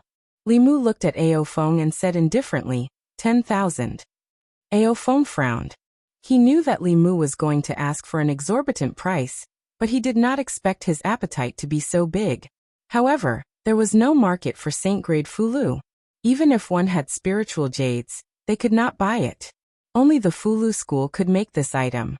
It was reasonable for the price to be sky-high. In the end, he gritted his teeth and said, 10,000 high-grade spiritual jades it is. However, you are not allowed to raise the price in the future. The heavenly secret talisman will be provided to our Dragon clan first. Actually, Li Mu didn't hear Ao Feng's last sentence clearly. His mind was filled with the 10,000 high-grade spiritual jades that Ao Feng said. The 10,000 high-grade spiritual jades he said were mid-grade spiritual jades. 10,000 high-grade spiritual jades for a Fulu. Even if it was a saint-grade Fulu, anyone who heard it would think that the buyer was crazy. Even Li Mu did not come back to his senses for a moment. The Dragon clan was rich and their default unit of spiritual jades was actually high-grade spiritual jades. In front of Li Mu and the others, they were like beggars who had never seen the world. But thinking about it, although humans and demons occupied land, the ocean was more than 10 times the size of land. The resources at the bottom of the ocean were more abundant. As the master of the ocean, the Dragon clan monopolized the resources of the ocean. Who could be richer than them? Ao Feng misunderstood his shock and immediately said, 10,000 spiritual jades, you can't go back on your word. Li Mu came back to his senses and said, I won't go back on my word. If I say 10,000 then 10,000. Originally, according to our Fulu school's rules, you have to provide the talisman fluid for the talisman. This time, the talisman fluid can be provided by our Fulu school. He sold 10,000 high-grade spiritual jades for a talisman. If they had to provide the talisman fluid, he would not feel at ease holding on to the spiritual jades. Unexpectedly, Ao Feng waved his hand and flatly refused. No need. The rules you have for others are the rules for us. If outsiders know, they will think that our Dragon clan is so poor that we can't afford.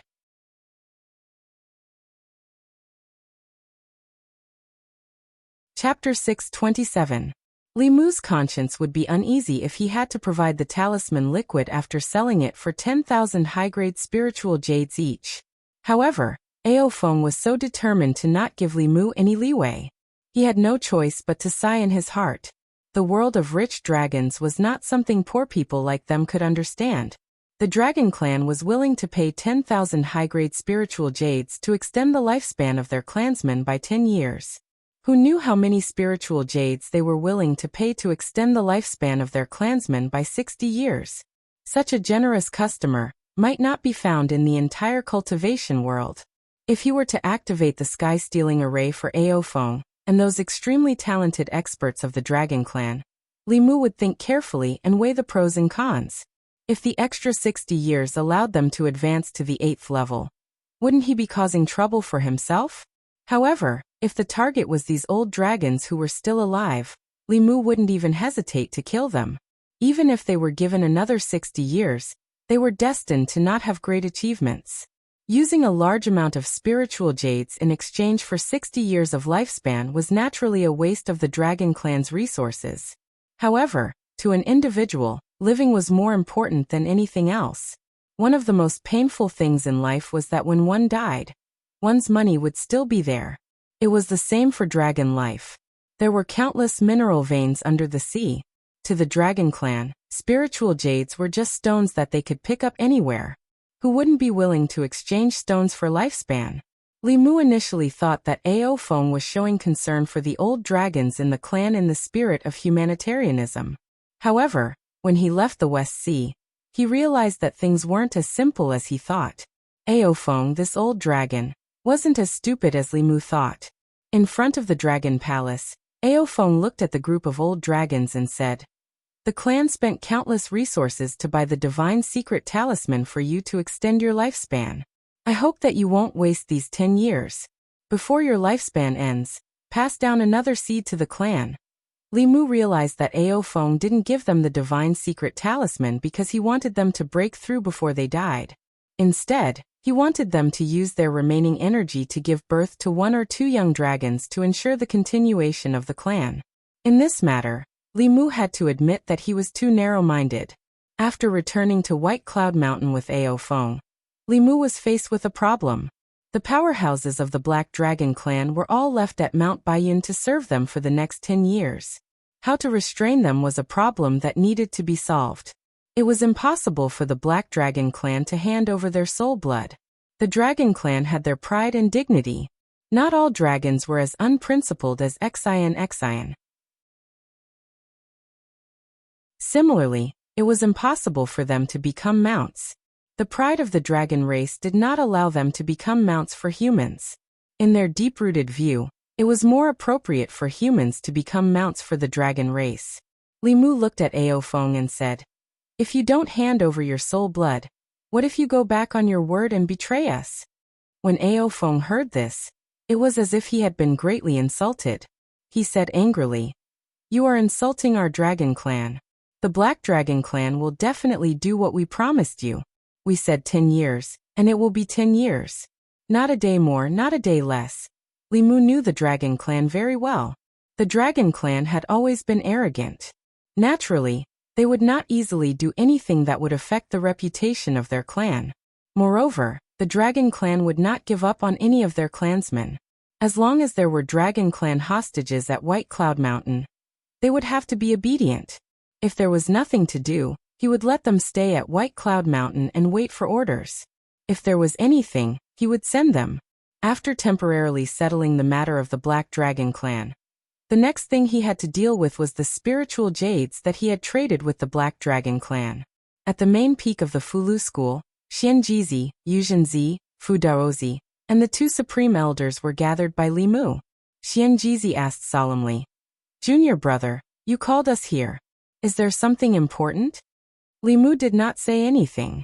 With a thought, he brought everyone to the Demon Emperor's cave abode. To discuss in the flask space, Li Mu's matter must be extremely important. Just as Xianjizi was about to ask, his eyes suddenly widened. He said in shock, it was not only Xianjizi. Everyone present, including the 3 supreme elders, widened their eyes and looked at the scene in front of them in disbelief. The surface of the lake sparkled. Fishes swam in the lake, cranes danced in the air, and birds sang in the peach forest beside the lake. However, this was not what attracted them. What really attracted them was the mountain of spiritual jades that was casually piled up like a small mountain on the lawn beside the lake. Xianjizi stretched out his hand, and a piece of spiritual jade flew into his hand. The spiritual energy contained in this spiritual jade was extremely rich. It was already high grade. The exchange rate between different spiritual jades was 100:1. In other words, he was holding 10,000 low-grade spiritual jades in his hand. There were hundreds of thousands of high-grade spiritual jades piled up here. As the leader of a sect, it was also Xianjizi's first time seeing so many spiritual jades. Everyone else's eyes lit up when they saw this scene. If a sect wanted to develop and grow, the most important thing was resources, including resources for its disciples and cultivation. A large part of the reason why Xuanzong was the #1 sect of Taoism was because the Taoism exchange gathered all the resources of the entire cultivation world, allowing Xuanzong to reap great benefits from it. With so many high-grade spiritual jades, even if all the disciples in the sect were to absorb them day and night, they would not run out in 3 to 5 years. From now on, the disciples of Fulu school could even eat spiritual jades like rice. It would not be long before the strength of Fulu school's middle and low-grade disciples would catch up to Xuanzong's. All they needed was an 8th-level sect-guarding powerhouse. Whether it was in terms of strength or influence, Fulu school would replace Xuanzong's position as the #1 sect of Taoism. The spiritual jades obtained from the Black Dragon clan were given to Xianjizi to distribute. Li Mu then turned his attention to the other dragon clans. Li Mu had yet to come into contact with the dragon clans of the 4 seas. Cheng Xian was a white dragon, but Li Mu had asked her before. Her father was an azure dragon, and her mother was a white dragon. She belonged to the azure dragon clan of the South Sea. Among the dragon clans of the 4 seas, other than the Black Dragon clan, who considered themselves to be the highest-ranking dragon clan, and did not intermarry with other dragon clans, the other 3 clans often intermarried for better reproduction. The baby dragons born in this way might be of the same color as their father or mother. Li Mu planned to let Cheng Xian return to the South Sea to discuss the alliance with the dragon clan of the South Sea, while he himself would go to the East Sea personally. Firstly, he wanted to see the sisters Yinxin and Tingxin, whom he had not seen for a long time. Secondly, he could also discuss the alliance with the White Dragon clan.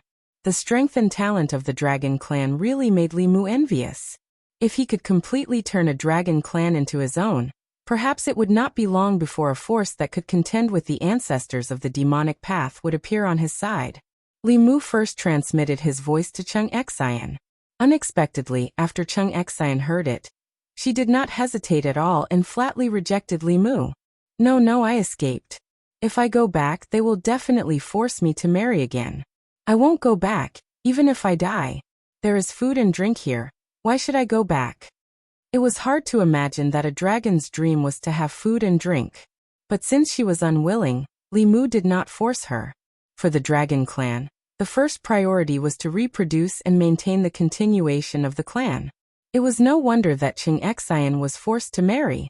The earlier she married, the more time she had left to give birth to young dragons. It was extremely difficult for the dragon clan to reproduce. If every dragon clan married late and had children late, perhaps they would have gone extinct with the ancient beasts. It was no wonder that the relationship between the White Demon King and the sister's mother was opposed by the White Dragon clan. It was not easy for the dragon clan to reproduce. In the end, their own daughter ran away with a snake. Which parent would not be angry? As such, Li Mu first went to the East Sea, and then returned with Cheng Xian to visit the dragon clan of the South Sea. Li Mu did not know the location of the East Sea Dragon Palace. In the beginning, Tingxin often used the spirit snail to contact him. Later, the sisters were forced by their elders to cultivate in seclusion. Li Mu had not heard from them for a long time. The sea was vast and Li Mu did not know the location of the East Sea Dragon Palace. However, the dragon clans of the 4 seas were in contact with each other. Li Mu asked Aofeng to accompany him to the depths of the East Sea. After not seeing them for a long time, Li Mu also missed the pair of clingy sisters.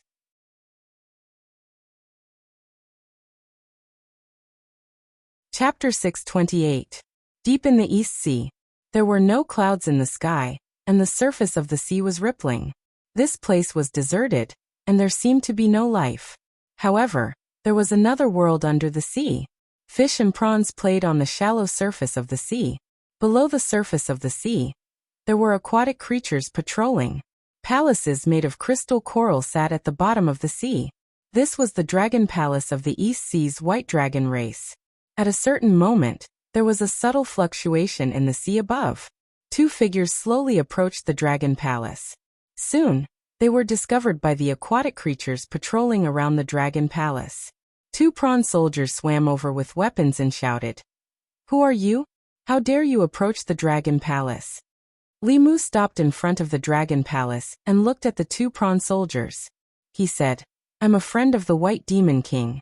I'm here to find him. Please inform him." The two prawn soldiers looked at each other. One of them waved his hand and said, "What White Demon King? There is no White Demon King here. This is the Dragon Palace. Outsiders are not allowed to come close. Leave quickly, or don't blame us for being rude." This was the East Sea Dragon Palace. After Heart Song and Heart Listening's mother revived, their family came here. Even if the White Demon King wasn't in the Dragon Palace, the two prawn soldiers shouldn't have such an attitude. Limu didn't waste time talking to the two prawns. He scanned with his divine perception and soon found the White Demon King's aura in a palace below. He didn't hide his aura. When he scanned with his divine perception, the White Demon King also found him. Limu sensed that the White Demon King was about to approach him in the palace when he was suddenly blocked by something. Limu's figure flashed and appeared above the palace. The palace was sealed by an array. The White Demon King and Limu looked at each other from the array and hurriedly said, "Why are you here? Leave quickly. This isn't a place you can trespass." The White Demon King's situation was clearly different from what Limu had imagined. Limu could tell at a glance that the array's function was to imprison. His face sank slightly as he asked, "What's going on? Where are Heart Song and Heart Listening?" The White Demon King said anxiously, "There's no time to talk about this. Hurry up and leave, or it'll be too late." Before he could finish his sentence, a harsh voice came from one of the palaces. "Who dares to trespass into my East Sea Dragon Palace?" A white figure flew out from the palace, heading straight for Limu. In the blink of an eye, the white light dissipated and a young man clad in silver armor appeared in front of Limu. The young man had horns on his forehead. He was a level 6 white dragon. Limu did not even look at him.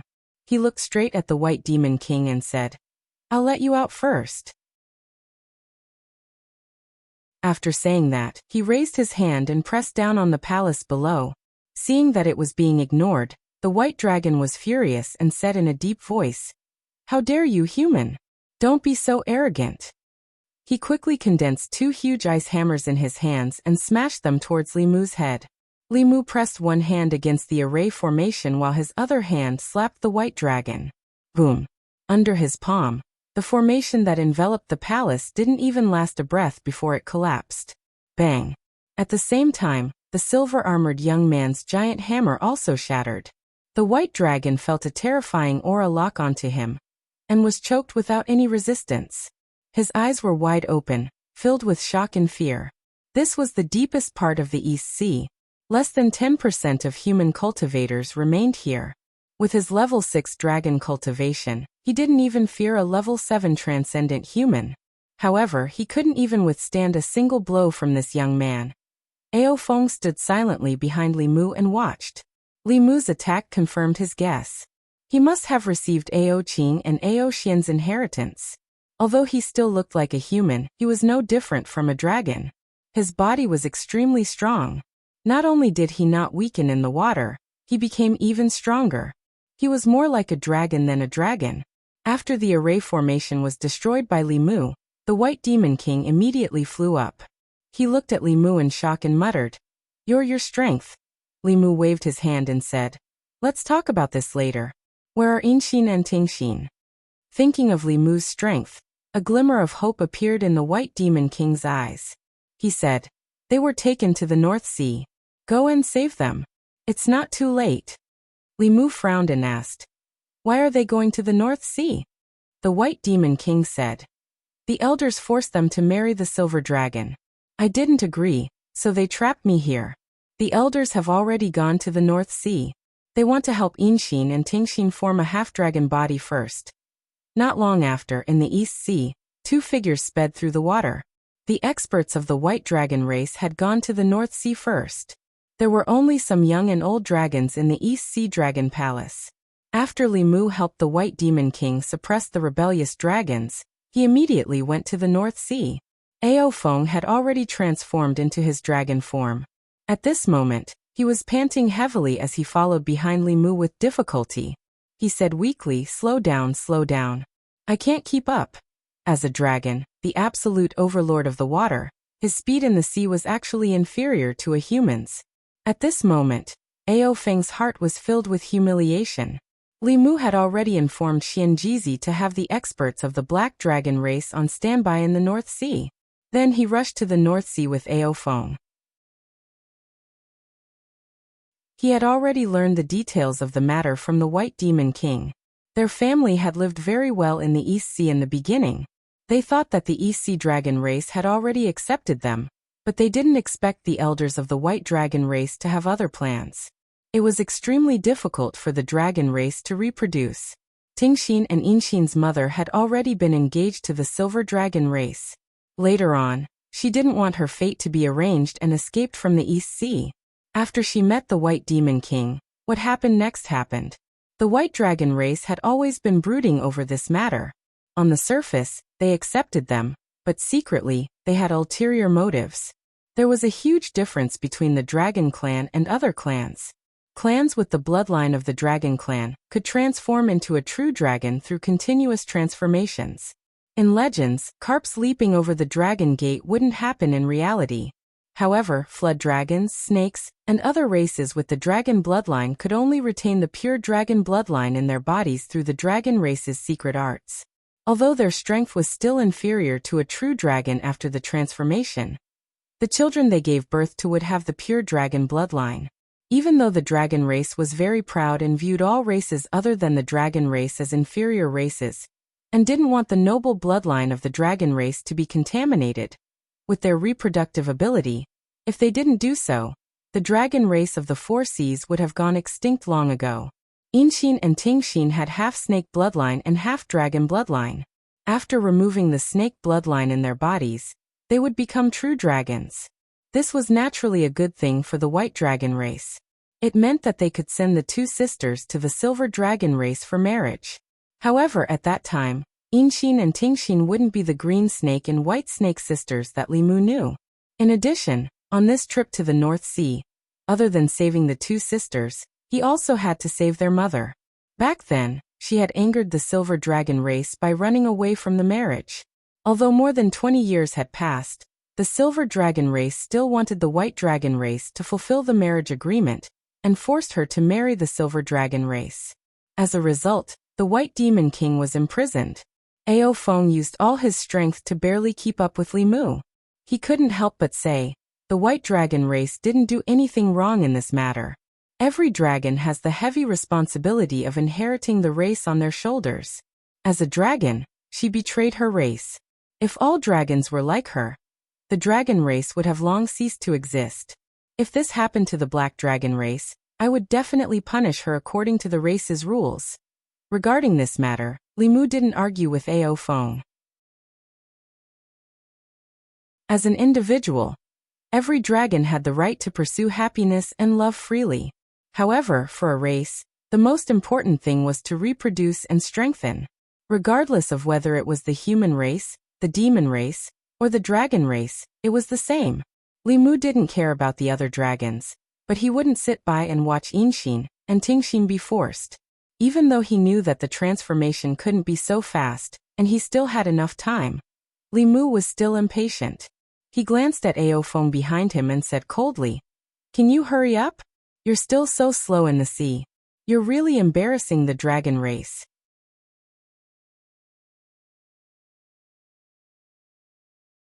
Chapter 629. North Sea Dragon Palace. There were 4 major dragon clans in the 10 continents, each occupying a sea region. The Silver Dragon clan ruled the North Sea, and the billions of water clans in the North Sea all submitted to the Silver Dragon clan. It was a joyous day for the Silver Dragon clan. All the Water Clan masters gathered near the North Sea Dragon Palace. There weren't many dragons, and it was difficult for them to reproduce. Therefore, marriage and reproduction were very important. As the overlord of the North Sea, the Silver Dragon clan had two joyous occasions. All the famous water clans in the North Sea came to congratulate them. Among them, there was no lack of great demons with sixth realm aura. A human-looking old man with a turtle shell on his back walked to the Dragon Palace. After the guard recorded it, he said loudly, "Surging Waves Island's master Rashi sends a spiritual armor." Then, a skinny man with a human head and a human body with 8 tentacles, and a muscular man with a black dorsal fin on his back walked over. "Commander Mo Yuanzong sends 100,000 spiritual jades. White Shark Clan sends 10 beauties." The North Sea Water Clan masters all gave their gifts and walked into the Dragon Palace. This time, the Silver Dragon King and the third prince were getting married at the same time. It was a rare happy occasion for the Silver Dragon clan. They were connected by marriage to the White Dragon clan of the East Sea. It was said that the Silver Dragon King, who was still the crown prince at the time, had a marriage agreement with the White Dragon clan more than 20 years ago. However, the White Dragon had escaped before the wedding. This incident had once made the Silver Dragon clan a laughingstock in the North Sea. Now that more than 20 years had passed, the White Dragon Lady of the Dragon Clan had returned to the clan, and the two clans had brought forward the matter of the past. However, after so many years, the Dragon Lady had married into the Silver Dragon clan again, and her status was naturally not as high as before. The Silver Dragon King was already at the 7th realm, and he already had several spouses. He only married a dragon girl from the White Dragon clan for the sake of procreation. However, all the sovereigns of the Dragon clan had to think of ways to pass down their outstanding bloodline. So the more spouses they had, the better. In addition, the Silver Dragon third prince was also going to marry a pair of sisters. These two sisters were of the Snake clan, and had half of the Dragon clan's bloodline. After purifying their bloodline, they could give birth to children with pure Dragon clan's bloodline. Dragon ladies were very rare, and most of them were already partners of the same clan. Partial Dragon clan members like the third Dragon Prince could only marry these half-dragons with impure bloodlines. Deep in the North Sea Dragon Palace, 2 silver dragons stood in front of a dragon palace, guarding the entrance. Inside the Dragon Palace, a woman stood there with a desolate figure. Beside her was a couple from the Dragon Tribe.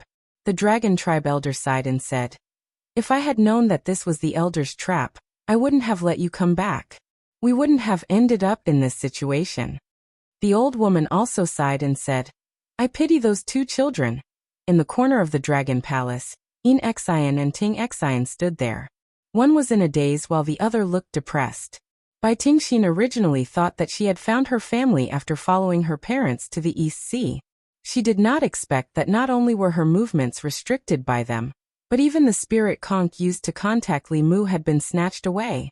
Bai Tingxin gritted her teeth. If she had known this would happen, she would have taken more initiative and settled the matter earlier. If she had settled Li Mu at that time, she would not have returned to the East Sea, and the current situation would not have happened. They had not contacted each other for so long. She did not know if he missed them or if he had come to look for them. The East Sea was so big. Without someone to lead the way, he would definitely not be able to find them in the center of the hall. The Dragon Tribe elder looked at his daughter, who seemed to have lost her soul. A trace of sorrow appeared in his eyes. After a long time, he seemed to have made a decision and said in a low voice, "For so many years, I have been thinking for the Dragon Tribe. Today, I want to do something for my daughter." Boom! In the North Sea Dragon Palace, one of the Dragon Palaces suddenly collapsed. Several figures flew out from it. The 2 guards at the entrance of the Dragon Palace were the first to notice, and immediately turned into 2 silver lights to block them.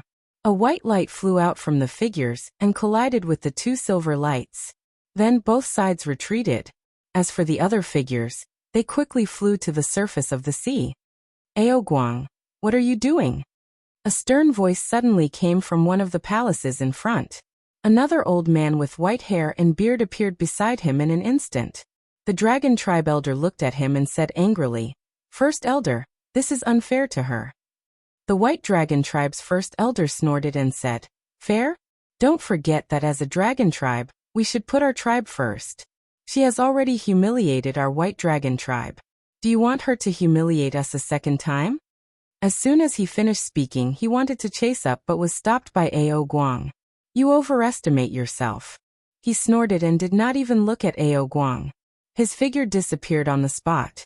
When he reappeared, he was already in front of the other 4 figures. They were only a few feet away from the surface of the sea. However, this distance could never be crossed.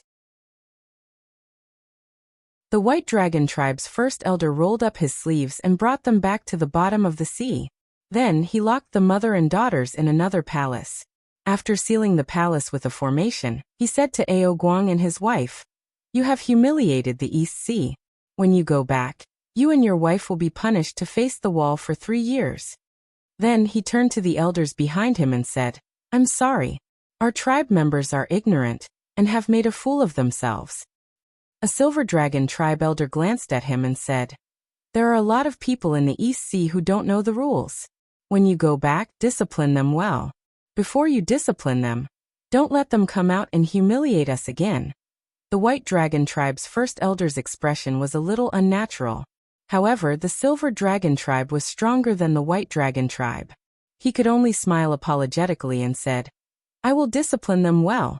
At this time in a palace, a woman held Enrich and Ting Xian's hands and said guiltily, "It's mother who has implicated you."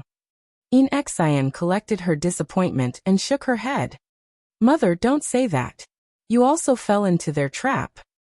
Ting Xian sighed and murmured, "Are we really not fated to be together in this life? If the heavens give me another chance, I will definitely not leave the divine capital." The incident just now was just a small interlude. After the interlude, the North Sea Dragon Palace quickly regained its peace. In the main hall of the Dragon Palace, the Silver Dragon tribe and the White Dragon tribe's elders took their seats respectively.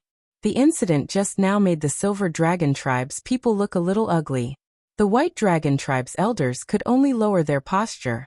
After all, the Silver Dragon tribe's strength was second only to the Black Dragon tribe. Moreover, the powerhouses of the Silver Dragon tribe still had a long lifespan. On the other hand, the White Dragon tribe's strength was the weakest of the 4 seas. The 2 Seventh Realm elders only had a dozen years left in their lifespans. In front of the Silver Dragon tribe, they did not even have the confidence to speak loudly. In order to obtain the Silver Dragon tribe's protection, the White Dragon tribe had not only sacrificed their people this time, but also brought a lot of dowry. Of course, the Silver Dragon tribe also saw their predicament. They originally wanted to use the incident just now to make the White Dragon tribe pay some other price. However, before they could speak, 3 Silver Dragon tribe elders suddenly stood up and looked out of the palace. Then they quickly flew out. The 2 Seventh Realm elders of the White Dragon tribe also sensed something and flew out with the Silver Dragon tribe. The seawater in the distance was deep and serene. In the eyes of other water tribe members, there was nothing there. However, in the eyes of the Dragon tribe's powerhouses, there were 5 black giant dragons in the distant seawater rushing towards them. The first elder of the White Dragon tribe looked to his side and asked in surprise, "You invited the Black Dragon tribe?" The first elder of the Silver Dragon tribe shook his head and said in surprise, "No, I thought you invited them." The first elder of the White Dragon tribe was puzzled. "Then why are they here? To congratulate us?"